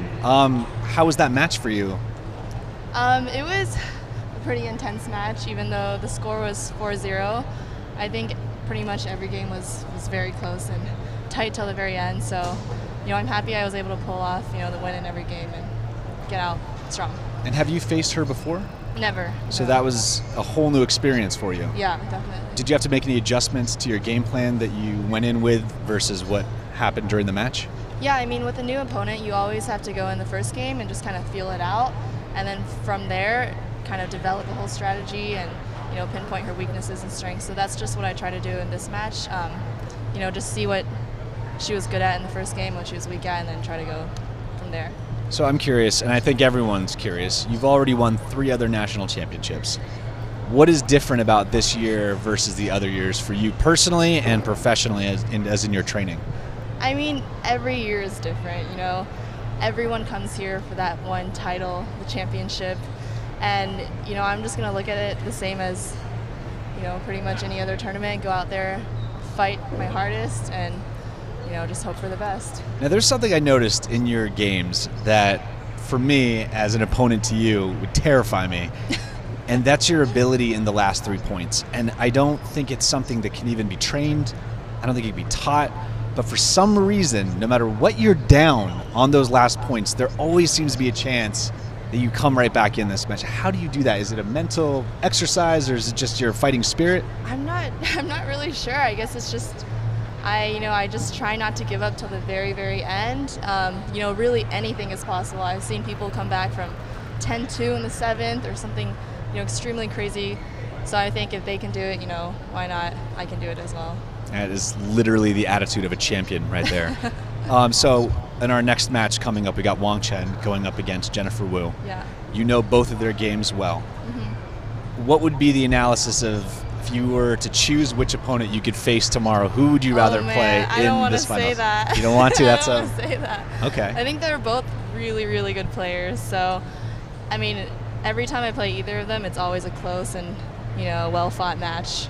So I don't really have a preference, I guess. And so I'm curious, like when you know someone's game so well, as you know both of theirs, yeah. What kind of strategy do you go into? Do you just go in knowing what you know, or do you walk in sometimes with a blank slate to see how they're playing and react? Well, you definitely have to prepare before the match. You know, go over your old matches, analyze matches that they played before, and then go in. And if that doesn't work, obviously you're gonna have to change your strategy. But if it does, then just keep going with it. So in this next match that you know is coming up, the second women's semifinal, can you give me a prediction as to what you think could happen? Well, I know last time at the national team trials, Wong Chen won 4-2. But we also just played world championships, so I think she came off with a really good experience, and I think that might, you know, help her. And she's never won the nationals, U.S. nationals before, so I think she's gonna have that extra. She's got that willpower. fire. Yeah. Yeah, she does. So is there anything that you are looking forward to most about the finals tomorrow? I guess I'm excited to see the new venue at the Silverton Hotel and Casino. Every year it's always an amazing, you know, they put on an amazing show, so I'm just going to go out there and just fight. Do you do anything special to prepare the night before the finals? Well, I try to go back, eat a good dinner, have a good night's rest, maybe watch my opponent's matches a little bit, think about my earlier matches with them, and just, yeah, that's pretty much it. See, you make it sound so simple, and that's the frustrating part, because like, yeah, I just go home, I eat something, and I study, and then I just win. And so that's why I try and get any information. I feel like you might have some secrets that you're keeping from us. Yeah, I just don't want to tell you guys. Okay, you know? well, that's fine. Do you have any advice for the junior cadets who are in this tournament and they're looking up to you as they try and fill your shoes in the future? Anything you want to say to them? I mean, you guys are doing amazing already, so just keep doing what you're doing, have passion for what you're doing, and you'll be, you know, the best in the world. Awesome. Well, thank you so much, Lily. We Thank appreciate you. that. Great luck in the finals tomorrow. We'll see you at the Silverton. And I'm going to kick it right up now to Matthew Harrington, who's going to start the commentary for the semifinals match of Wong Chen going up against. They just got cut off there at the end. I am Matthew Hetherington. I've come back up to do some commentary, and I'm joined by Mark Thompson, who's been doing a fantastic job up here, taking care of these matches and giving you some insight into what's been going on. Mark, we have possibly one of the most intense matches of the tournament about to start. Really looking forward to this one, Matt, as we have Jennifer Wu taking on Wong Chen, two highly decorated table tennis players internationally and here in the States. They've seen each other recently a couple of times. They've you look at Jennifer Wu, I look at her as kind of a rising star. Wong Chen, she is just a flat star. She's been there already. Right. So you get two of the premier players in this country going head to head here in the semifinals. Yeah, I mean, it doesn't get any better. They're the second and third seeds. They're both US Olympians. Biggest difference that's outstanding is Wong Chen's been there and won the national title before. Jennifer's going to be really hungry to take this out. She's been dying to get a chance to win a national championships, and you know, she's going to bring everything to the table. Wong Chen got here by defeating Rachel Sung in a 7-game match, and it's interesting to hear Wong Chen talk about that after the match yesterday. Realize she almost said, "I won that because of my experience." She said had very complimentary things to say about Rachel Sung and getting to the 7th game, but into the 7th game, you could see the confidence build of the veterans that have been here before, and essentially took control of that game 7 and won the match. And not only that, but she's been in the situation at the national championships with the same player last year. She had a 4-3 match with Rachel. So, I mean, I'm sure she would have realized the threat early on, and she would have planned it out and prepared and been very strategic. I mean, she's a professional player, and she has an incredible wealth of experience. For Jennifer Wu yesterday, a beautiful match, just beautifully played against Grace Yang, and ended up, it was almost like watching this morning Kunal Chadri play his match, where almost like he couldn't miss. That's the way I felt about Jennifer yesterday. She did come off a 4-3 victory, a 7-game match against Joanna Sung, and I'm not sure if that kind of maybe put a little bit of fear in her when she came up last night against Grace Yang, and whatever it was, it worked because she was absolutely on cue and perfect in last night's match. Yeah, I mean, sometimes you need the early wake-up call to really get you on your toes, and she would have realized, you know, round of 16, she's hoping to make the finals. To be pushed that close, you've got to do something, whether you change your preparation or sit down and kind of breathe it out and relax a little bit more. But she would have gone back over that match and reflected very much on what happened and why the match went so close. Of course, the winner of this semifinal will take on now Lily Zhang, who ends up defeating Wang Jinu in straight games, 4 games. But it wasn't, sometimes you look at, 4-game victory and say, well, that must have been an easy match. It really wasn't. As the match progressed, I thought that Wang did a very good job of countering Lily, but Lily showed that experience and the quality of her athletic performance, essentially overran Wang in that match. Right. Yeah, we spoke about in the pregame show while we were down there about how, while both players have an incredible skill set and different types of experience, Lily kind of has the upper hand at competing in these national competitions, and she's been there and won the title 3 times before. She's going for a 4th, which is a monumental feat if she can achieve it. And yeah, we thought that would give her a little bit of an edge in the match. We do want to thank everybody for joining us here on the live stream of the 2017 Super Micro U.S. National Table Tennis Championships, live at the Las Vegas Convention Center. These are the women semifinals. We know Lily Zhang is in the finals, and Wong Chen taking on Jennifer Wu here in the second of the 2 semifinals, and leading off with the serve is Jennifer Wu.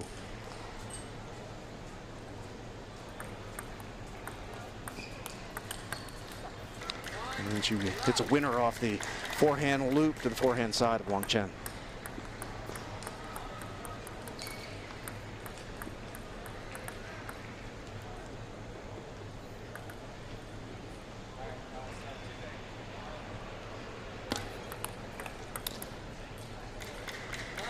Exchange off the backhands. That one went off the net and out off the paddle of Wong Chen, and 2-0 lead for Jennifer early on.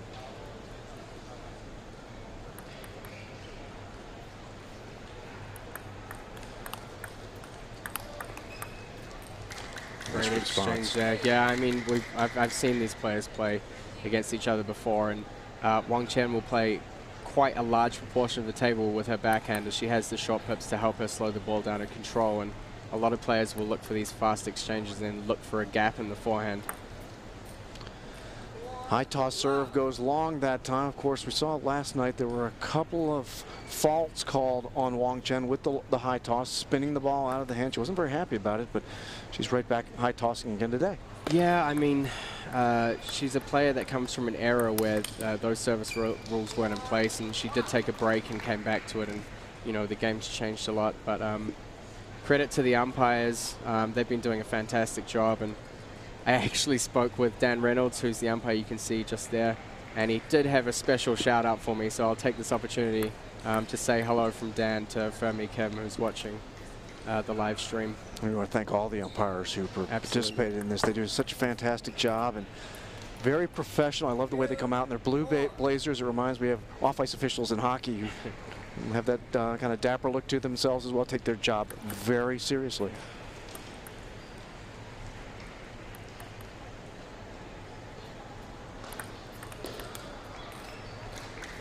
And now Jennifer Wu opening up a 5-2 lead here in game 1 of a best-of-7 in the women's semifinals.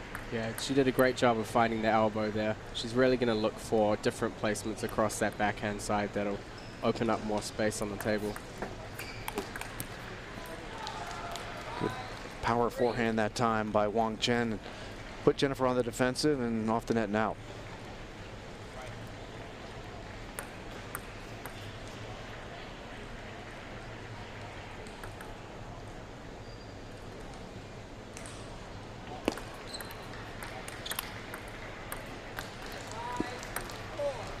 Little chop play there by Wong Chen. Yeah, more backhand to backhand as well. You're going to see a lot of these backhand to backhand exchanges. A player's experience is going to be whether they can take advantage of her short pips or whether Wong Chen can make life difficult for them. And but I mean, a lot of times we see these players playing each other. It's very fast backhand to backhand exchanges, always looking for an opportunity to change into space or, you know, add a little bit more spin. Wong Chen with the serve. And is called on a fault here in the early going. I'm presuming that again is from spinning the ball out of the toss hand. Yeah, it's the common call for her when she's doing the high toss serve. Of course, the ruling is when you throw the ball up, your hand needs to be flat palm so that you can't impart any spin on the ball during the ball toss. Did a good job of changing sides of the table that time on Jennifer Wu and has now brought it to 7-5. Jennifer leading over Wong Chen here in game 1, the women's semifinals, second one.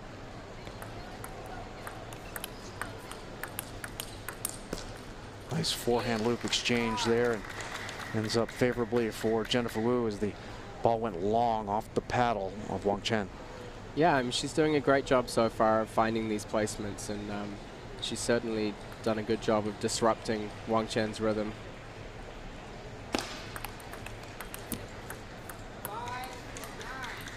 It's one of those that hits the net. It's going on one side or the other, and it fell on Wong Chen's side that time. So it's now 5-9. Wong Chen serving. Game 1.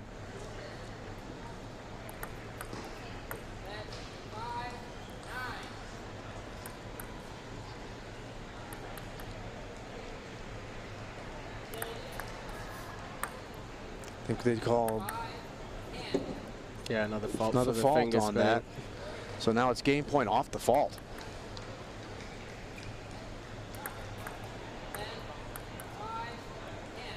There's a let serve.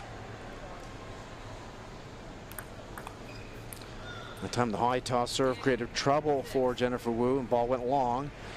And with 4 more game points here, just game 1 of a best of 7. And Jennifer takes the serve.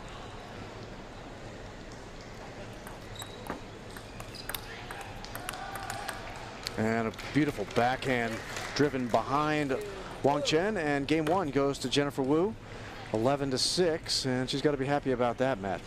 Absolutely, yeah, and I think she's got a good game plan, and you can see it the way she's playing.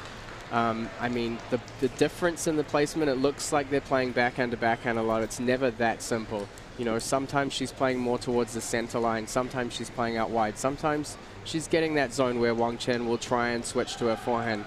It's all about finding those weak areas and trying to exploit them. And she did a superb job in the first game of sticking to that game plan. Did an excellent job on that final point as well as holding her ground. She was in perfect position, and this is something that Sean, who's now gone over to handle what is going to be a very exciting Hall of Fame induction ceremony tonight here at the Las Vegas Convention Center for the United States of America's Table Tennis Association. But you know, talking about not only striking the shot you're playing, but being ready for the ball coming back. Sometimes you can be so happy about yourself that you've hit this great shot, and the opponent somehow or another brings it back to you, and you're not ready for it. It's going to create problems. Looks like Wong Chen may have called a referee there to maybe observe her service. Seems to be a bit of delay. Wong Chen was kind of leaning on the table here. Table 1 of the Las Vegas Convention Center. Falling 6-11 in game 1, and obviously just by the body language you can tell she's not very happy about the calls that went against her.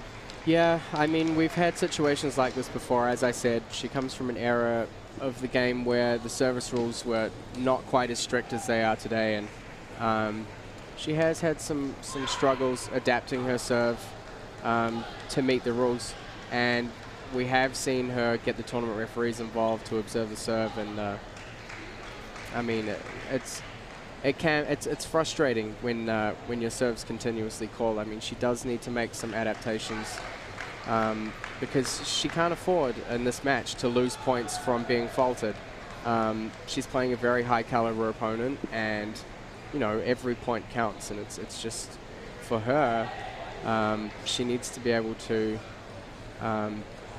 get her serve sorted out and continue on with the match. And it's interesting to watch Jennifer in this sequence. There's a delay, and there's a discussion going on between Wong Chen and the officials here at the U.S. Table Tennis Nationals in Table 1. But Jennifer's just staying focused on herself, just kind of staying out of the fray, keep myself loose, keep myself warm, jump up and down. It's almost as if Jennifer's kind of anticipating that this was going to happen.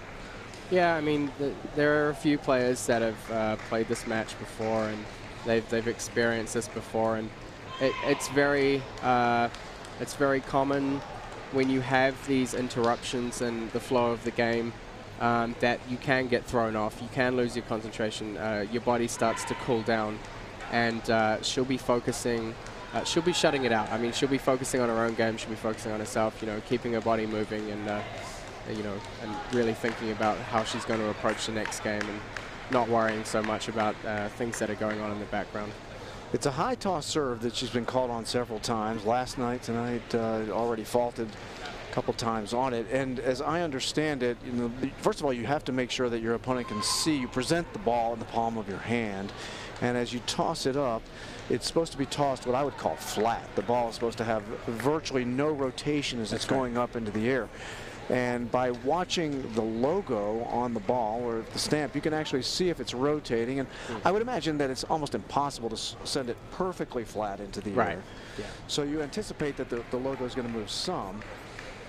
Well, I suppose what the officials are looking for is a degree of rotation, almost if you're doing it purposefully under those circumstances. I mean, these are officials that have an enormous amount of experience nationally, regionally, internationally. You know, they go through their process, get their umpiring qualifications, and they've umpired hundreds of matches, you know, if not thousands, and you know, they keep an eye out for these, and they are there to enforce the rules, and generally, I mean, they do a great job, and I think one of the great things about the umpires is they're not afraid to make the call, and that's important. It's very easy for them to sit there and let these things slide. Maybe if they do see something that they feel is against the rules, but to step up and to make the call, that's not an easy thing to do. You know, especially when the player's right in front of you, and you know, they can put a lot of pressure on you. And you know, I have a lot of respect for the officials. It is a difficult thing to do. Officiate in any sport at any time. I know in the world I come from, in the hockey world, everyone wants to blame every game on the referees, and I always say, no, it's the players themselves that actually control the outcome ultimately. And I'm not sure if we're going to get an official changing here or not. I'm not sure, Matt, whether you are permitted to ask for a you can ask for another official if you feel like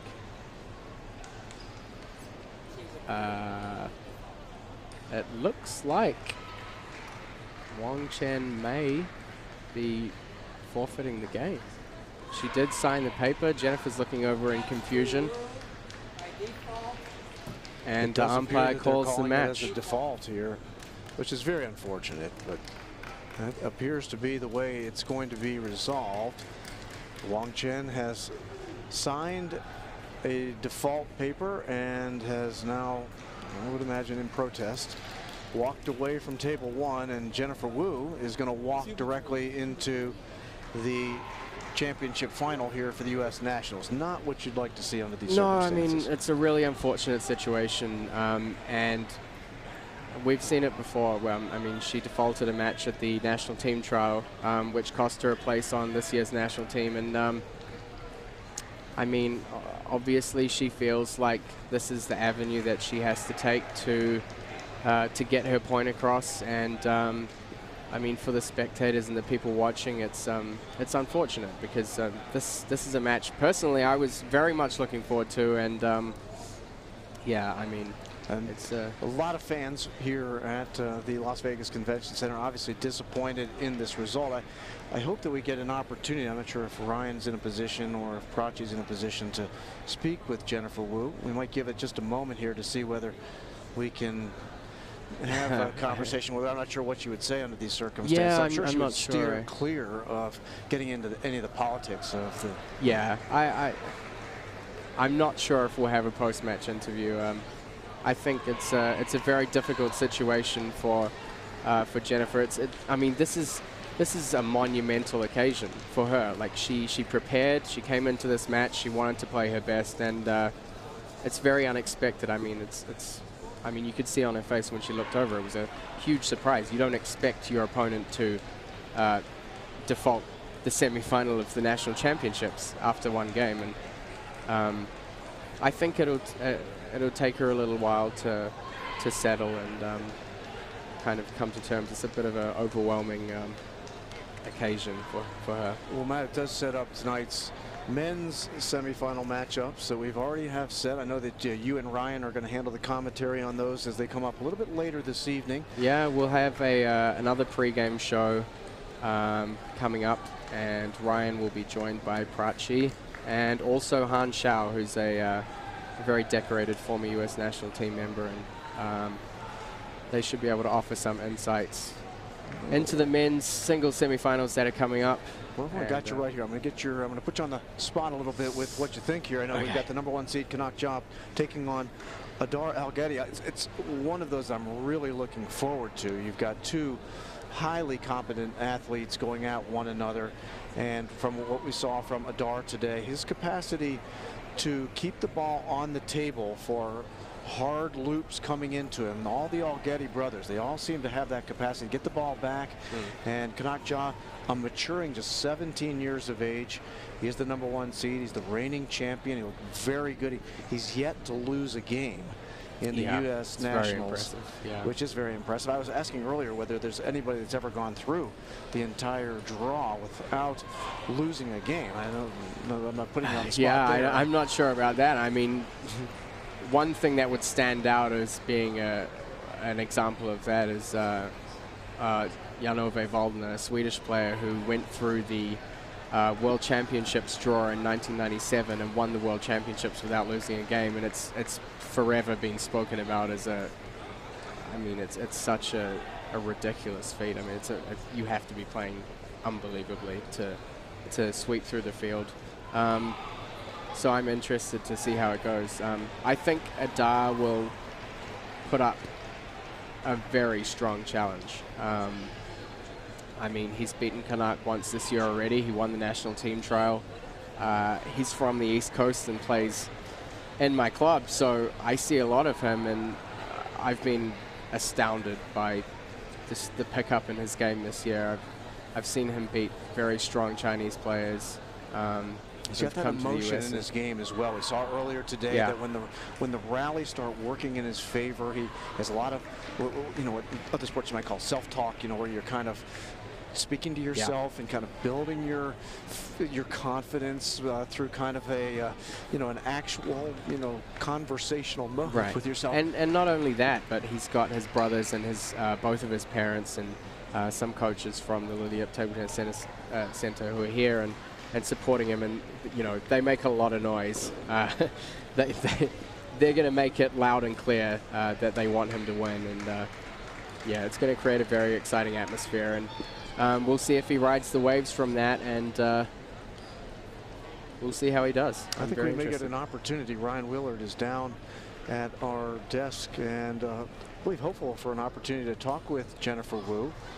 And of course, we're here after the conclusion of, you know, went a little too quickly for the both of us. I think we were both looking forward to this match. Yeah, I was. Yeah, Game 1, 11-6 victory for Jennifer over Wong Chen. Wong Chen disputed a couple of calls that were made against her because of what were determined to be illegal tosses in the high toss serve, something that she has had to deal with on a number of occasions at other events, and she elected that she was not going to proceed. She defaulted the match, and Jennifer Wu, probably the easiest way she's ever made it to the finals of a major tournament in her life. Yeah. Yeah, it's a little bit of a shame. I think she was very well prepared for the match. I would have liked to have seen her. I'm sure she wanted in her heart to win this match and show everyone that she could do it. And, you know, it's almost like the opportunity's been stolen away from her. And from that perspective, it's a bit of a shame. You know. She is a rising star, so I think we may have gotten the matchup in the finals that many people would have liked to have seen. I think a lot of people are rooting for Jennifer as much as everyone likes. Of course, Lily Zhang, what a great performer and person she is as well. We're going to turn it over to Ryan as we get an opportunity now to speak with Jennifer Wu, who's now in the finals against Lily Zhang, which will be tomorrow night at the Silverton Hotel and Casino. Ryan Willard here, back courtside, live at the Las Vegas Convention Center at the Supermicro 2017 U.S. National Championships. I'm sitting with the legendary Jennifer Wu right now. Jennifer, congratulations on your win. How are you feeling? I feel okay because I only have I just played one game, you know. So, but I think I'm ready, for the final. Yeah, it was definitely not a normal table tennis match. Yeah. It was definitely something that I've never seen before. Yeah, it's first time in my life. But no, I mean like when the person against me, you know. So I was just thinking about, just keep telling myself I need to focus. Yeah. Well, that being said, I was predicting you were going to win it regardless, so I'm thrilled that you're going to the finals. Thank you. Now, is this your first? Second. This is your second national championship finals? Oh, third. Oh, yeah. Second. This is your second? Yeah. And you're going up against someone that you know pretty well, right? Yeah. You know Lily Zhang? My partner. So you're playing against your partner in the finals? Yeah. Are you guys actually going to play, or are you just going to mess around? Of course we're going to play. Yeah? Yeah. So, I never got the title before, I like that. Yeah. I mean, I'm telling you right now, I don't know if Lily's watching. She probably is.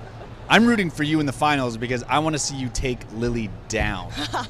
So I want to know, what would be your game plan going in, playing against someone that you know so well? Yeah, I think we know each other like very well, and then I think something I just need to prepare like for the mental, and then some for the strategies. Yeah. Are you doing anything tonight? Do you have a special meal that you like to eat before big matches? Yeah, I think so. Yeah. What do you do before a big match? Chinese food. You like Chinese food? Yeah, Chinese food. Okay. I have to know what kind of Chinese food is your favorite so I can try it sometime. Noodles. Yeah, I love noodles. Who doesn't love Chinese noodles? Okay. Yeah. So I'm thrilled, by the way, to see you going to the finals. You have been a really fun player to watch progressing throughout these years. Do you have any advice for the junior players that you've seen coming up who have been dominating the early rounds of this tournament? I think, you just never give up. I think this is very important. Stay positive, and then just do what you like, because I love table tennis. That's why I have patience on it. So that's why I'm still playing, So just never give up if you love it. Words from one of your Olympians that I'm sitting next to right here courtside. Jennifer, thank you so much, and congratulations on your win. I'm going to be cheering for you tomorrow at the finals, which is happening at the Silverton starting at 7:30 tomorrow, which will all be live streamed. And I'm going to kick it right back to my man, Matt Hetherington and Mark Thompson up on the booth. Take us to the next round, gentlemen. Thank you, Ryan, and thank you, Jennifer, for stopping by under somewhat difficult circumstances. I know she's happy to be headed to the finals and taking on her partner.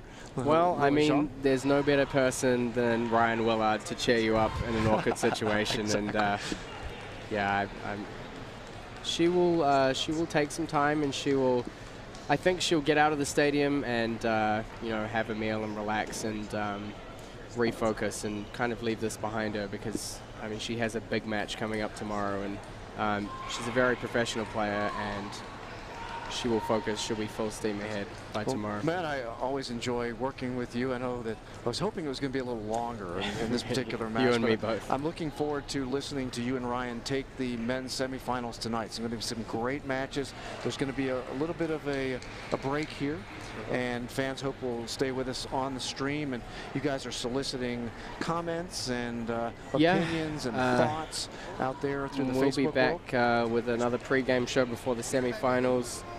Not too far away from now, so take a break, but don't go too far away. There are some superb matches coming up, and we're getting very, very close now to the penultimate rounds. Very exciting stuff. The finals are set. The women is going to be tomorrow night at the Silverton Hotel and Casino here in Las Vegas, Nevada, for the 2017 Super Micro U.S. National Table Tennis Championships. It's Lily Zhang, and she's going to take on Jennifer Wu. Mark Thompson, Matt Hetherington, thank you very much. We'll take a little bit of a break, and we'll be back in just a while.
Hi, Ryan Willard here, and I am live at the Las Vegas Convention Center for the 2017 Super Micro US National Championships. I am literally surrounded by greatness right now.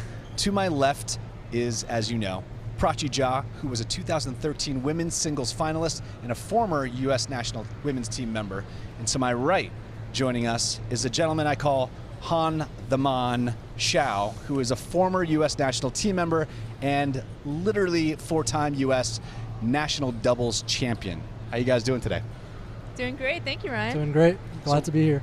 We're thrilled to have you because we have the pregame show for our semifinals matches in the men's field.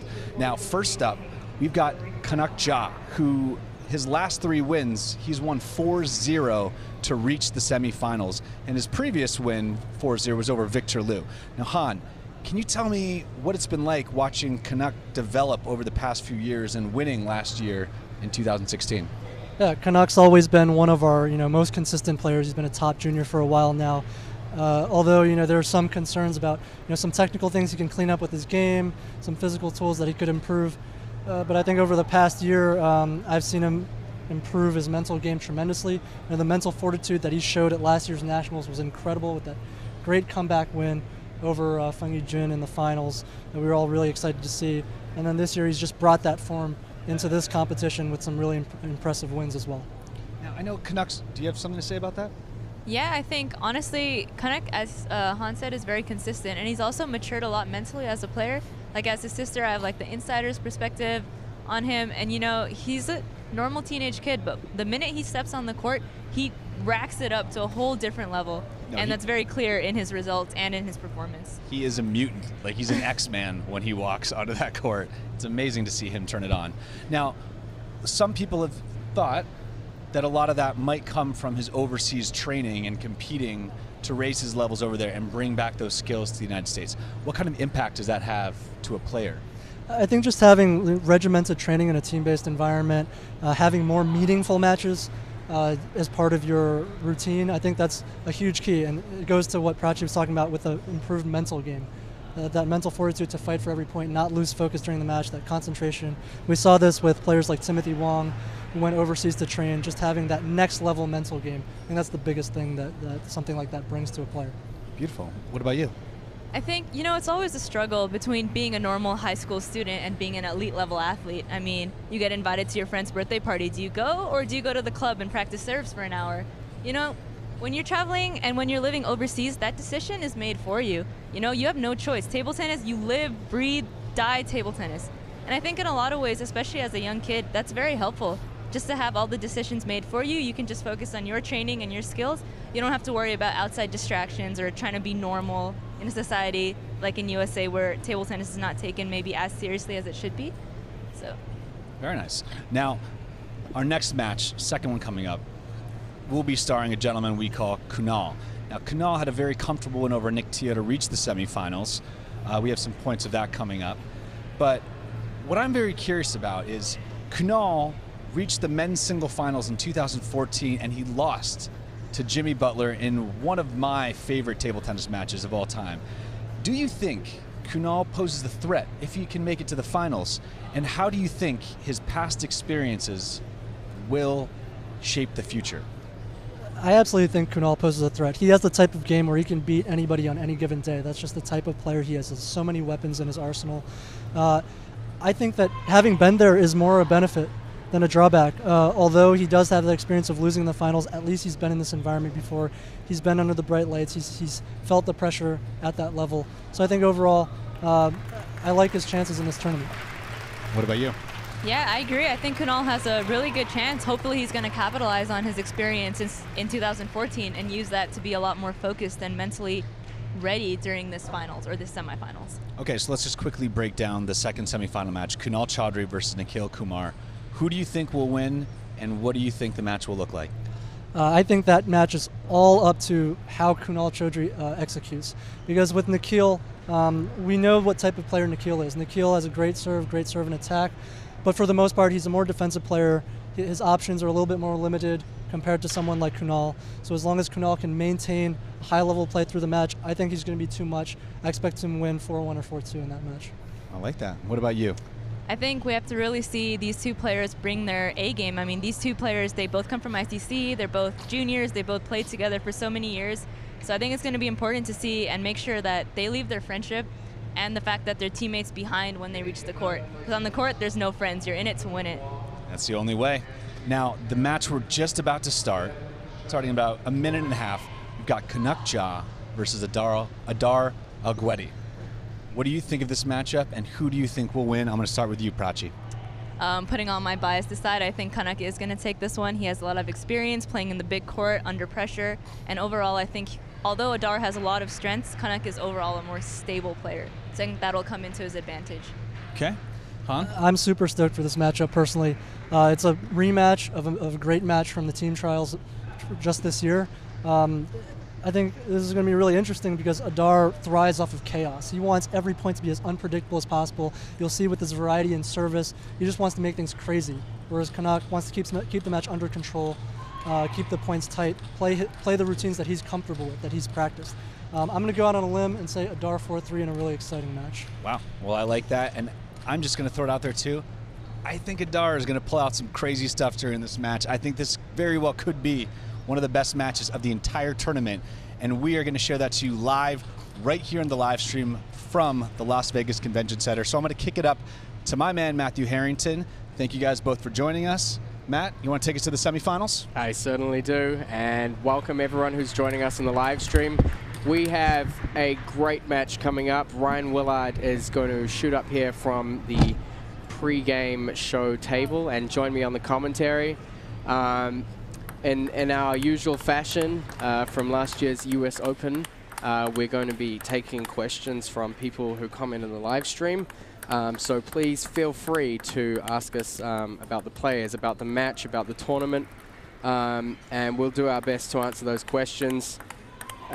Almost perfect timing. Ryan's just getting up here with me now, and we're almost ready to start the match, and very much looking forward to seeing this clash. You've got two players who, you know, really ready to put everything on the line, and we're just about to start. And Ryan, thank you for coming up here and joining me. Thank you for having me, Matt. I'm thrilled for this match right here. Two of my favorite young players facing off to make it to the finals. Kanak Ja is defending his title. He earned my personal title of Young Money Drama last year, but now he's going up against one of the biggest wild cards. Adar Aletti will be receiving the serve. Love all. And Adar can't keep it on the table. Kanak Ja to a 1-0 lead. It's going to be very interesting to see how Adar handles the pressure. It's a new situation for him. Played in the first day of the US National Team Trials this year and defeated Kanak on his way to winning that first day and earning his place in the US National Men's Team. Can he bring that? I mean, his performance there, his form was, you know, he was 150%. I really hope he can bring that here. And he just brought one of those points. Adar gets his first one. He is on the board. We have our first question in from one of NCTTA's most loyal and hardworking members of staff, Willie Leporullo. Is it Adar that's going to NYU this fall? It is Adar. He was accepted into the NYU School of Business, Stern, and he will be joining hopefully the college team there at NYU, which will also include 2015 US national champion Fong Yi-jun and a great player coming across from India, Mudit Dani. So a very formidable team potentially coming out of NYU next season. Now, if you're just joining us here at the Las Vegas Convention Center, we've got a big matchup right here at table one. Kanak Ja, defending champion, to serve. And a great point. Adar Aletti looks like he's just getting warmed up. This is the battle of the coasts right here. We've got New Jersey versus California, East versus West. And it's going to be scrappy. I feel like this is really going to be, we're going to see a lot of raw emotion and raw table tennis from Adar, and he's going to he's going to put everything out on the line. He's going to find ways to win points, and you know, both players are really going to be fighting for every single point. And you can already hear the two Aletti brothers that are sitting on the sideline, the parents, Corey Ida on the bench. There's going to be a lot of action here, a lot of noise and a lot of support for Adar Aletti. And Adar has tied it up. You can hear his family cheering from the front row. One of the table tennis dynasties, the Aletis. We're tied at 4 apiece. Kanak Ja has the serve.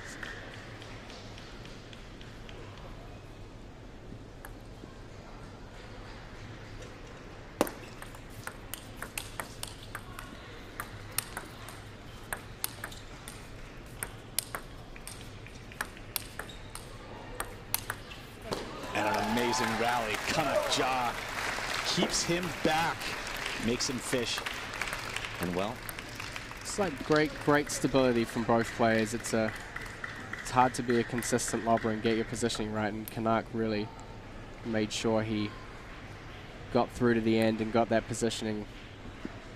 Pushed him right back to the corner and immediately sent it to the other. 2 straight points for Kanak Ja.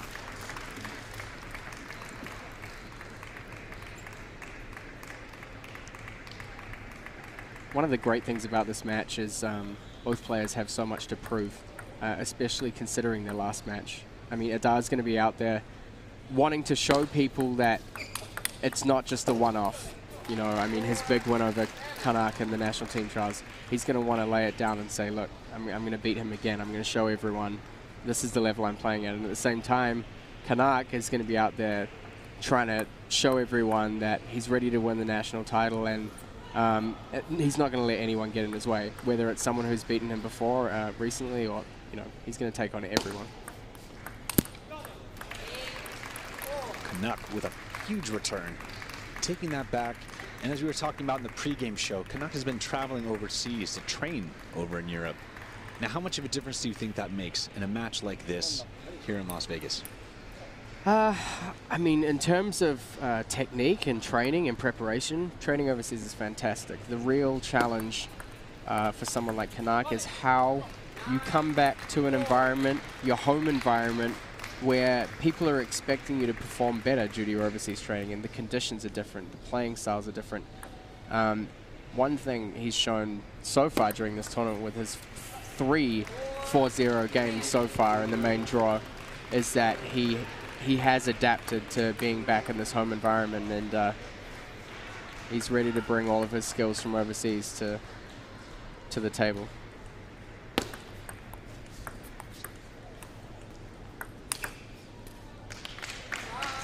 I have a question here from Ben Lee. Who do you think is going to win? Well, it looks like Kanak's got a strong foothold on this first game, leading 10-4, or 10-5 rather. I'm telling you right now, Kanak took the first game, but I'm expecting Adar Aletti to pull out some wild stuff here in game 2 and game 3. Absolutely. I mean, those brothers, they will fight to the bitter end, and whether they're behind or whether they're in front, the intensity and the mentality that they have, it doesn't change. Like, even if they're winning like 10-3, they're gunning to get that 11th point. So we're going to see Corey Ida offering some advice there to Adar, 2013 national men's finalist, Corey Ida. Corey's a legend. What do you think he would be saying to someone like Adar right now? I mean, he's got to stay close to the table. He's dealing with a player who's very consistent, and in order to be able to beat Kanak, it's difficult to hit through him. He's going to have a very hard time if he tries to hit through him. And Adar's not a big gun player. He can play a lot of balls, and he likes playing the rally. Gets great spin and acceleration, but his main focus needs to be in the serve and return, setting up opportunities to play that bigger shot. But also, once he's in the rallies, looking for space, looking for opportunities to unsettle Kanak, to shift his balance so that perhaps his consistency is not as difficult to play against.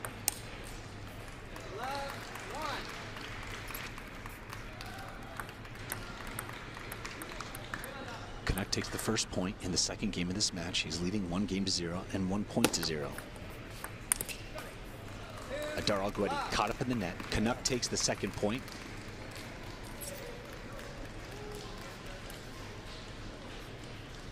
I see Adar trying to disrupt the field. He doesn't seem to just be connecting with the shots yet.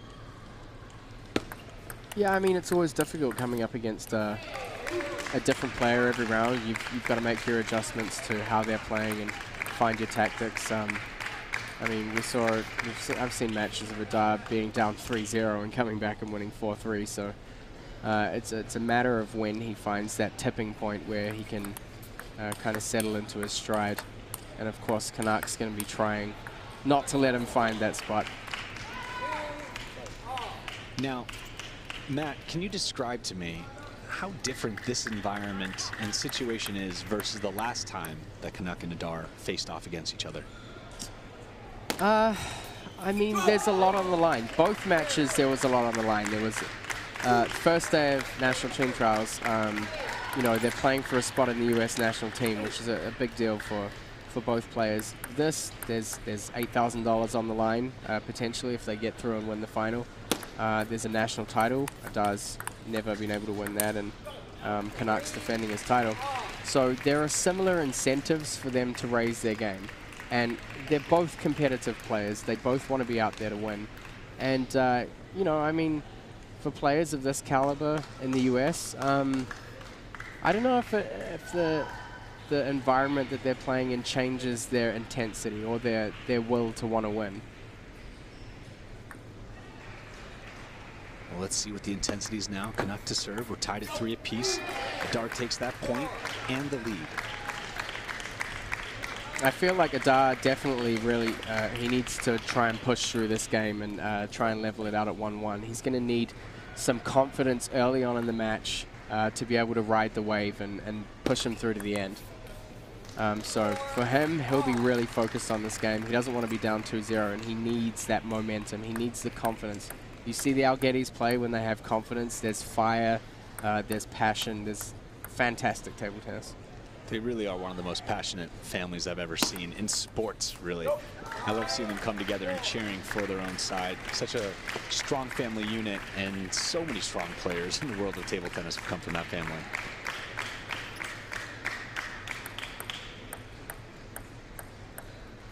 Adar Aletti down by 1 to serve.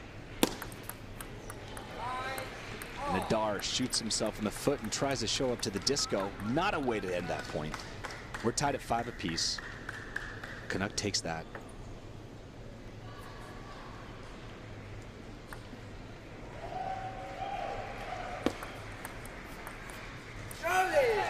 But Adar takes it right back. He's got the lead once again. There's that momentum you're talking about, Matt. Little bits of it. He's trying to put it all together, see if he can get a run going and steal this second game.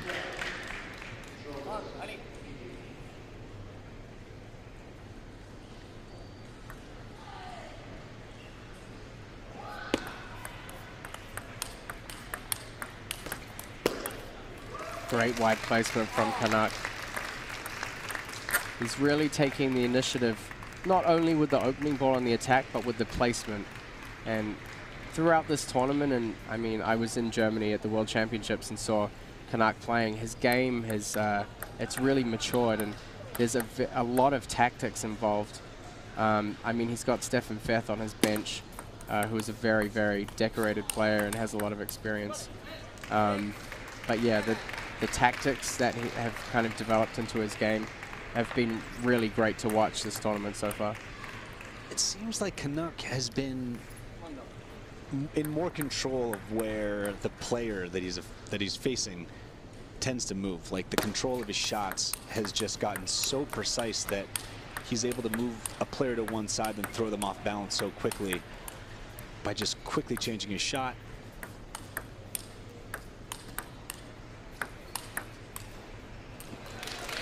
Wow, great performance from both players. Kanak on the offensive. Still very, very well thought out placement. did a great job of saving that net ball and eventually pushed the ball out a little bit too wide for Adar.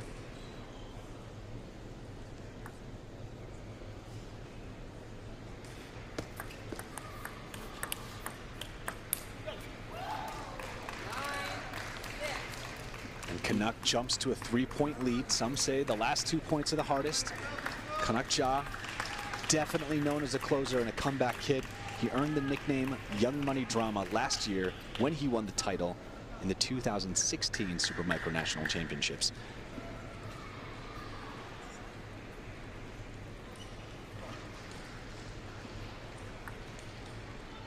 Kanak to serve, 9 serving 6.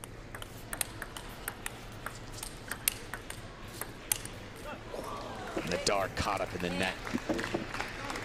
Suddenly, it's game point for Kanak Ja. It was a really good turnaround there. You see Kanak's trying to aim for the body of Adar a lot, and he came straight back and countered straight back into the body of Kanak. Great placement under pressure. Just wasn't able to close out. And what's fascinating about Kanak's defense right now is it seems like no matter how hard or fast Adar fires it off at Kanak, it doesn't really change his return. Right. I mean, just as I was saying, it's not going to be power that wins out. It's going to be placement and finding those gaps in the table where, you know, there's a hole in the wall. And he's able to kind of punch through and catch Kanak a little bit off balance or a little bit off guard. Just to reduce, I mean, there's a very heavy amount of consistency that Kanak's playing with across all of his shots, whether it's attacking or defensive. Adar's got to look for that space where there's just a little bit of weakness and really try and exploit it. We're at game point in the second game of this best-of-7 match. Kanak to serve. And Kanak in control, takes the second game, jumps to a 2-0 lead against Adar Aletti. Now Kanak going back to his corner right now, what do you think his coach would be saying to him? I mean, Stefan is a great tactician, and I think that's been part of the development that's really helped Kanak in the last couple of years kind of come into his game. And once these young players start developing and realizing that they have a set of skills and they have to play in ways that use those skills to their advantage. And I think Kanak is starting to become very comfortable with the games that he has, the skills that he has, and he's really mixing together strategies and point structures that bring out the absolute best in his game.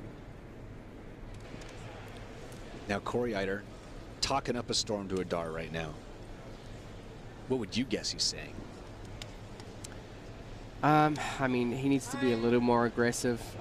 Again, he needs to take the initiative, try and tighten up a little bit on the serve receive so he can get in first. And when he gets in first, that placement really has to target somewhere that Kanak's going to be uncomfortable. And Kanak's been targeting Adar in the elbow a lot. It's a great place for Adar to start trying to get back at Kanak. So I think there'll be a lot of middle placement. They're really going to try and go for the elbow so they can expose those wider angles. I mean, both players are great at changing the direction of the ball and moving the ball around a lot.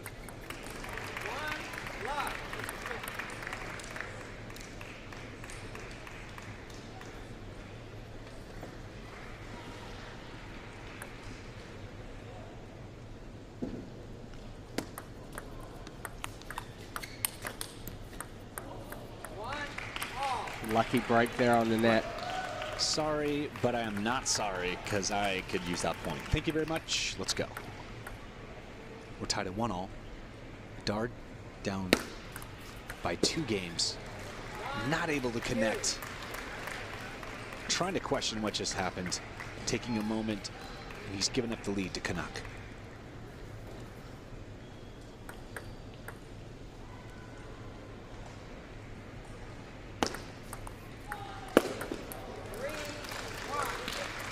Just nicks the table. Adar Aletti getting frustrated, needing to shake this off, keep his head in the match. This very well could be the decisive game in this match. I have a question here asking what the ratings of these two players are. They are, of course, the Kanak being the #1 seed in the tournament. Adar not far behind the #3 seed. Kanak at 2670 and Adar 2622.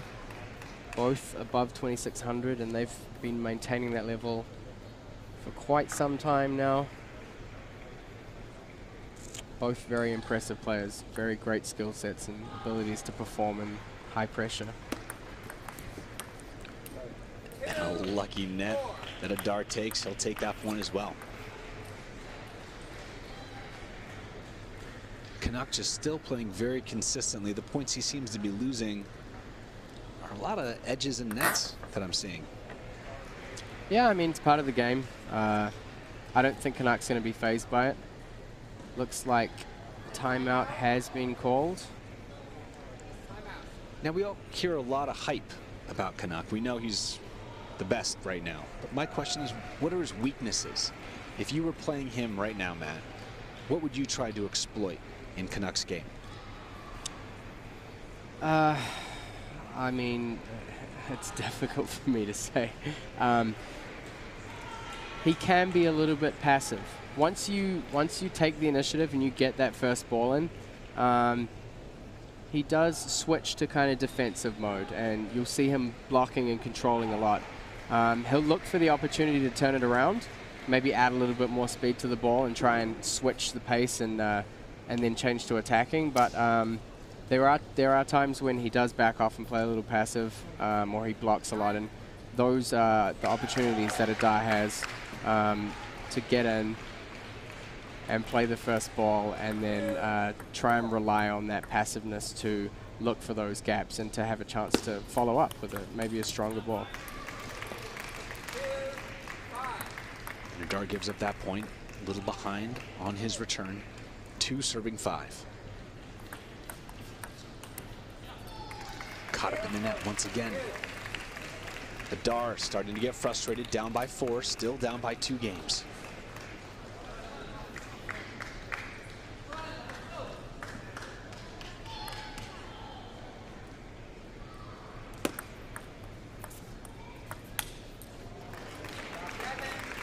Misjudged the ball there,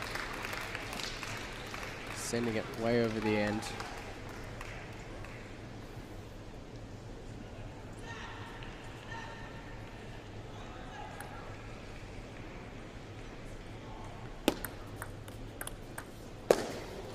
Kanak with a very well placed ball. Excellent forehand, just sneaks that into the corner, takes the point, and he's jumped to a 6-point lead.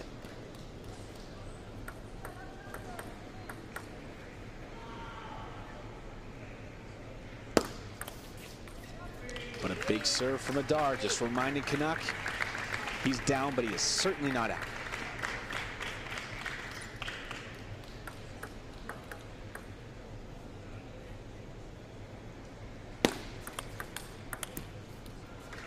Opts for the long, fast serve. Good chance for him to try and change the pace of the rally from the start.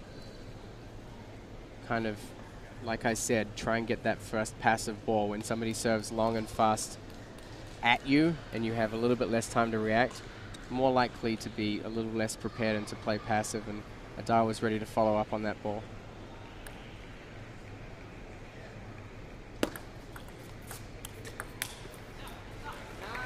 And Adar overshooting once again. Got to be a little bit more careful with the shot selection. It was a little flat, didn't quite cover the topspin on the ball.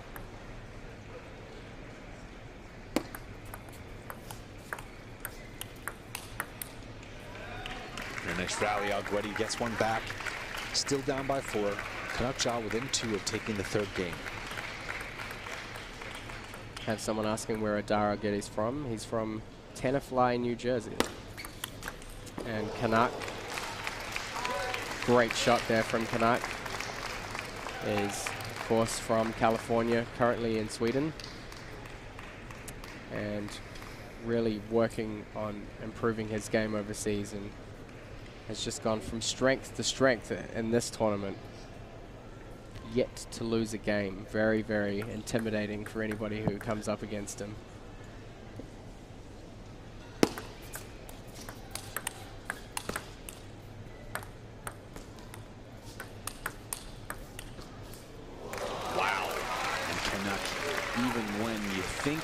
is going down. He steals that last point and still remains undefeated in the games, in the later rounds of this tournament. This has been an unbelievably sensational run from Kanak Ja. It's another good example of him holding his own under pressure to come in against that drop shot and so focused on making the placement difficult, so he had a chance of coming back into the point, settling back in, and then trying to turn the tables. Just dives for that. But look at the placement. Gets him caught up in the corner, takes him out wide, takes the point. Kanak Ja playing at least 2 to 3 steps ahead every point right now. Yeah, he's certainly been the player who's in control. He's setting the pace. He's making most of the placements. Adar's really going to have to figure out how not to get stuck into this rhythm of playing Kanak's game and being able to kind of impose his game and his strategies upon his opponent. We're going into the 4th game. Kanak Ja, young money drama, is facing off against Adar Aletti. He leads 3 games to 0. Adar to serve.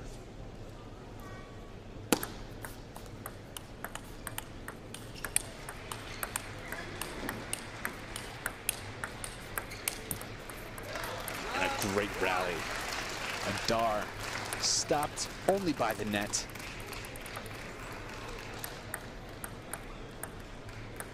You can just see Kanak always trying to get that elbow, trying to put his opponent a little off balance.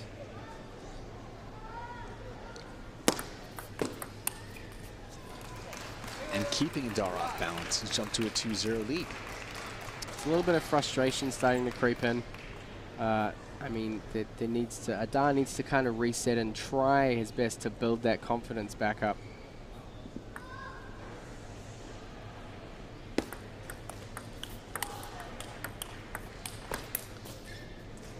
Now, if Adar makes a comeback right now, I'm telling you, he's going to earn a nickname equivalent to Young Money Drama. I'm not sure what it is, but I believe in Adar. I think he can do it. That's the fun part about this sport. You literally never know what's going to happen. Yeah, as I said, with Adar, there's a tipping point, and if he really gets rhythm and confidence, anything can happen. But Kanak Ja continuing to keep Adar off balance, second guessing. You see he goes down the line and exposes that body ball. The placement that Kanak's making in this game is very impressive. He's got all angles of the table covered and very aware of whereabouts his opponent's position is, where Adar is on the table.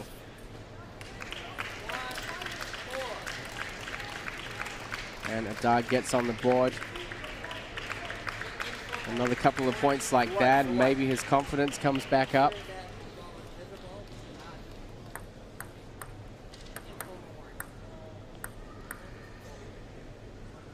Adar to serve. 1 serving 4. And he'll take another one back. See that raised fist. Some confidence slowly starting to come back in. From your experience watching Adar compete, how many points does it take, or what does it take to gain that confidence back? I mean, it could take anything. It could take 2 points, 3 points. It just triggers in him. Maybe he plays one long rally and plays a great shot. You know, his confidence picks up and fluctuates throughout a match. And what I do know is that when he finds that confidence, he'll ride the wave. And incredible things happen.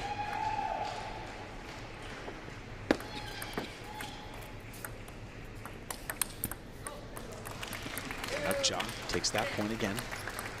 It's going to be 2 serving 6. Kanak has been undefeated since what, the round of 32? I mean, he's won 4-0 in his last 3 matches, so very impressive. Great play there from Adar. Gets that ball out nice and wide.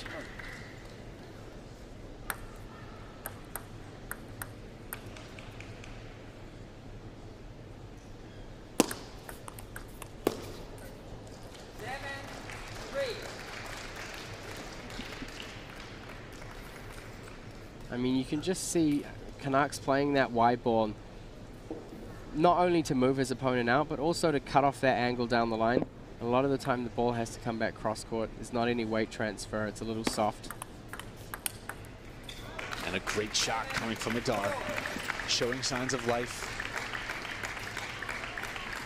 He's down by 3, but he can still take this game. Just like you said, Matt, he needs 150% behind him right now. Kanak Ja looking to close it out.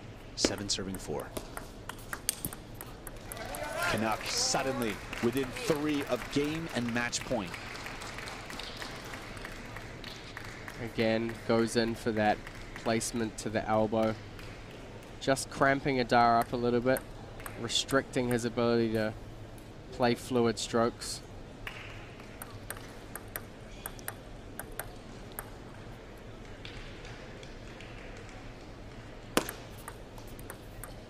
And a big serve from Adar.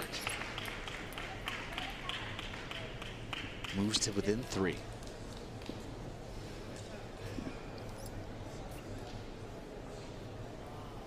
Not quite sure what that was for. It's like the umpire gave a yellow card to Kanak.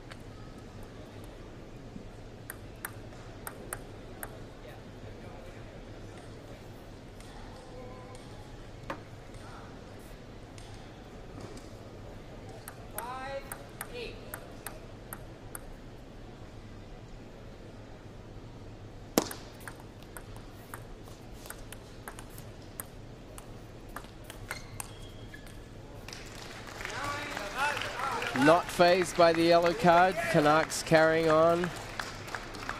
2 points now between him and sealing another 4-0 win.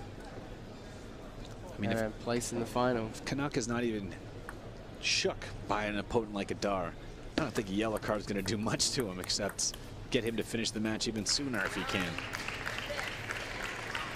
But Adar Aletti just said, "I'm not done yet, Kanak. I'm not going anywhere."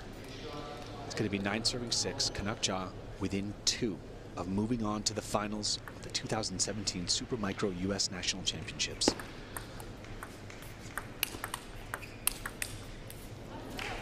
And Adar sneaking back in. He's within 2 now himself.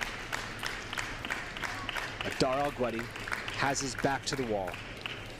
He has the serve and needs these next 2 points to tie the match and stay alive in this tournament.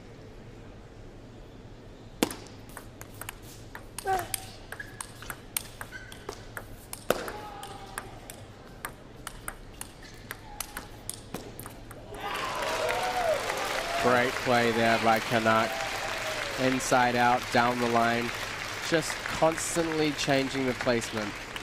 Moving his opponent left, right, middle. Outstanding play. This is game and match point for Kanak Ja. But Adar Aletti said, "It's not over, buddy." I will tell you now, a comeback here from Adar from 8-10 down to bring himself back into the match could be exactly the confidence that Adar needs to do something almost seemingly impossible. But for a player like Adar, not so, not yet. Anything's possible with Adar Aletti. This is game and match point. Kanak Ja to serve, ready to move on to the finals. And that is it, ladies and gentlemen. Adar Aletti fought a great match. But your winner and defending national champion Young Money Drama, Mr. Kanak Ja, will move on to the finals taking place at the Silverton Hotel tomorrow right here in Las Vegas. What a great match. I mean, Kanak's been really dominant in his performance so far this tournament, and for him to get into the semifinals against an opponent with such a good quality as Adar and who's playing well, and to win 4-0, that's got to be a sign that he means business, if nothing else. I mean, he went from last year coming back with one of the best comebacks I've ever seen to this year just not even needing to come back from a single match, moving on to the finals. I think he's on fire, and I'm fascinated to see who wins this next semifinal match, to see who's going to pose the threat to Kanak Ja. Yeah, definitely. The next semi-final, of course, between Kunal Chadri and Nille Kumar. Again, two players that have had superb matches with him already this year. Kunal able to beat Kanak on the second day of the national team trial. Nille having an incredibly close match with him a little later on in the tournament, but both strong contenders. And both teammates and friends, right? Absolutely, yeah. And all three players, of course, in this year's US Worlds team that played in Düsseldorf, Germany. You know, I mean, great team together and good friends, and they've grown up playing together, and it's great to see them. You know, they kind of thrive off each other and support each other, and it's been something that's been really positive to see these young players coming up through the ranks, and especially this year, achieving such good results and dominating these high-level national events. Now, someone like Kunal, who went against Jimmy Butler in 2014. Matt, I'm curious to know, do you think... Lost against Jimmy Butler. When he lost against Very Jimmy Butler, close. How do you think that's going to affect the outcome of not only the semifinal match or the finals tomorrow if he makes it? It's hard to say. I mean, we'll see when the players come out, and I felt like he'd been very strong so far in his matches, and you know, Kunal's a very experienced player and a little bit older than some of the other young players that we have in the competition, and it's a very tough lesson to have good control over a final of a national championships, and to lose out. I think he'll definitely use it to his advantage. Now we're going to go down in a minute to the post-game interview where our very own Kanak Ja is going to be interviewing. I don't know, have they met before? I think they might have a few times. Yeah. Might be a bit of a sibling event down there at the post-game interview.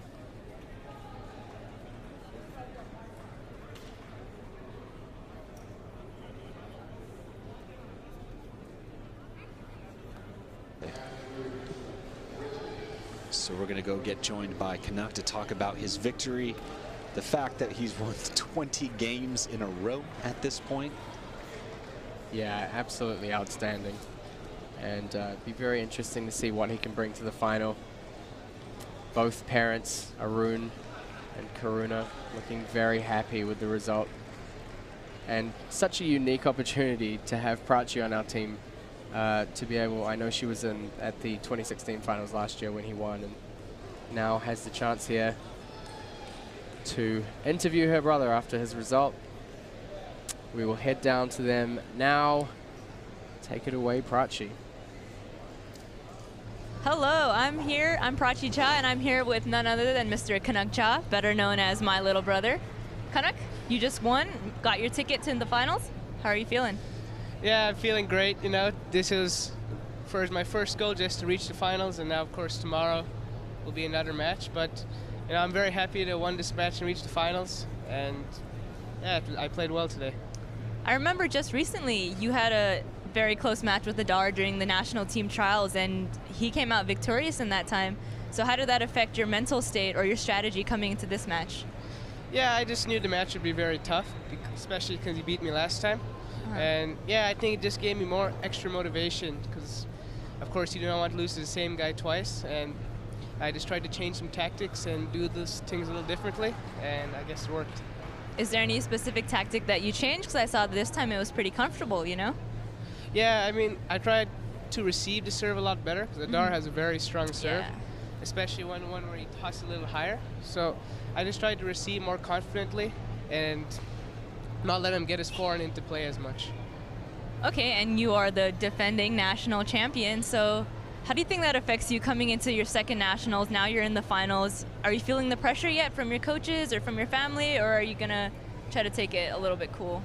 No, actually, I think it helps a little bit. I have a little more experience. Also, this finals is in a different venue, so it will be a little different. But I think last nationals definitely gave me a lot of confidence and experience going into this one. That's really cool. And then obviously you've been in Europe now for 2 years. So let like the rest of the Americans know, what is it in Europe that kind of training that you can get that maybe you can't get here?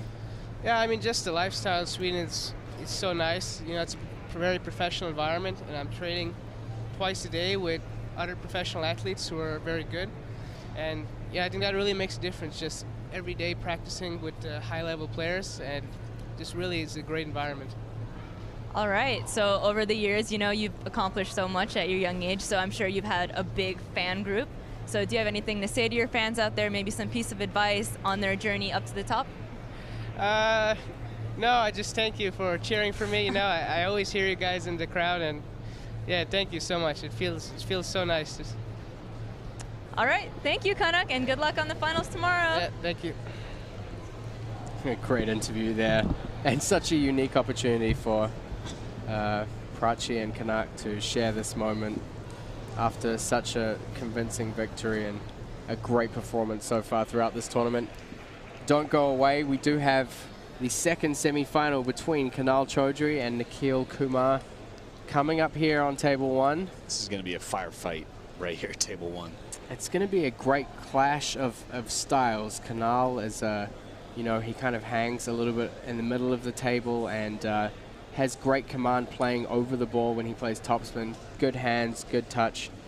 He's achieved great results before. And of course, Nille, left-handed, great control over the kind of punching, counter-driving play and variation in the backhand block and on his backhand side.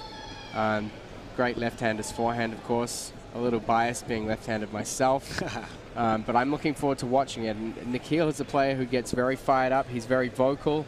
And it's great to see them here standing next to each other. This is one of the great things about this team. They're standing next to each other. And, you know, there's a very friendly atmosphere, even before such an intense match. You know, you've got to. They have such a great amount of respect for each other, and it's going to be an interesting match.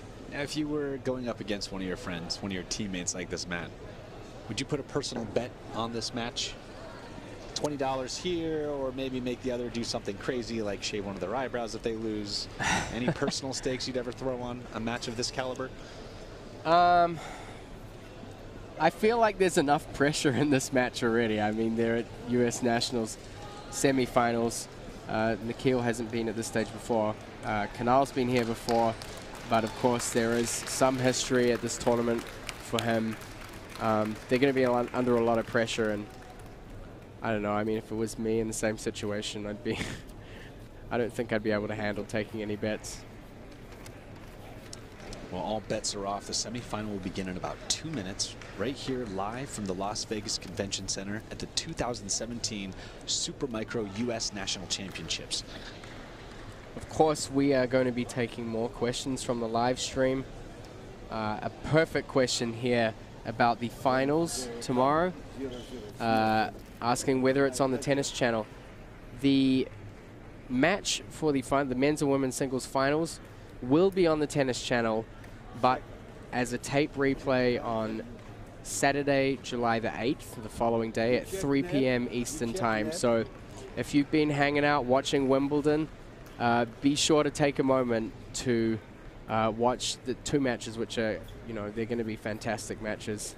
That will be Saturday, July the 8th, 3 p.m. Eastern Time on the Tennis Channel, the US National Championships final. So 2 players out here. Umpires just making sure everything's well prepared. Both players from the west coast of the country, from the ICC Indian Community Center in Milpitas, California. Teammates, friends, both members of the 2017 United States World Championship team that played in Dusseldorf, Germany. I had the pleasure of being there, not only representing my country, but spending some time with the US players in an overseas environment and seeing what a great team they are and how well everyone gets on together.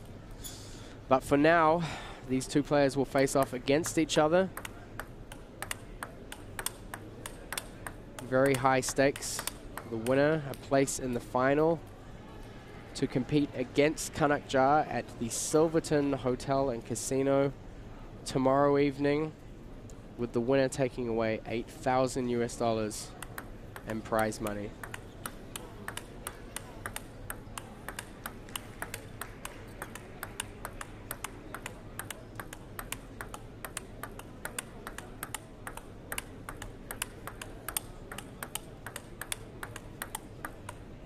Of course, on the road to this semi-final, Kunal, a very decisive win over Nick Tio, one of the young upcoming stars of the year. Nikhil took out Ernesto Ebuen from New York City, a very experienced and high-level player. Great wins from both players. They've really fought their way to be in this position and earned their spot in the semi-final. The big test now is seeing which one of them will advance to the final two players. And we're about to start with Kunal Chadri serving for the start of the match, 0-0.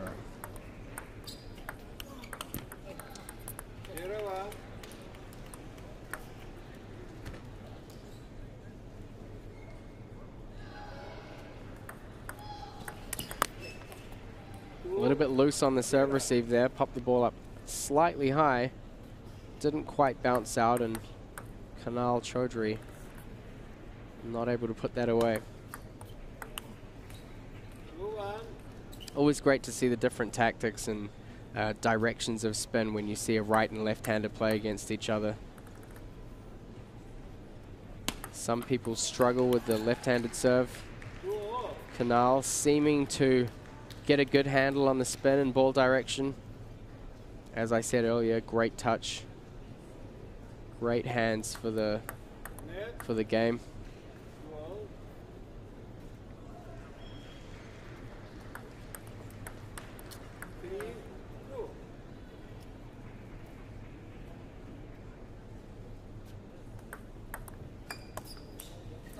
Just overshooting there.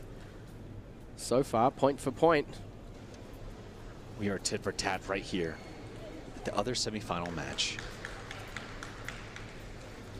It's funny, the last time I saw Kunal, I think was 3 years ago now, watching the national championship against Jimmy Butler, and I feel like he's grown 2 feet since I've seen him last.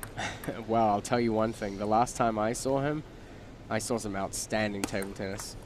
Of course, him and Lily Jang paired at the World Championships in Dusseldorf and played an unbelievable 7-game match with Fang Bo from China and Patricia Solier on her home turf in Germany. And seeing Kunal there counter-looping against one of the best Chinese players in the world was really something that I won't be forgetting in a hurry.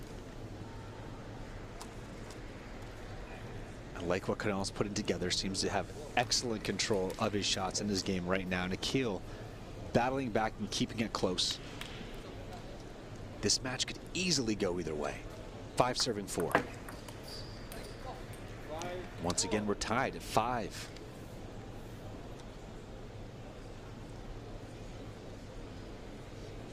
I'm going to be really interested to see whether this is the kind of pattern we're going to have in the match, or whether one player is going to break away.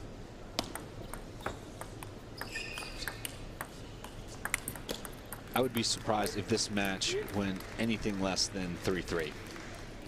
Making the big call. I think we're going to 7 games. I'm just going to throw it out there. These players know each other's games so well. I feel like it's going to be a battle of the wits, having to just disrupt the field against their opponent in some tiny little way, and it's just going to edge point by point. I think each game will be relatively close. I think if any player is going to get ahead, personally, in my opinion, it's going to be experience that presents that opportunity. So if it's not a point-for-point game, I feel like Kunal has a little bit of an edge, having that ability to try and take a lead, if he's able to find a tactic that really hits home in this match. And Nikhil, once again, has tied it up. We're at lucky number 7. 7s apiece all day, every day. Nikhil the serve. Nice little variation there. Great wrist control to get that ball inside out. Just slightly switching it up to take that point and the lead. But Nikhil gives it right back. And now we're at crazy eights, Matt. Yeah, I think both players are kind of still settling into the match. Maybe they're a little nervous. There are a few balls kind of carrying over the edge a little. Still some small adjustments to be made by both players. Super inside out play there. To go down the line and play that much angle Didn't even know it's even possible. I can't do anything like that. And once again, we're tied up, still in the first game. Both players just finding their footing here on the main stage at Table 1 in the Las Vegas Convention Center.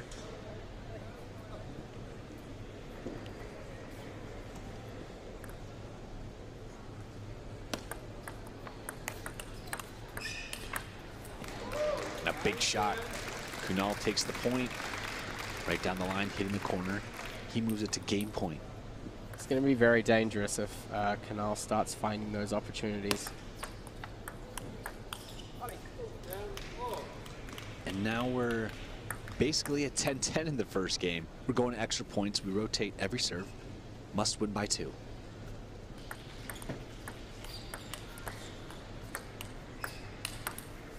And a beautiful shot coming from Kunal, reminding everyone how he made it to the finals in 2014. Again, once he's able to get in position for that ball, he does have the ability to unleash a lot of power on the ball. And Nikhil doing a great job of stopping him in his tracks.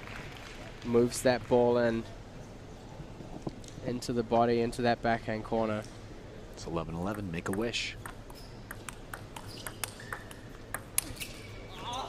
Kunal takes the advantage once again. This is at game point for Kunal Chadri. It's a big opportunity there for Nikhil. Just a little out of position.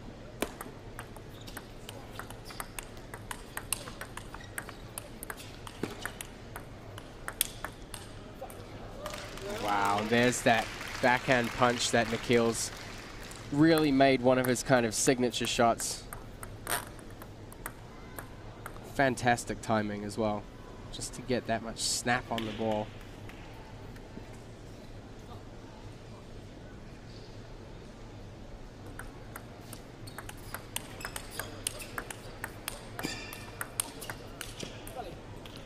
And Nikhil takes the point. He's got the advantage now. Not only the advantage, but also the serve. This is a very dangerous situation for Kunal Chadri. This is game point.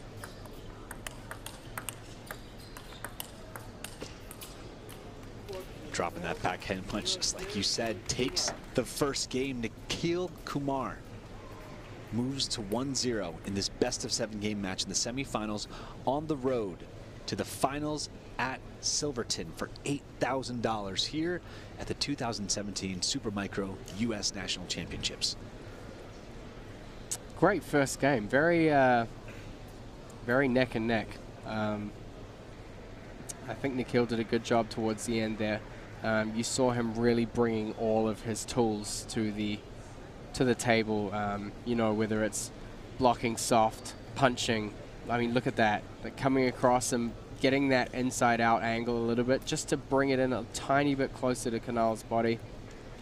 He's definitely using a lot of skills, and for a player his age, to be able to utilize that much variation of pace and spin and direction, that is exactly why he's at this stage of the tournament and why he's been able to get such amazing results in the last year.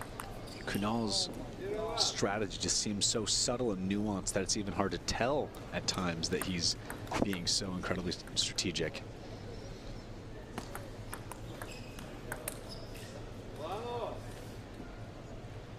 And now we're tied at 1 apiece. Nikhil takes that point. Kunal has the serve.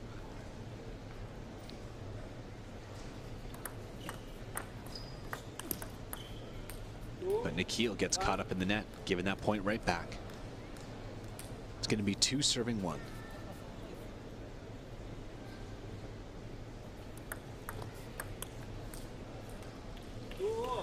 Still missing a few shots. I feel like Nikhil's settled a little bit more and is playing a kind of more consistent game. Kunal will look for those opportunities to attack a little bit stronger. And he's going for those big shots. Nikhil's backhand is really just impressing me right now. I'm not as familiar with Nikhil's game, but just seeing the power and how he's able to keep Kunal off balance with the variation of his shots, very fun to watch. I think for Kunal, he's really going to have to look at how he approaches after Nikhil's opening ball.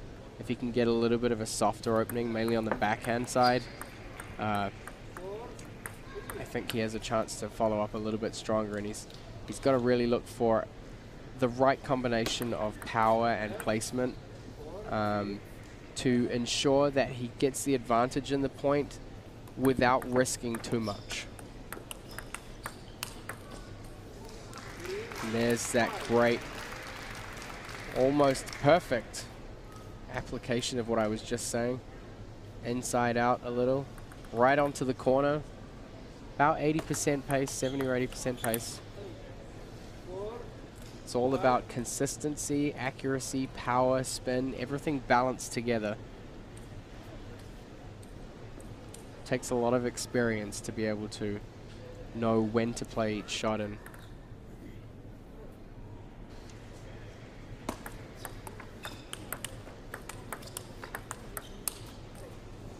Kunal push back from the table there. And once again, we're tied. Staying alive at 5. Kunal to serve. This is definitely going to be a strategy that Nikhil will, I think, try and focus on, is when he gets Kunal back from the table and tied up a little. Sometimes, wow, it's a very risky shot there. Sometimes when Kunal's pushed back from the table, he won't try and work his way back into the point. He'll try and take that shot. And when he is pushed into a corner and backed into a corner, he'll kind of open up all of the cannon doors and take his chances.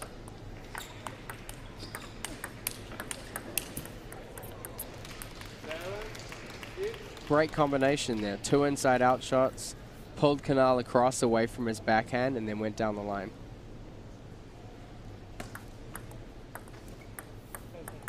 A lucky bounce, but Nikhil will take it, and a 2-point lead.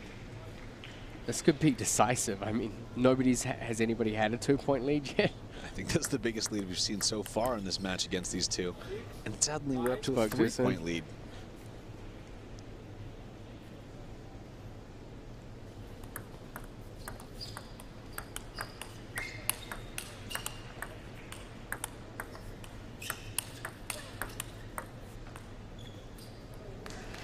Nice rally between the two. Kunal on the defensive, but taking that point right back. You can see Nikhil just trying to find a way back in.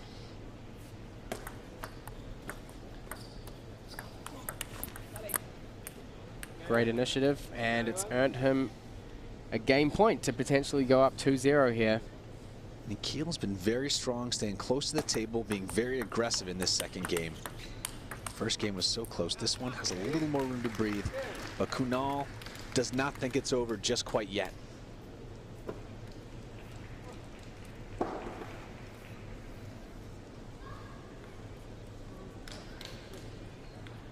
Kunal to serve.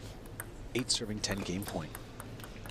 And the second game is going to Nikhil Kumar. He's got a 2-game lead in this best of 7 matchup with $8,000 on the line for the winner of this match, who will compete in the finals tomorrow at the Silverton Hotel right here in Las Vegas. Now, if you were Kunal's coach, what would you be telling him at this point of the match? Well, if I was Kunal's coach, he would have one more coach than he currently has in his corner now. He's standing out there by himself. Nikhil has some support from his father on the bench.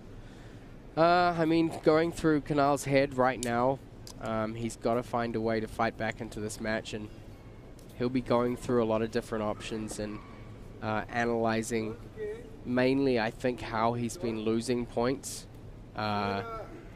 what strengths he can try and reduce from Nikhil, and also some adjustments he can make to try and make his shot making more effective. For me, I'd like to see Kunal take a little less risk, especially when he's back from the table. He needs to have confidence in his ability to be patient and wait for those big shots. And when he gets pushed back, try and work his way back into the rally, settle back in, and then wait for that chance to come back up again. Now, Kunal Chadri has a 2-point lead in the third game in this best-of-7 match. Matt, I'm curious, him not having a coach, Kunal not having a coach in this match, is that a choice or is that circumstance? I mean, I would say it's circumstance. Both players being from ICC, none of the club coaches are going to coach either player, which is why also, I guess, Nikhil has his father giving him some support on the bench. Usually in these circumstances when two players are playing from the same club, they won't have coaches. Or, I mean, if they agree upon it, sometimes they do, but usually they're out there on their own, and it's a good experience for them, trying to work out these challenges by themselves.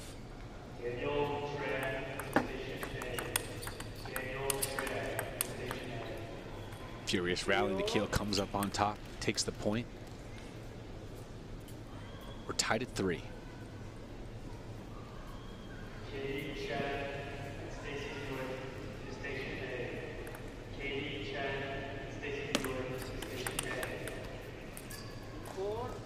So far, Nikhil showed a really good ability to control the pace of the rally, and he doesn't seem too phased by Kunal when he's opening up and attacking.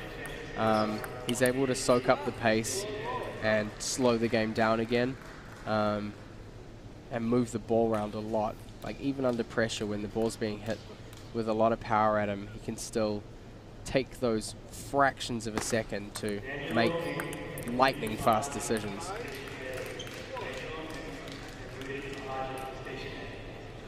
I got to give a shout out to one of the people watching right now, my man Nick Folk from the New York Jets.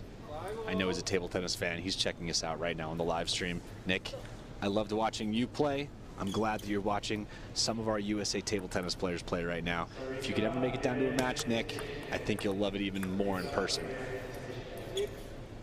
And we are tied right here once again, but Nikhil breaks through and gets up to 6-5.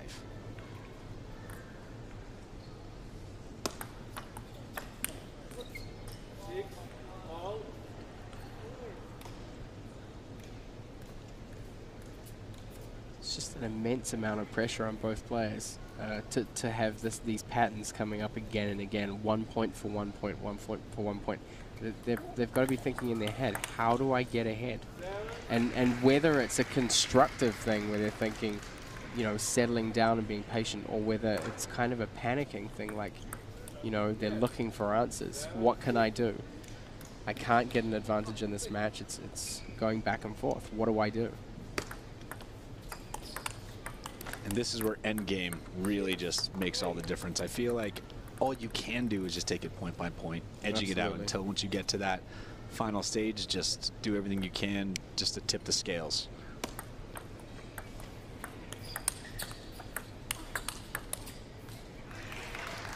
Great job by Nikhil to get to that ball, but it looks like Kunal's starting to get a little bit more comfortable.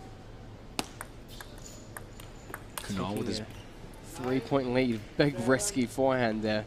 Now it's 2 points, but it's still his biggest lead of the day thus far against Nikhil.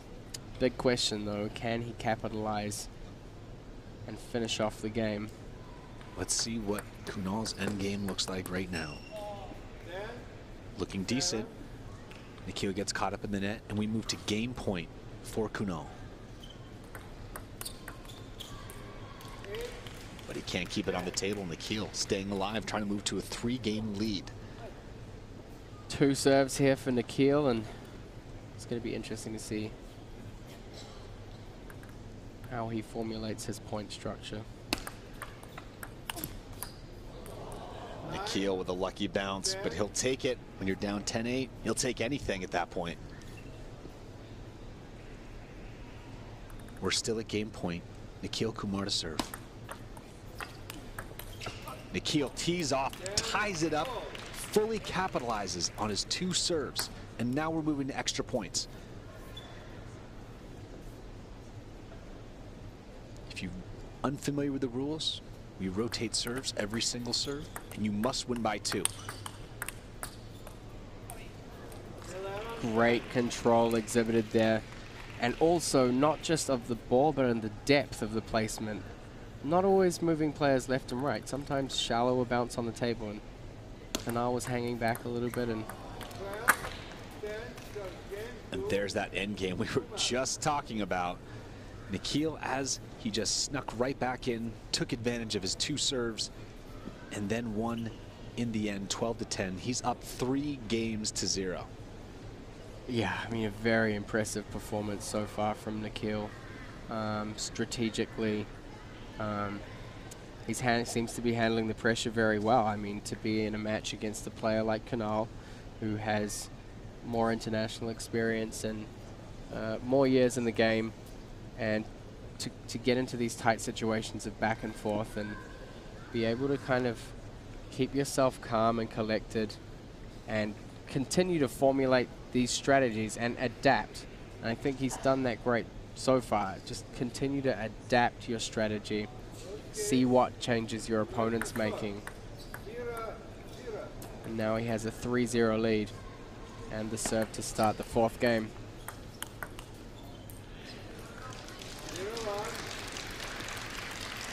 I think for Kunal, really, he needs to try and target that first opening backhand loop, which is a little bit softer.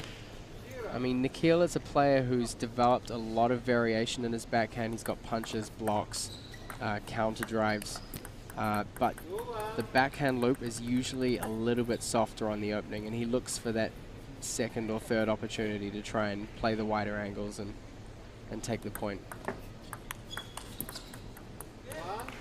And of course, being left-handed, a lot of players will target the wide forehand, which Kunal has been doing. You know, I mean, he's been trying it a lot. Nikhil's done a great job of getting out there and returning the ball. It's about how you transition from that wide ball and getting the player out there as to how you progress with the next ball. That makes the big difference. Kunal turning on the offense. He's got his biggest lead of the day. He's up by 4, but still down by 3 games.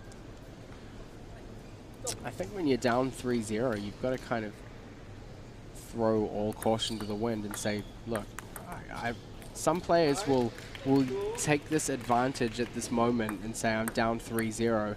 I've got to try and play my game. I've got to take the shots that I feel like I should make, not, you know, playing a little safe or being forced to take shots that your opponent's kind of pressuring you into. A lucky bounce on the net. Kunal takes the point. He's up by 4. Let's see if Kunal starts playing his own game. And Kunal continues to play with reckless abandon. It seems to be working for him. He's up by 5. Yeah, I think we're going to see a lot more aggression from him towards the 2nd half of this game. But he's got to stay up closer. He's losing out on these timings. He's taking half a step back. Nikhil's seeing that and making the bounce a little bit shallower and throwing his timing out. There is that tactic that I was mentioning. Push the ball in a little bit deep in, get that softer backhand opening, and capitalize on it. And Kunal puts it right into the net like it's the FIFA World Cup. Fortunately, this is the 2017 Super Micro U.S. National Championships. He's up by 4. Nikhil to serve.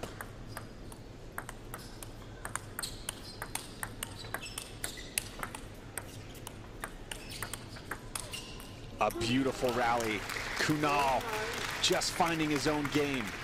Yeah, fantastic. And it was great to see when Nikhil played that ball a little shorter, that Kunal didn't get sucked in. He stepped in, slowed himself down, and kind of rolled through that ball and then reset and came back into the point.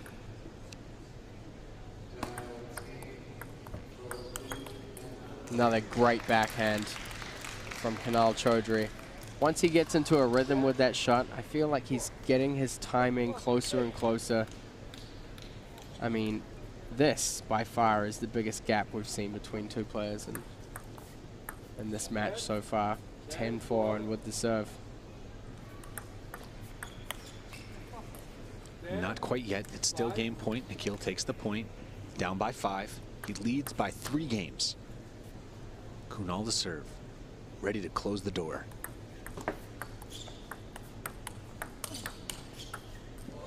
And just clips the edge. He'll take it anytime. Kunal takes the 4th game in this match, 11-5. He's still alive in this tournament. He is down, but as we know, absolutely not out.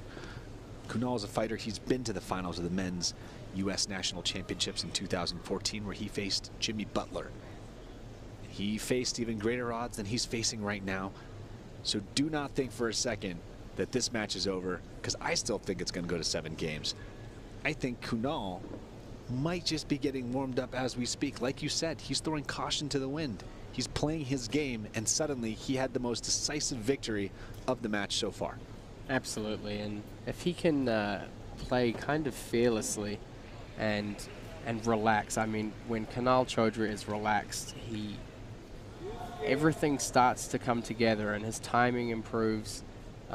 His touch of the ball improves, and I think as he settles, I mean, this winning the last set is gonna help him maybe take a little bit of pressure off, and I feel like we're gonna see the cannon doors open, and I think he's gonna be more aggressive. And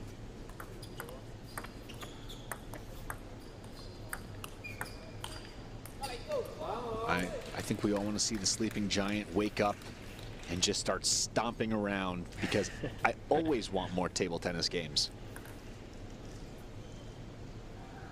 Nikhil to serve.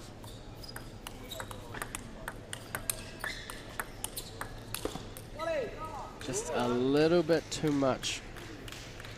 Just a little too much. You can see what he's trying to achieve. He's trying to look for that space, but he's trying to put the ball there too fast and too powerful. He needs to balance the wrist a little bit more.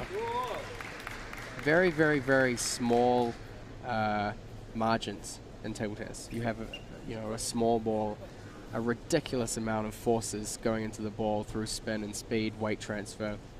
The margins are tiny. Kunal overshoots. Nikhil takes his first lead in this game. 2 serving 3. Kunal ties it up. We're going back to the ties. This is our final match of the night. We're moving to the finals tomorrow at Silverton here in Las Vegas.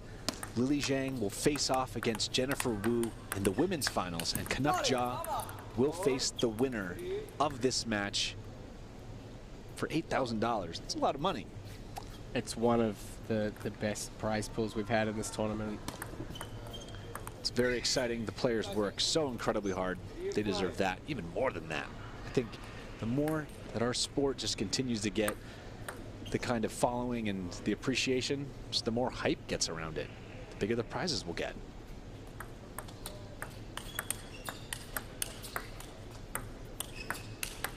And wow, beautiful shot. The sleeping giant has woken. Kunal looks like he's returning to form, and just like you said, playing without fear, playing his game and taking those points. He's down by 1 and down by 2 games, but can he come back?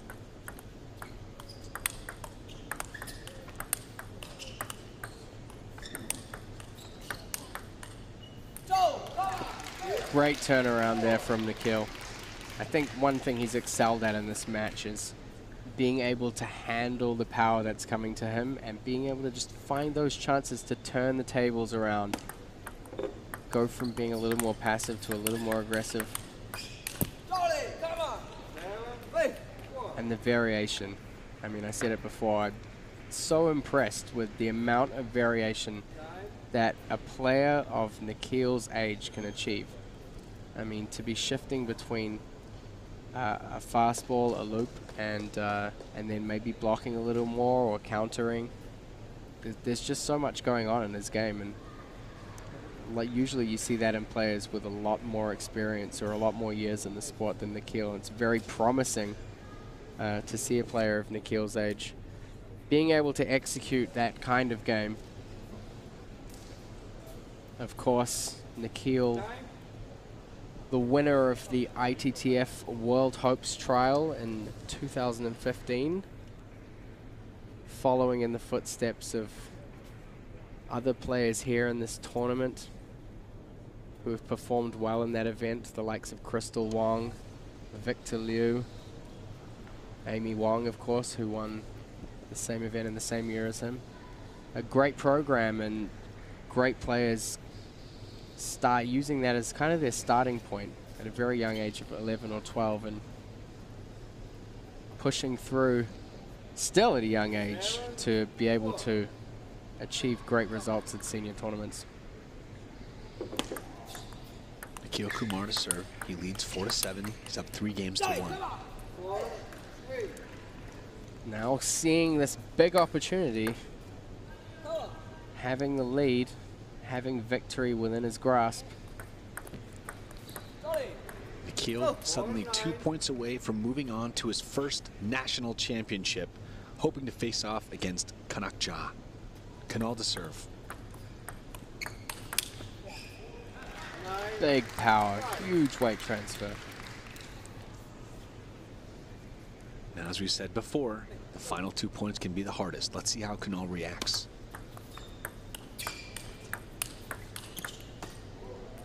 Just clips the net there. Nikhil trying very hard to push Kunal into the corner, get the first backhand, almost giving him a chance to step around before he takes it out wide. Setting up a few traps here, Nikhil. Good depth on that ball. Just Plays like into that subtle weakness. And just like that other match, now the roles are reversed. Kunal down by 2, but he's got 2 serves.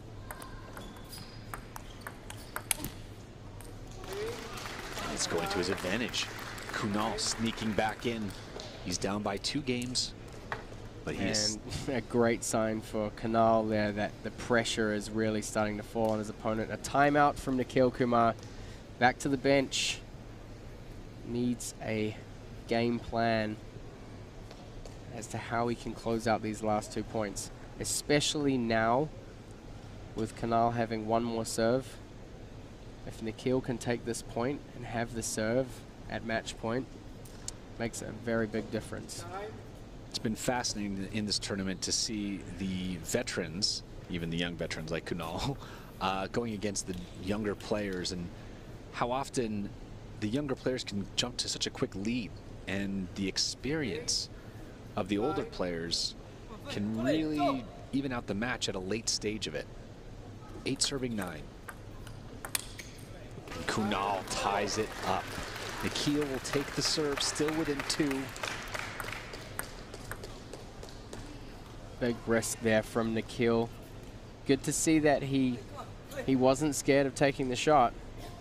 He knew, you know, perhaps it was the right play for him. He went for the shot.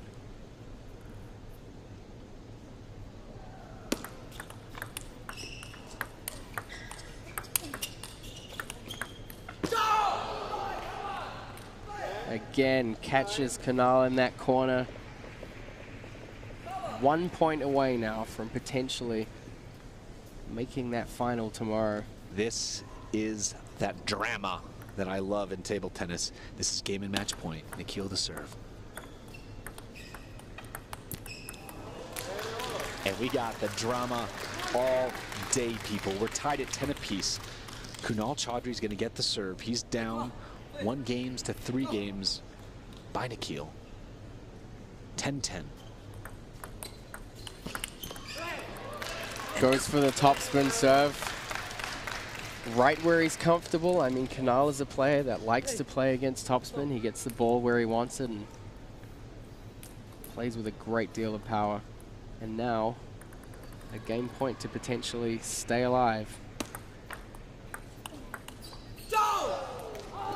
And once again, we're at 11-11. Ladies and gentlemen, make a wish. I want you to choose who you want to win and cheer them on, because this match is intense. 2 friends and teammates from the same club facing off against each other, both with a chance to face Kanak Ja in the finals tomorrow. $8,000 on the line. This is game point for Kunal Chadri. Nikhil to serve.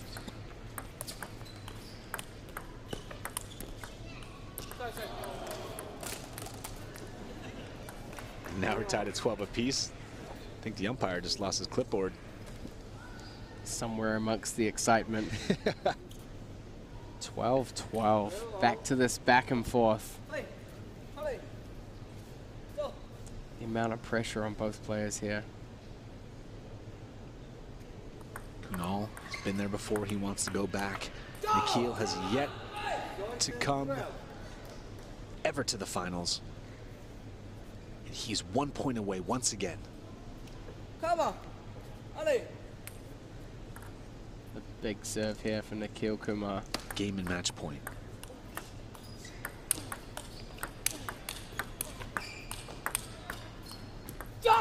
And that is it, ladies and gentlemen. Kunal Chadri has been defeated. Nille Kumar wins 14-12 in the fifth and final game. He wins 4 games, 2-1, defeating Kunal Chadri. What a fantastic performance from such a young player to get through this draw against so many experienced players. He's really gotten to a point in his game where he's using all of his weapons and really playing with a lot of patience and a lot of change and variation. I mean, he's playing fantastically, and even from last year's US Open, where he made the final of the under 2700 event, really stepped up in the rankings. And yeah, I mean, superb to see such a young player achieving such great things. Fantastic for the future of the sport in this country. I mean, we're going to see Nikhil versus Kanak tomorrow in the finals. How do you think that match is going to play out? I mean, they had a close match at the team trial earlier this year, and I think it's going to be interesting.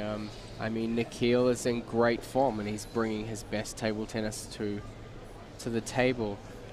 Whether or not a player as young as Nikhil will be able to handle a player like Kanak, who has had such a great ability to form the perfect tactics to play against all of his opponents so far in this tournament, to win 4-0 each round, round after round, even getting through to the semi-final and winning 4-0 against Adar Aletti.